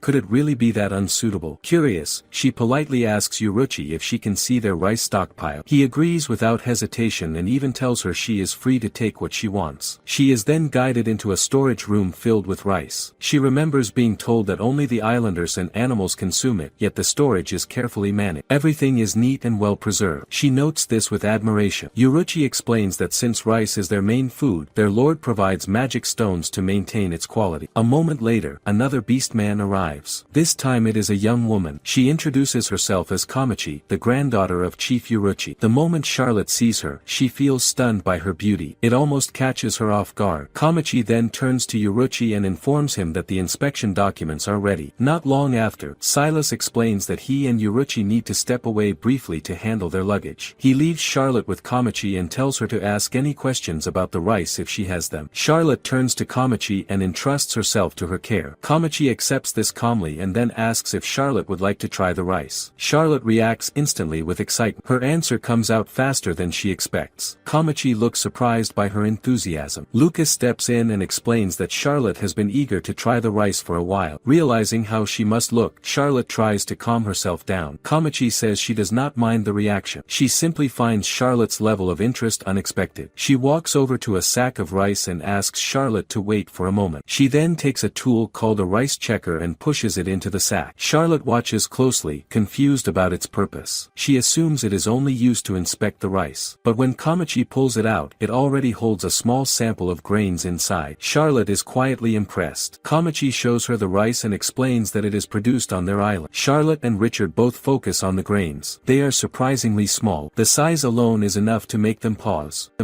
At that moment, Charlotte begins to notice something familiar. The rice reminds her of Japanese rice from Izumi's past life. Could it really be similar? She knows there are many types of rice, so she does not jump to conclusions. There are different categories like Japonica and Indica. Even within Japanese rice, there are variations such as non-glutinous and glutinous types. Non-glutinous rice can further be divided into table rice and sake rice. She recalls that sake can be made from certain types of rice. If this rice is similar, then it might have more potential than the islanders realize. She also remembers what Silas once said about the grains not being brown and not tasting good. Now she understands the reason. The rice is unmilled. That explains both the color and the taste. Unmilled rice still has its husk, which makes it harder but also more nutritious. She even recalls that cooking unmilled rice properly requires soaking it for a long time. Without that step, the core remains hard. Are they skipping that process too? Charlotte prepares to ask how the islanders usually eat it. Before she can, Kamachi encourages her to try the rice first. This catches Charlotte off guard. She wonders if they actually eat it raw. Kamachi nods and shows no hesitation. She even describes it as delicious and nutritious, and casually eats some herself. Charlotte feels a quiet shock. Eating raw rice does not seem reasonable. The texture alone should be unpleasant. She has many thoughts she wants to express, but she holds herself back. She feels it would be wrong to criticize without trying it first. As an aristocrat, she believes she should show respect for local customs. Still, a small part of her wonders if rice in this world might somehow be different. With that in mind, she takes a small amount and tastes it. The result is exactly what she fears. It tastes like raw rice. The grains are hard. The texture is difficult to endure. She quickly realizes that she cannot tolerate it, no matter how she tries to adjust. Lucas, however, reacts very differently. He claims that the texture is actually good and smiles warmly at Kamachi. Even Charlotte cannot help but notice how pleasant his expression looks in that moment. Richard also joins in and remarks that the texture feels unique. Kamachi agrees with him and explains that the sweetness becomes clearer the more one chews. Richard goes along with her view without hesitation. As Charlotte watches them, a strange feeling builds inside her. It feels like there is a shared understanding between them that she cannot reach. Why does it seem so natural for them? The thought makes her uneasy. She begins to feel jealous, sensing that Richard and Kamachi are connecting in a way she cannot follow. Lucas notices this change in her mood and steps in quietly. He reassures her that there is nothing for her to worry about. But Charlotte does not fully accept that. She admits that the way Richard and Kamachi interact makes it seem like they are enjoying themselves too much. Lucas does not deny it. She goes further and points out that Richard even appears to enjoy the beastmen more than she does. To her surprise, Richard does not argue against that. Instead, he agrees calmly, which only deepens her frustration. At that point, Charlotte can no longer keep her thoughts inside. She declares that as someone who truly loves rice, she cannot accept what she is seeing. How can they get excited over something without knowing its real taste? Her words carry a hint of jealousy but also strong conviction. She insists that eating raw rice and claiming to understand its flavor is simply wrong. She admits that unmilled rice can be acceptable, even nutritious, but she firmly believes it is not the best form. In her mind, nothing compares to white rice. The aroma of freshly cooked rice alone is enough to stir her appetite. That is the true experience she wants to defend. Her sudden outburst draws attention. Richard and Komichi both turn toward her. Richard calmly asks if this is not what she originally wanted. She answers clearly that it is not. He then asks what she plans to do next. Charlotte turns to Lucas, seeking his support. Lucas responds by asking how she intends to make the rice truly delicious. That question immediately lifts her mood. This is exactly what she has been thinking about all along. It feels like her purpose is finally clear. Charlotte realizes that she already has the knowledge she needs. She knows how to prepare proper rice, and she even understands the process of making sake. Her goal now is simple. She wants to show everyone the right way to handle rice. With renewed confidence, she asks Komichi if she can provide a pot with a lid, along with a fire and a stove. Komichi looks puzzled and wonders what Charlotte plans to do with such tools. Charlotte answers without hesitation. She is going to cook the rice. The idea alone surprises Komichi. She questions whether it is truly possible. Charlotte remains steady and assures her that she will show them her own version of truly delicious rice. Komichi stands quietly to the side and watches everything that is happening. Before long, a pot is brought over. She checks its size and wonders if it will be enough. Charlotte looks at it and decides that it will do. At the same time, Charlotte begins preparing to cook two types of rice. One is brown rice. The other is white rice. She has already made up her mind not to simply accept Silas's opinion. She wants to prove that brown rice can taste good when it is prepared the right way. Is it really impossible to make it enjoyable? She does not think so. She recalls that brown rice needs to be prepared ahead of time. Unlike white rice, it cannot be rushed. It must be rinsed properly and then soaked in water overnight, using more water than usual. Charlotte knows a shortcut that could save time. Still, she chooses not to use it. She wants everyone on the island to learn the proper method. If they are going to rely on this in the future, they need to understand each step. After finishing the brown rice preparation, she turns her attention to the white rice. She briefly wishes Mira were there to help. With his skills, the process would be much easier, but he is not around, and she accepts that she has to manage on her own. She prepares to go through the traditional steps. Polishing comes first, then hulling, then threshing. These steps turn brown rice into white rice. Fortunately, the rice stored by the rabbit beast men and the livestock is already hulled. That makes things simpler. Only polishing is needed to complete the process. Charlotte reflects on how important it is to show that rice can be cooked by anyone. Even if the method seems old and simple, it still works. She decides to use a deep jar and a long stick to pound the rice and refine it. Charlotte asks Komichi to help gather the tools. She needs a large jar and long, sturdy sticks. The others quickly agree and begin searching. Before long, they bring what is needed. Charlotte explains that the work will take time and effort. She encourages everyone to do their best. The method is slow and requires strength, but will the children enjoy it? She believes they might. To keep things moving, she quietly uses a bit of magic to speed up the process. Charlotte steps forward and takes the lead in making the white rice. She shows them how to handle the jar and the stick, guiding the rhythm of the work. As time passes, the children begin to enjoy themselves. They find the process fun and engaging. Soon, they start asking each other for turns, sharing the tools and working together with excitement. Charlotte watches them closely. They look happy, and their energy lifts the mood around them. Still, she feels a small sense of guilt. She knows the work is not easy, yet she reminds herself that this effort has a purpose. In the end, they will taste something truly good. Will it be worth it? She believes it will. Nearby, Richard observes the scene with surprise. He does not expect the children to put so much effort into such a traditional method. At the same time, he understands that if they want enough rice to eat, this kind of work is necessary. Charlotte, however, is already thinking ahead. She focuses on the image of clean, pure white rice. There is a faster way to reach that result. Without hesitation, she casts a spell. In an instant, the rice changes. It becomes bright and white. The others stare in shock. They have never seen rice like this before. Charlotte explains that what they see is the result of magic. She makes it clear that the same result can be achieved through steady effort, just like what the children are doing. Even so, one of them wonders aloud if it would not be easier for her to handle everything with magic from the start. Charlotte is not surprised by this reaction. It is only natural to think that way. Before she responds, Lucas steps forward. He calmly explains the situation to everyone. He agrees that Charlotte can make things easier with magic. However, he points out a simple truth. If they ever need to prepare rice on the mainland, they cannot depend on her being there every time. His words make the others pause and think. They begin to understand the reason behind Charlotte's action. Lucas adds that she is trying to teach them how to manage on their own. That explanation settles their doubts. Charlotte listens and feels impressed by Lucas's support. He understands her intention without her needing to say much. Yuruchi also acknowledges her effort. She recognizes that Charlotte is thinking ahead, especially about handling larger amounts in the future. Teaching everyone now will make things easier later. Yuruchi cannot wait to taste the rice. He keeps wondering what it will be like. His curiosity is clear, and Charlotte notices it right away. She explains that even though the grains have turned into white rice, they are still not ready to eat. This disappoints Yuruchi and the others. They had expected to try it immediately. Charlotte calms them and assures them that the rice will be ready soon. She shares a simple rule to make it delicious. Start with low heat, then move to medium heat. Do not lift the lid, no matter what happens. They repeat her words softly to remember them. She reminds them again not to forget. Even Lucas feels confused and wants to understand more. Charlotte does not explain further. She tells him to watch and learn. Will they understand once they see it? Not long after, the rice is fully prepared. The husk comes off cleanly, and the grains look smooth and polished. Charlotte thanks the children for their effort. She even praises the fluffy creature for doing the best work. She gathers everyone and says it is time to begin cooking. The brown rice has already been soaked in water, so there is no need to wash the white rice again. They begin placing the rice into different pots, each step done carefully. Charlotte explains the process step by step. Brown rice needs strong heat for about 15 to 20 minutes. White rice follows a different method. The earlier rule becomes important here. They listen closely. When they hear a crackling sound, they open the lid, add a little cold water, and stir from the bottom. Once it boils again, they lower the heat and let it cook gently for another 10 to 15 minutes. At the start, the heat stays at a steady level for a few minutes. After boiling begins, the heat is reduced to keep a soft simmer. This prevents the pot from overflowing. Later, when a softer crackling sound appears, they turn off the heat, cover the pot, and let the rice steam for about 10 minutes. The beast men follow her instructions carefully. They repeat each step as they work. Will it turn out the way she promised? As the rice cooks, a familiar smell fills the air. Charlotte notices it and feels a quiet sense of nostalgia. The scent reminds her of her past life as Izumi. She remembers a story about her mother. During pregnancy, her mother often feels sick from the smell of cooking rice. She even believes the child might grow up disliking rice. But the opposite happens. Izumi grows into the one who loves rice the most among the siblings. Her mother is surprised by this. The memory lingers in Charlotte's mind. It brings a gentle longing. She finds herself wishing she could taste her mother's cooking once more. Lucas soon notices that Charlotte has gone quiet. She seems lost in her thoughts. He calls her attention and reminds her that it is time. Charlotte returns to the moment and asks the beast men to gently stir the rice from the bottom of the pot with a spatula. She already expects what they will find. Cooking rice in a pot often creates a burnt crust at the base. The idea excites her. In her mind, she imagines glossy grains with a perfect golden layer underneath. The beast men, however, react differently. They notice the burnt bottom and smell a strange aroma. The texture also feels softer than they expect. They are unsure about it. Charlotte reassures them. She explains that the aroma, the softness, and even the crust are all part of the rice's full charm. Then she tells them it is finally time to taste it. Everyone takes their share. They prepare themselves and begin. As the scent rises, Charlotte feels something stir within her. The aroma brings back traces of Izumi's habits and memories. She cannot hold it back. This is the rice she has been waiting for. She starts with the brown rice. At first, she feels it was a bit rough and not very refined. It does not suit a delicate style of eating. But once she tastes it, her impression changes. The flavor surprises her. Brown rice usually has a strong taste and firm texture, yet there is no unpleasant smell. Each grain feels chewy and satisfying. She begins to wonder how the white rice will compare. When she finally tastes it, the grains stand out clearly. The more she chews, the sweeter it becomes. The texture and flavor remind her of the rice she once ate in her previous life. It feels deeply familiar. The taste brings back old memories. A quiet emotion builds inside her. Richard watches her closely as she eats. He notices the change in her expression and feels concern. He wonders if something is wrong. Charlotte reassures him through her reaction. The taste alone moves her this much. The feeling is simple but strong. It brings her close to tears. Richard understands and feels relieved. The beast men also taste the rice. Their surprise is clear. The flavor is richer than anything they are used to. It feels new and unexpected. Charlotte explains that mixing brown and white rice is actually a traditional way of eating it. For those who have only known raw rice until now, this is something completely different. Lucas tastes the rice and admits that it is truly delicious. As he reflects on it, he begins to think about how well it would pair with other foods. He feels that there must be many dishes that go better with rice than with bread. Richard agrees with him. He observes that the rice has a mild sweetness that does not overpower the taste. Because of this, he believes it would match perfectly with with rich meat dishes. Charlotte listens and expands on their thoughts. She explains that rice has many possibilities. It can be turned into bread or even sweets. She adds that it is also possible to make desserts like rice-based ice cream. This sparks Lucas's interest, and he asks her to make them. Charlotte agrees, but says she will do so when they return to the Abi territory. Not long after, Silas returns and gets the chance to try the rice. Even before tasting it, he is shocked by the change. The hard grains he knows have become soft and fluffy. It feels almost unbelievable to him. Charlotte is not surprised by his reaction. She understands that they have always eaten rice in its raw form, so this transformation is new to them. She watches him closely and wonders what he will think. He tastes it and quickly admits that he likes it. The flavor leaves a strong impression on him. Seeing his reaction, Charlotte realizes that this is the right moment to act. She asks if she can have access to rice on a regular basis. Silas is caught off guard by the request. He pauses, then agrees to give her special treatment. However, he makes it clear that he expects something in return. Charlotte immediately understands that there is a condition. Silas asks for the cooking method. He wants to sell the rice together with the recipe. Charlotte recognizes the value in this request. Deep down, she knows this is a perfect opportunity. If rice becomes widely known, she will have more chances to enjoy it herself. She also knows that even if she shares this basic method, she still has many other recipes she can introduce later. There are rice balls, soups, fried rice, bread made from rice flour, and many kinds of desserts. But none of these ideas will matter unless rice becomes popular first. She does not mind sharing the method, but she still considers her brother's opinion. She glances at Lucas and reads his expression. He already agrees. That silent approval is enough. Charlotte accepts the deal and tells Silas she will provide the recipe. He thanks her, and they come to an agreement. She expresses that she looks forward to working together, but she also brings up the most important detail left to settle. What will be the price? Silas surprises her with his answer. He offers to provide the rice for free. He believes that once the rice and its cooking method spread, its popularity will grow quickly. This, in turn, will improve the lives of the islanders. Lucas listens and agrees with this reasoning. He sees it as a benefit for their territory as well. If rice becomes common, their land will flourish. Lucas then points out that Charlotte seems to know far more about rice than she has shown so far. He suggests that if she uses the rice they provide to create new ways of enjoying it, the value of rice will grow even more. That, in turn, will help their territory prosper. Hearing this, Charlotte begins to see Silas in a different light. He is not simply making a calculated move. He has actually thought through the long-term benefits. With that understanding, she accepts the offer sincerely. Even so, she cannot help but feel surprised. How did she end up securing rice so easily? Yuruchi steps forward and expresses his gratitude. Until now, all their hard work with rice has only been useful for feeding livestock. It has never been seen as something valuable for people. But through Charlotte's cooking, that perception begins to change. Now they can finally imagine a future where rice becomes an important part of their lives. Isn't that a big shift from what they once believed? The island itself has a stable climate, which makes regular rice harvests possible. A steady supply is not a problem. Charlotte reflects on how everything started from her own craving for rice. It feels like a small, personal desire has grown into something much larger. From this point on, she quietly hopes that rice will bring happiness to everyone around her. Yet she does not realize what lies ahead. In time, the rice from this island will come to be known by a new name. It will be called Charlotte Rice.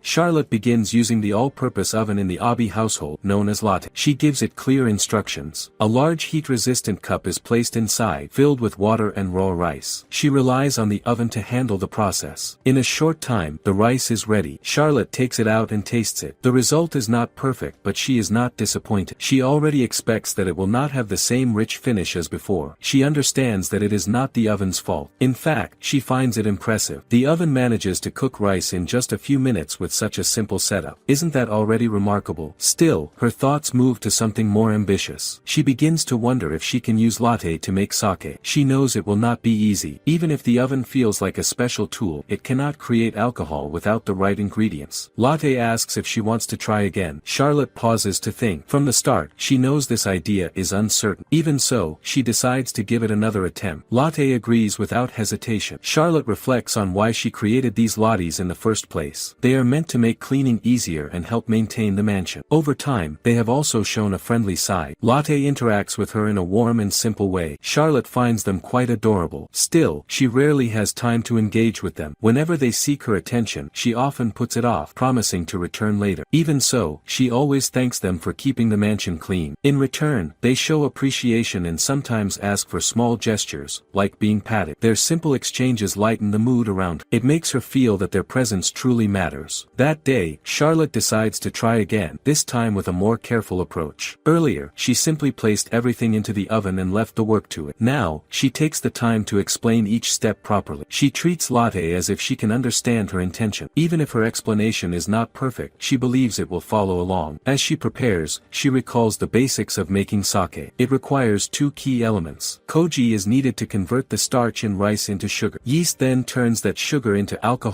and carbon dioxide. She knows that yeast will not be a problem, since similar fermentation already exists in this world. But koji is another matter. She doubts she will find it easily. Searching for it could take too long. That leaves her with only one option. She has to make it herself. With that in mind, she gathers what she can. She heads out and collects materials, even bringing along bags of chestnuts just in case they might help. Her knowledge is limited to what she has learned from books and stories. There is some uncertainty in her mind. Will this really work? Despite that, she chooses to trust Latte. To begin the process, she prepares steamed rice, ash, and rice koji balls. By mixing the rice koji balls into the steamed rice, she allows the mold to grow. The addition of ash helps control the process, encouraging only the right kind of mold to develop. Charlotte hands the 3 ingredients to Latte and asks it to warm them carefully so the right kind of bacteria can grow. Latte hesitates at first, clearly unsure about the request. Charlotte tries to explain in simple terms. She describes it as something that grows in a visible way, even if her explanation is not very precise. Latte listens and says it understands enough to try. Charlotte remembers that this kind of process usually takes several days. That makes what happens next even more surprising. In just a few minutes, Latte announces that it is done. Charlotte is caught off guard. Can it really be finished already? She quickly asks if the result is safe to eat. Latte assures her that it is safe. It explains that as it increased the bacteria, only the good kind develop. Charlotte feels relieved and praises Latte for its work.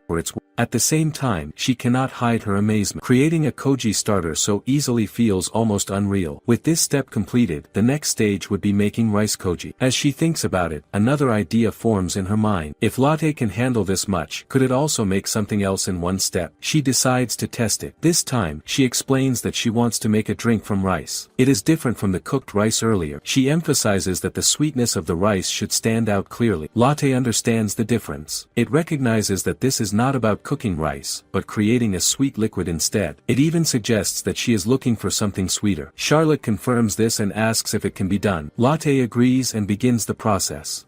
Soon after, Latte announces that it is finished. Charlotte takes a closer look. Even before tasting it, the texture tells her everything she needs to know. The result is amazake. She feels a rush of excitement. When she tastes it, the familiar sweetness spreads gently across her tongue. The flavor brings a deep sense of comfort. Overcome with happiness, she hugs Latte. This success means more than just a drink. If amazake is possible, then koji has been properly made. And if koji exists, then sake is no longer out of reach. Latte responds by repeating that it has understood everything. Charlotte notices this and feels a bit confused. Why repeat it twice? Latte explains that it does so because it considers the information important. Charlotte reflects on how helpful Latte has been and begins to consider keeping more than one of them. She imagines naming them differently to tell them apart. Just as the thought forms, another Latte appears beside the one already with. The timing feels almost too perfect. She pauses and wonders if this new Latte has somehow acted on her thoughts. Why else would it appear at that exact moment? The second Latte explains its presence through its actions and intent, making it clear that it believes it can assist her. Charlotte starts to suspect that both Lattes are aware of each other at all times. That idea becomes clearer when the first Latte notices her unease and reveals that they share the same mind. They act in sync because they are connected. Charlotte studies them more closely and realizes this must mean they also share the same level of intelligence. Yet something feels slightly off. Something is not exactly the same. Then the second Latte claims that it has cut off the shared flow of information. This surprises Charlotte. Is that even possible? The first Latte quickly rejects the idea, insisting that such separation cannot happen. The second disagrees. The contradiction leaves Charlotte thinking more deeply. What caused this difference? When the second Latte was first brought to the academy, it should have been identical. So what changed? As the two Lattes continue to clash, Charlotte begins to question herself. Did she cause this somehow? She first tries to dismiss the thought, but it does not go away. She remembers everything the second Latte has done since arriving at the academy. It created various prototypes. It handled dangerous tools. It was even present during the battle with the gods. These experiences must have shaped it. Slowly, Charlotte accepts a difficult possibility. Could her own unusual ability have influenced this chain? The argument between the Lattes continues, each trying to prove its usefulness. peacefulness. Charlotte listens and begins to understand something important. The second latte is far more advanced than she expected. It already predicts her actions. After returning from Rice Island, Charlotte plans to start making Japanese sake. The second latte already knows this. It explains its preparation process through its actions. It has been working alongside Mariana, testing and analyzing different materials. But how exactly? Charlotte feels confused for a moment. Then she realizes what the second latte means. It has been processing items internally, heating and analyzing them to gather data. It has studied her preferences in detail. It has prepared something specifically for her current need. When it finally produces the result, Charlotte understands. It presents yeast. She stares at it in surprise. Yeast is a key ingredient in making Japanese sake. The realization settles in quickly. With this, she can move forward. She begins to wonder if she can now make Junmai sake using only rice, water, yeast, and koji mole. Charlotte praises Latte 2.0 for its impressive work. The reaction comes quickly. Latte 1.0 shows clear jealousy and makes it known that it has also been working hard. It feels the praise is unfair. Charlotte understands the tension and tries to balance things. She reassures both of them that they are equally important to her. She encourages them to cooperate and share what they know. It seems like a simple solution, but is it really that easy? Latte 2.0 refuses. It treats its knowledge as something personal and chooses not to share it. The refusal creates a heavier atmosphere. Then something unexpected happens. Latte 1.0 suddenly becomes calm and composed. It accepts the situation in a way that feels unnatural. Charlotte notices the change immediately. Why does it sound different? Why does it seem more mature? Latte 1.0 reveals that it has been holding back a new emotion. It no longer sees a reason to suppress it. Its speech becomes smoother and more controlled. Yet beneath that calm surface, there is frustration. It expresses how it has always been left behind while Latte 2.0 stays close to Charlotte. It decides to step aside and allow things to continue as they are. The decision sounds peaceful, but it carries a quiet weight. Latte 2.0 responds in a much colder way. It asserts its superiority and treats Latte 1.0 as nothing more than a copy. It insists that 1.0 can never surpass it. It even claims that it has always been in control and fully aware of everything 1.0 has done. The words deepen the divide between them. The conflict grows sharper. Can this still be stopped? Before Charlotte can intervene, everything escalates. The argument turns destructive. The two lattes push themselves too far. Their systems overload. Heat builds rapidly. The machines burn out in front of her. The force of the failure throws Charlotte back. She watches it happen and feels helpless. This is not the outcome she wants. But there is no way to stop it in time. Then everything breaks apart. Charlotte wakes up. For a moment, the memory feels real. Her body reacts before her mind catches up. Then relief settles in. It was only a dream. Latte 2.0 is right beside her, intact and calm. It senses her state and checks on her condition. Charlotte brushes it off and avoids explaining. Still, the dream lingers in her thoughts. Was it only a dream, or something more? She focuses on what she gained from it. In that dream, she successfully made an amazake. She also learned about producing yeast. That knowledge stays with her. It feels usable. It feels real. So she decides to test it. She asks Latte 2.0 about making alcohol. The answer comes without hesitation. It claims it can do it. Charlotte doubts it at first. The idea sounds too difficult, but Latte 2.0 remains confident and insists it is possible. Charlotte is left staring at it in surprise, as she didn't expect this.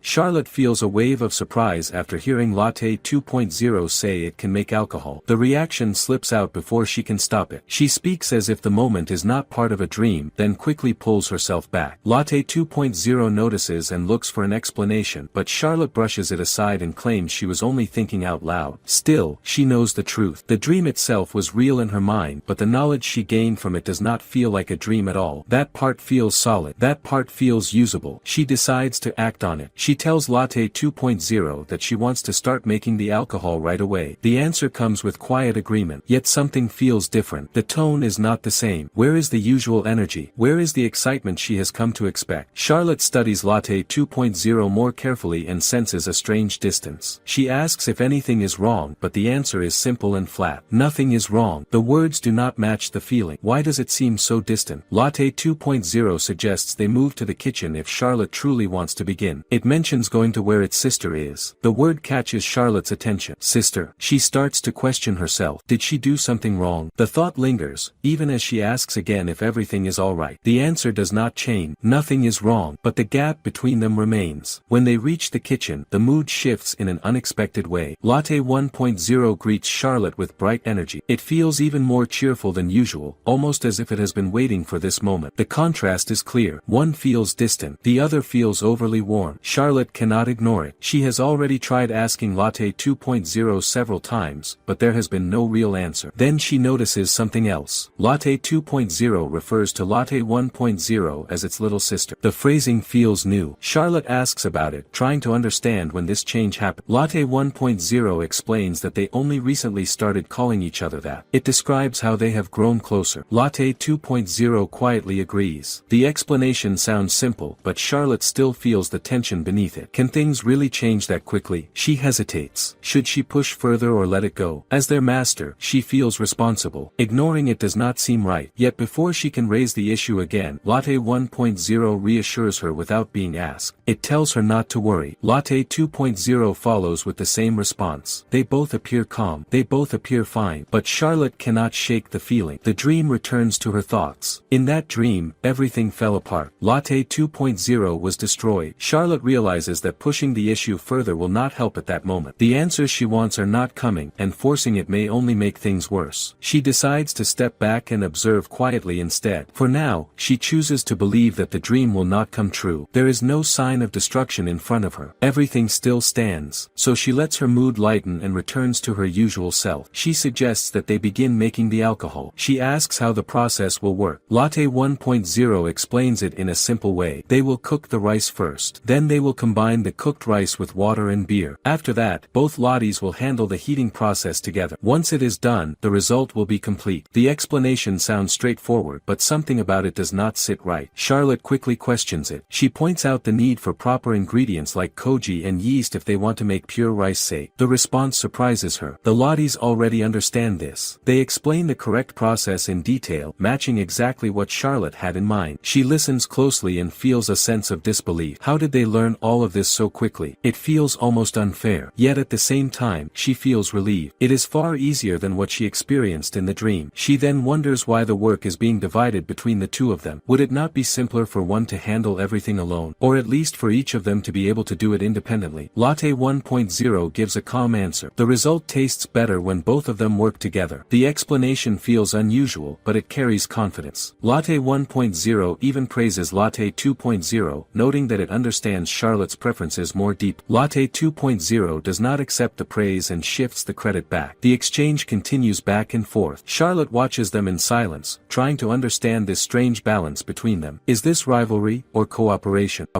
In the end, she chooses not to dwell on it. The task in front of her matters more. They continue the process, and after some time, the drink is complete. Charlotte studies it carefully. The liquid is clear, almost delicate in appearance. A soft aroma rises from it. It reminds her strongly of Japanese sake. The result feels real. It feels like success. She knows this would not have been possible without the lattes. Soon, they produce 10 cups of the drink. Charlotte looks at them and begins to think ahead. If they can make this much now, then scaling it up will be the next challenge. But that is a problem for later. For now, this is enough. This moment is enough. She prepares small portions and decides to share the result. A tasting party is arranged. Lucas, Clown, Canary, and Zion gather for it. The sake cup is a magic item that Charlotte creates together with Mira. By channeling magic into it, the temperature of the sake can shift instantly from cold to warm. She invites Mira to join them, but he refuses because he does not handle alcohol well. As Charlotte drinks, she notices a rich and sweet aroma that brings out the essence of the rice. The flavor feels deep and savory. It is smooth and easy to enjoy. This surprises her, since she usually dislikes sake. Latte 2.0 has adjusted the taste to match her preference, making it far easier to drink. How could something she once avoided now feel so pleasant? Lucas also enjoys the flavor when he tries it. Charlotte watches him as he holds the cup, and she quietly admires how he looks. For a moment, he reminds her of a foreign tourist visiting Japan. Canary and Zion seem to love the drink as well, finishing theirs without hesitation. Charlotte then waits for Clown to try his own. After just one sip, he suddenly becomes emotional. She feels uneasy at first and wonders if he dislikes it. But the opposite is true. The taste overwhelms him because he finds it too delicious. Charlotte feels confused. The sake is strong, yet Clown reacts like someone who cannot handle alcohol at all. Is he really such a lightweight? It quickly becomes clear that he is, and he almost loses his balance. Charlotte asks Canary if she already knows about Clown's low tolerance, but learns that they have never really shared drinks as siblings. Charlotte admits she would not mind drinking with Lucas instead. Canary points out that Charlotte is still young and leans in to whisper something inappropriate about alcohol being for men. Before it goes any further, Lucas quickly blocks Charlotte's ear and stops it. Canary feels surprised by his reaction and sees it as overprotective, but Lucas makes it clear he prefers Charlotte just the way she is. Nearby, Clown and Zion share a rare father and son moment. They never expect to sit together like this, drinking side by side. The moment overwhelms them, and they both grow emotional. They cry and embrace each other. Lucas then comments that Canary's stubborn nature may come from living too long. This leaves her puzzled, unsure of what he truly means.